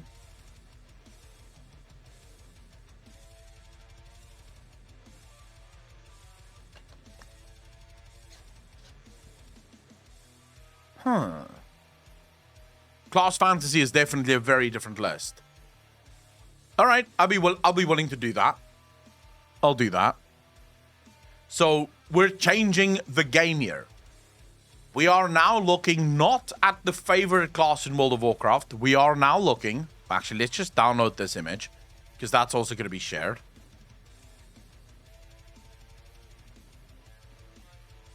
We are now looking for class fantasy in World of Warcraft.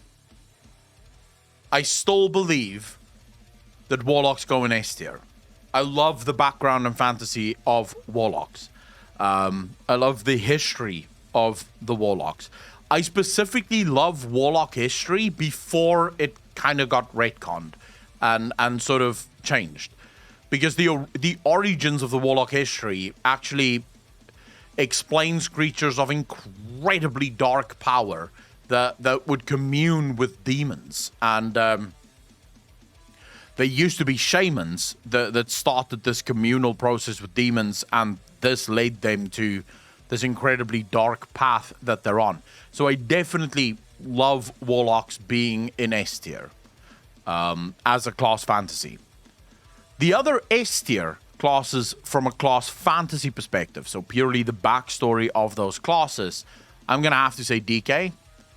The story of the DKs is phenomenal, well fleshed out, and also happens to be a story that we saw in-game. Like, we literally saw how the demons were created, or the DKs were created at the time. Specifically in terms of the DKs that we play today, not so much the DKs that was part of the invading force of Azeroth, as it were. Is there any other classes that I would put S tier?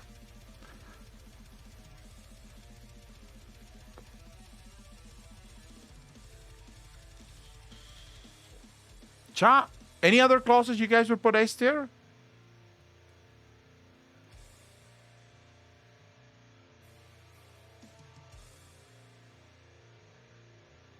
I don't know. So what about mages are we putting in S tier? Are we putting the history of mages in general in World of Warcraft in S tier? Or are we looking only at the origin story of mages? As someone who prefers darker stories, I think mages wouldn't be S tier for me purely from a story perspective. It would be high A. But if we're looking only at the general story of mages within the game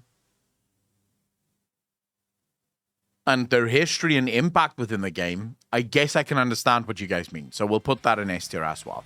I feel like the other classes don't really have that level of storytelling. At least for me. I don't think the other classes have that level of storytelling. The Shaman story never really agreed with me, Adelia. I never really cared for the Shaman story all that much. No mention of rogues, and I'm getting triggered. We're not at the rogues yet. You can calm your tits. We'll get there, I promise.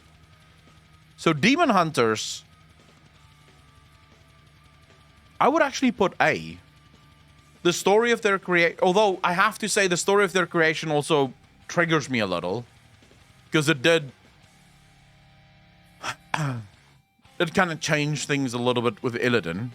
But did it change things with Illidan for the worst? I don't think so. I think the changes were actually done nice. So I could put it high A. I think Demon Hunters going high A fairly good. B for you. I would like to know, why do you guys think B for Demon Hunter? But we haven't played any Demon Hunters since Legion, yet that says a lot. Yeah, that does actually say a lot. Why would you say B for Demon Hunter? I think A is... I almost think A is a little bit undershooting it.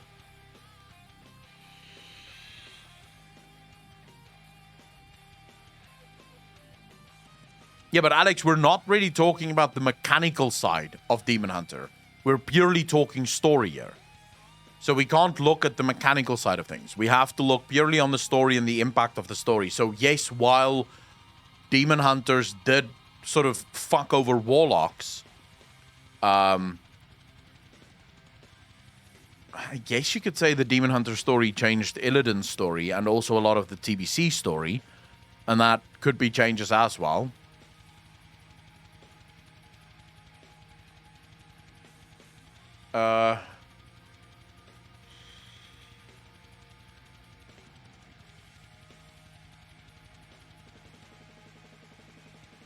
So I don't think I need to explain my reasoning behind Warlocks and DKs being in S tier from a story perspective. There's the Warlocks is like a stupidly long, an old story.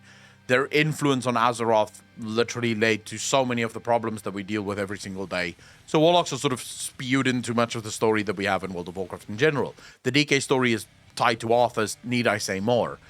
The Mage story, what makes the Mage story so interesting is not only the story of Khadgar and Medivh and you know, the entire, basically, history of World of Warcraft, as it were, but also the stories of Azshara and Illidan.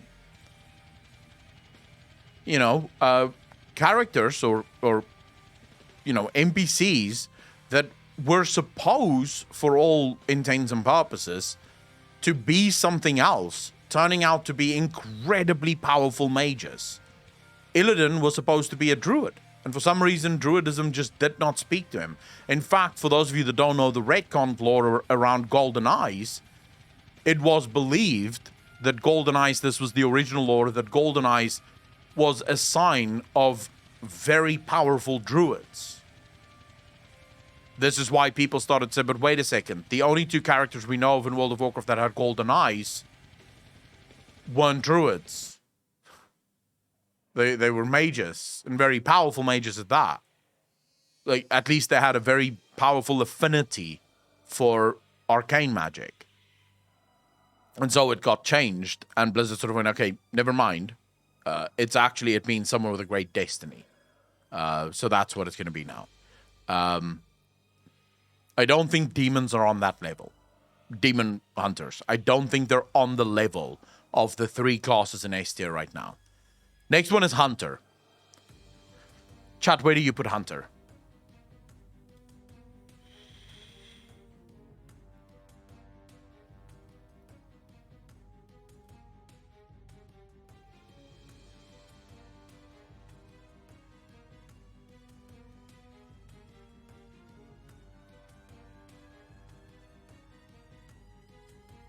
I'm gonna be honest, in terms of story, I don't think Hunter should move from D tier.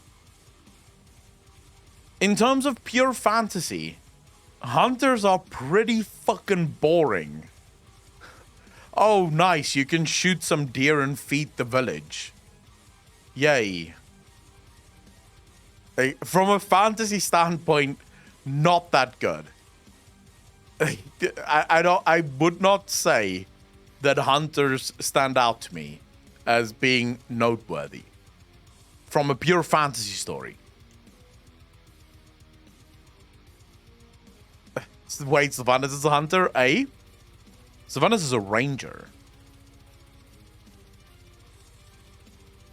Although I guess hunter, technically, same thing.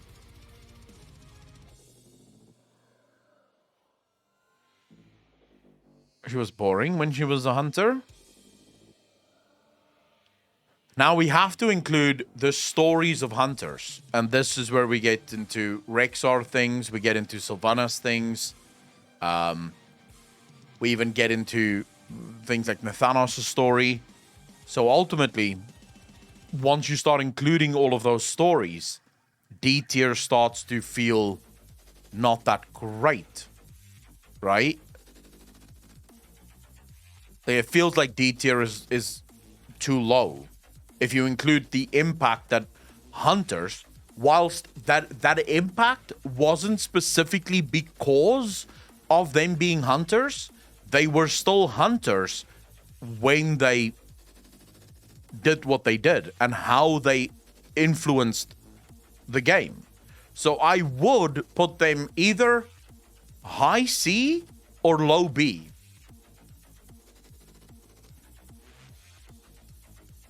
For now, let's keep them in high C. We'll talk about it at the end when we figure out the rest of the classes. The next one is Monk. Where do you put Monk?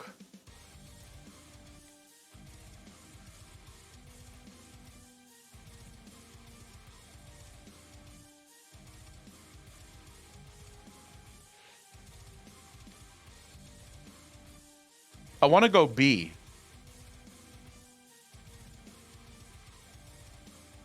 I want to go B. Not because specifically their story was bad, just because it wasn't that good.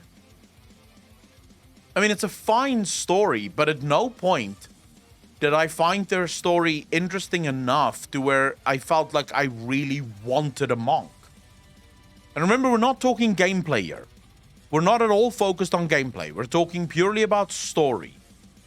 So we can either look at the backstory of the class or about the significance of the class in terms of overall storytelling. But we can't look at gameplay. Gameplay does not matter. It's only about the story. And for that, I sort of want to put monks in B tier. Because their story just did not resonate with me in general. I did not like their story. So I'm going to go for B tier right now. We'll revisit it because it is high Bs. It's not low Bs. This would be a high B. Priest. If you're going to be if you're going to be a priest, you may as well go the extra mile and be a paladin. Either you can be a useless fuck in a dress, healing some people, or be a useless fuck in some plate armor and hit some people in the face. So I don't necessarily know. Oh my god, we have to include Shadow Priest as well. I for a second forgot that there is such a thing as Shadow Priests. And Shadow Priest's story is actually quite good.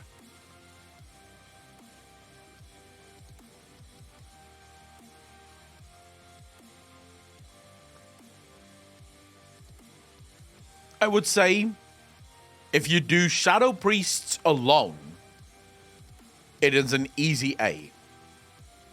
But you can't do Shadow Priest alone, because it's not just the Shadow Priest.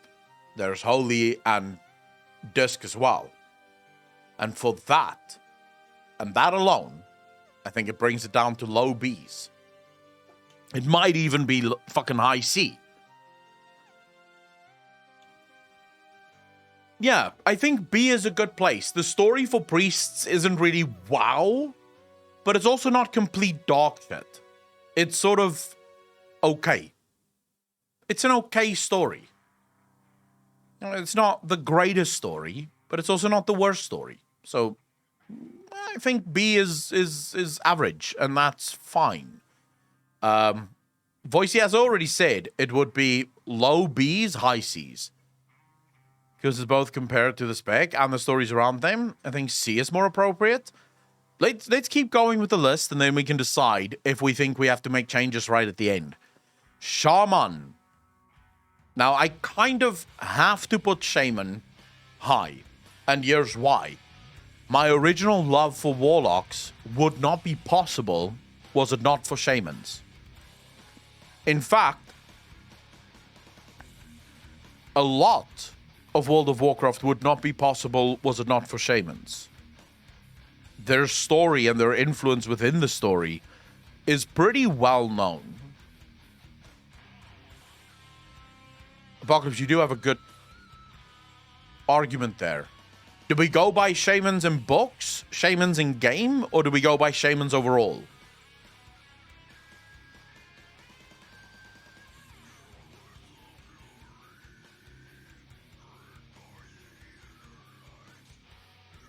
So we go with Shamans overall, which I gotta say makes it high A's, low S.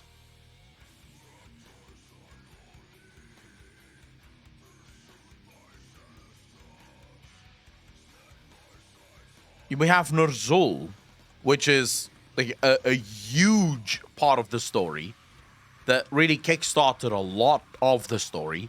We have a lot of the Orcish history and the Second War very much mired in what shamans would ultimately do and what shamans would become. I think behind Demon Hunters, their story is not as good as Demon Hunters. So for now, let's do it middle of the pack A, maybe even low A. So let's keep them there for now. Rogue. I'm kind of tempted to keep Rogue on D.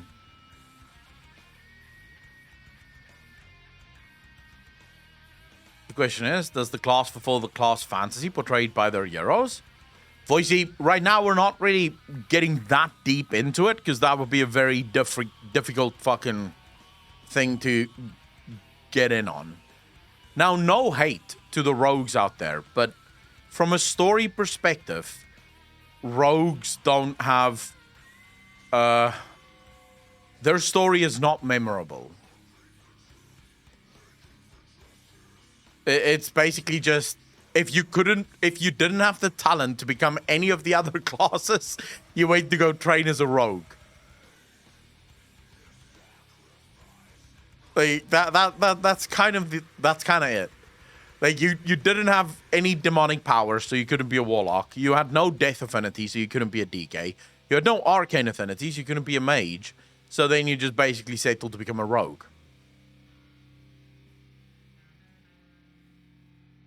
I would keep rogue in D tier. I'm sorry, but yes. Druids. Now, here's where I think we're going to get some contention with chat. Where do druids go?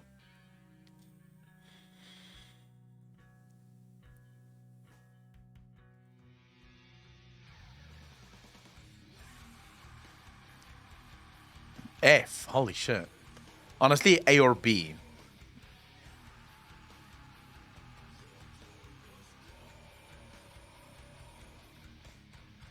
So now I have to ask a question. Are we going to talk about druids insofar as the potential of their story, or insofar as the portrayal of their story? Because those two things change their rating completely.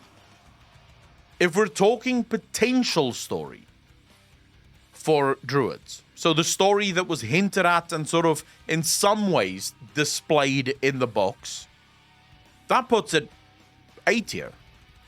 If we're talking the actual story as implemented by Blizzard, because a lot of what the story in the books show was sort of effectively retconned within the game, that makes it low B's, high C's from a story perspective. Malfurion is supposed to be an absolute demon, and yet in the game, consistently fucking useless. Consistently useless. Cenarius, supposed to be a demigod, super fucking powerful, crazy fucking cool. In the game, pretty much fucking useless.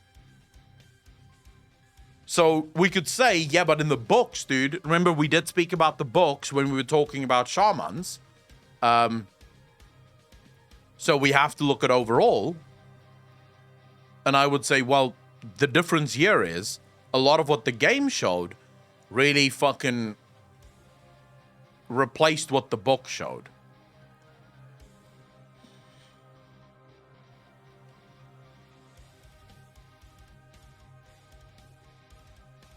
Go-Kart, the problem with Illidan is Illidan was never a druid. While Illidan was training to be a druid, Illidan never became a druid. So you can't really include Illidan within the druid storyline. Now, the Emerald Dream could definitely be shown, but again, the Emerald Dream as a story has never really been explored all that much. It's only a mention right now. So I don't know if I can put it A. The main reason I would say druids are A is because they birthed a whole other race and class. I guess what we do have to keep in mind is that while Night Elves are not specifically druids, the entirety of the history of Night Elves is literally entwined with druids. And that is something that I think we have to keep in mind with this tier set.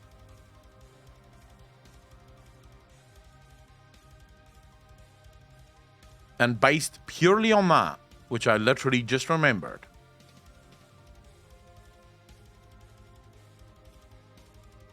low A's. Say what you will, but the story of the Night Elves in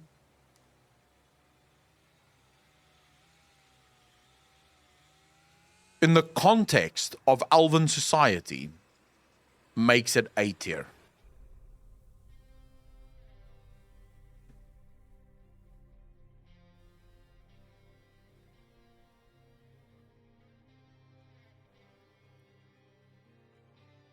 All druids do is screw everyone over and get their asses kicked. Okay, maidenless and turn into a demon hunter. So paladins over are S tier. We'll get to that. Jack Druid, the Nightborn, while not in whole druids, the Druid Council banished them. I would say the druid, look, there's a lot to the druids that needs to be kept in mind. And I think the druid story is as impactful to the story of World of Warcraft as many of the other classes that we have in the S and A tier and even in the B tier. I think the druids are more interesting than monks and definitely more interesting than priests, which is why I think they deserve low A tier. Because I don't think the druids are less interesting than monks, priests, hunters, or rogues. As I said, I think this is going to be a contentious one. And I can understand why a lot of people don't agree with this, and that's fair. Make your own fucking tier list and share it on Discord. Simple as that. All right. Paladins. Where do you guys put the Paladin?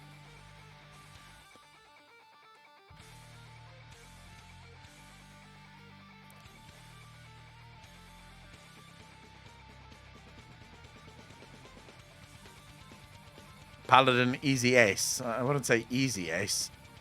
Played every class. My opinion is what counts. There you go, Massey.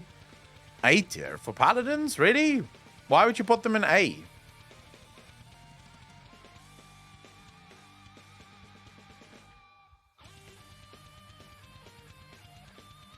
Okay. I can see why people want to do that.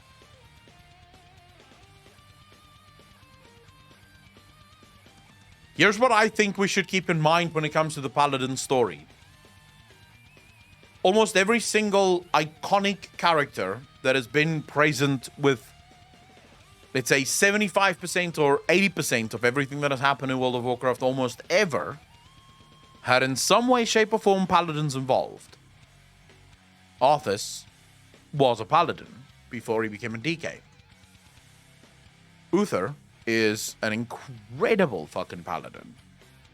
The story of the light, the story of the Blood Elves and how they became Paladins, all of that is incredibly interesting and also impactful to the overall story of World of Warcraft.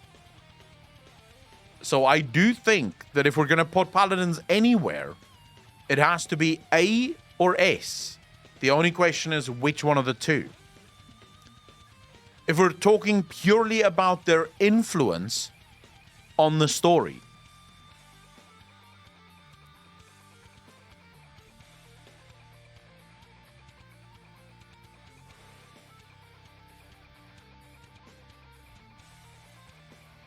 I mean, I've long since given up on my investment in the story.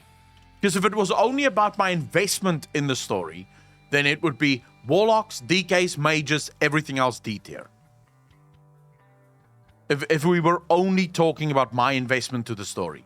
So all of these classes so far, I have judged based on how they've moved the story forward, what they've done for the story in general, what their role was overall, and then also my enjoyment of the story. If it's story, gameplay, they go down to A. We're not talking about gameplay at all. I want to say I agree with people that say put them sort of on the same scale as shamans. Because I think, actually, I'll put them like this. Because I think their involvement in the story is about equal to that of the shamans, and it's not a horrible story to go through. Like, if I sat here and I told you the story of the paladins, you wouldn't go at the end of that, God, that was fucking boring.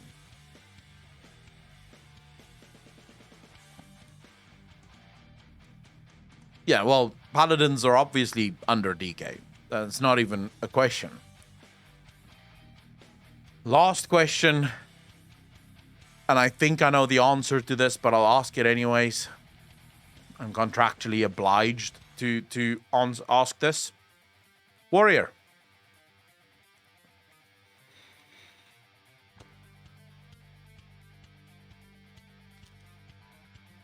I'll say this.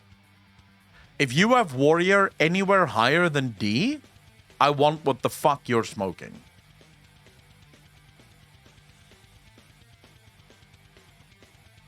If you have it any higher than D, I want what you're smoking.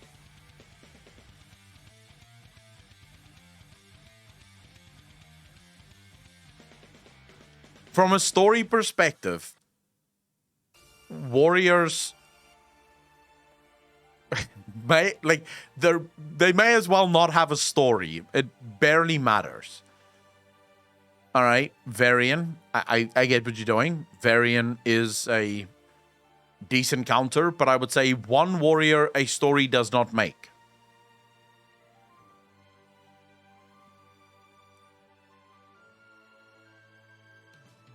Every single grunt or foot soldier out there is a warrior. They belong in SS plus tier. All of those dudes are warriors. Sargeras, Proxagar, Varian, Blackhand, Doomhammer. Easy fucking S.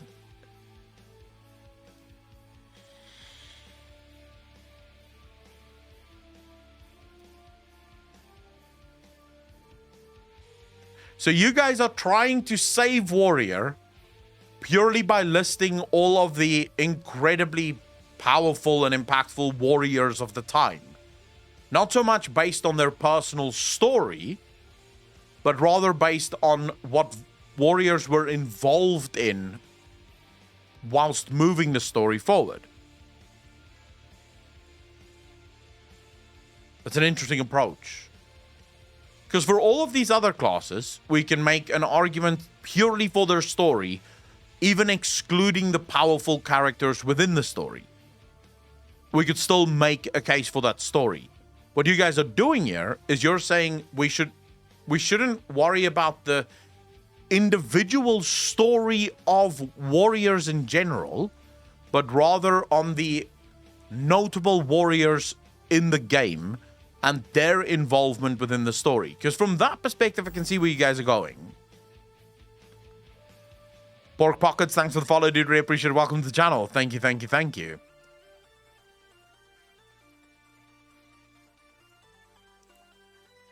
Very well, Frodo, the rogue, snuck into Mordor. Oh, so we're now not even fucking looking at games anymore. We can go cross fantasies here for warriors. No, I think we have to be fair.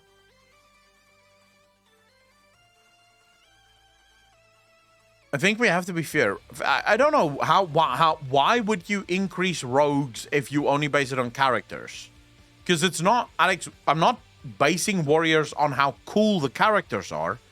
I am basing warriors on Varian's involvement in the story was impactful. Gromosh,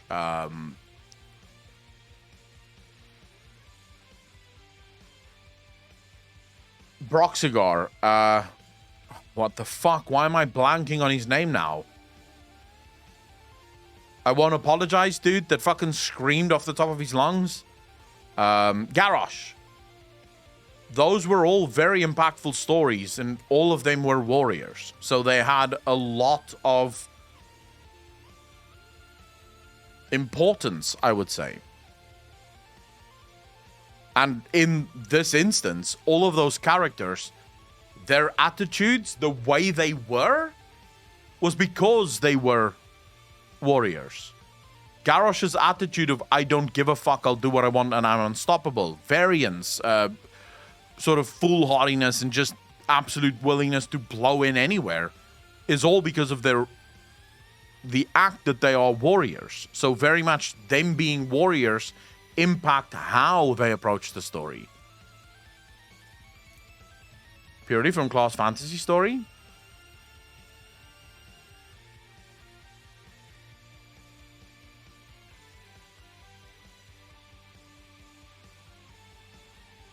Alex brings up a good point here, people.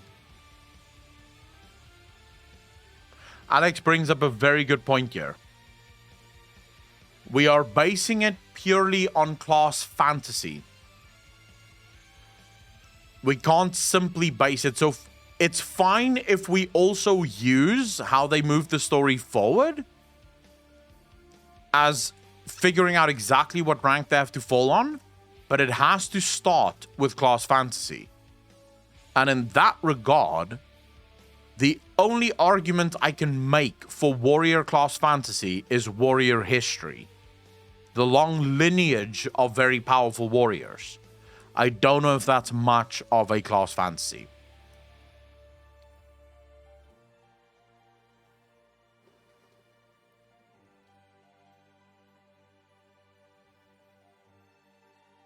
I'm going to be very real and honest with you guys. The warrior class order roll was Odin.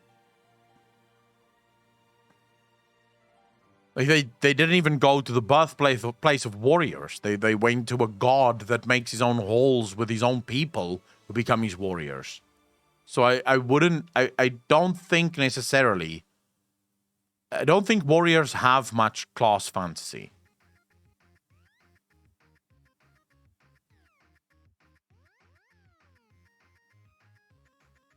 Well, Sapphire Echo, he was another badass.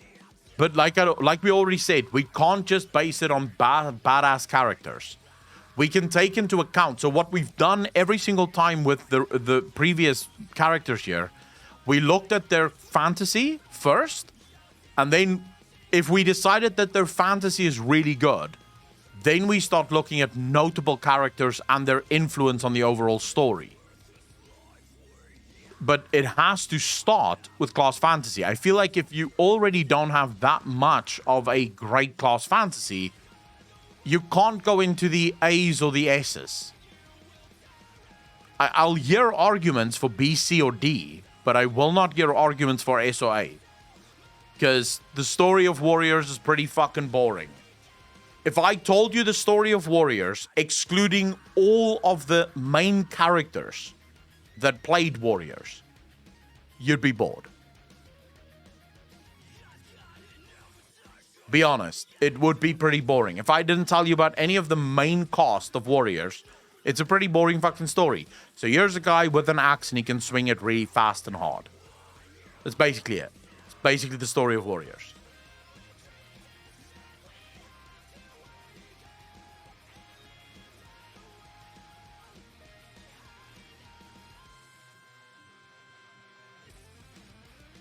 It's not to say that warrior stories can't be good.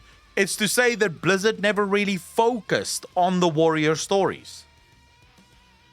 Blizzard never really fleshed out a history and fantasy for warriors. It has the ability to be good if Blizzard actually spent some time to fucking develop it. But right now, the fantasy is pretty shite. So I think it stays where it is. Eddie, how you doing, bro? Thanks for the first time chat. Really appreciate that. Yeah, it doesn't matter what Saurfang was, because it has to start with their fantasy. So before Dogfuller, share the clip. What's the clip? Wouldn't be happy with this tier list? Well, then tell Asmongold he can react to it, and then he can tell me why the fuck he disagrees. Because I think he's wrong.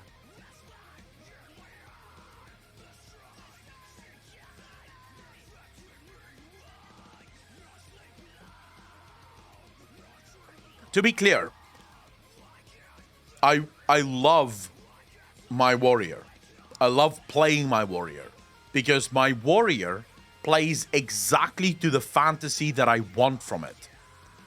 When I play my warrior, I want to smash things, and I want to feel like I'm smashing things. That's it. That's what I want.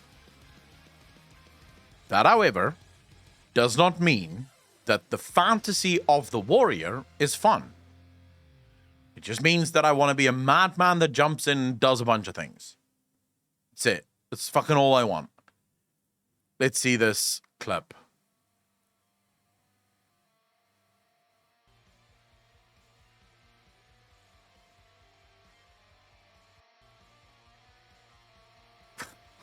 What am I doing? I don't know what the fuck I'm doing there, but hey. We'll share it. I have no idea what I'm doing there, but hey. Let's just fucking roll with it, I guess.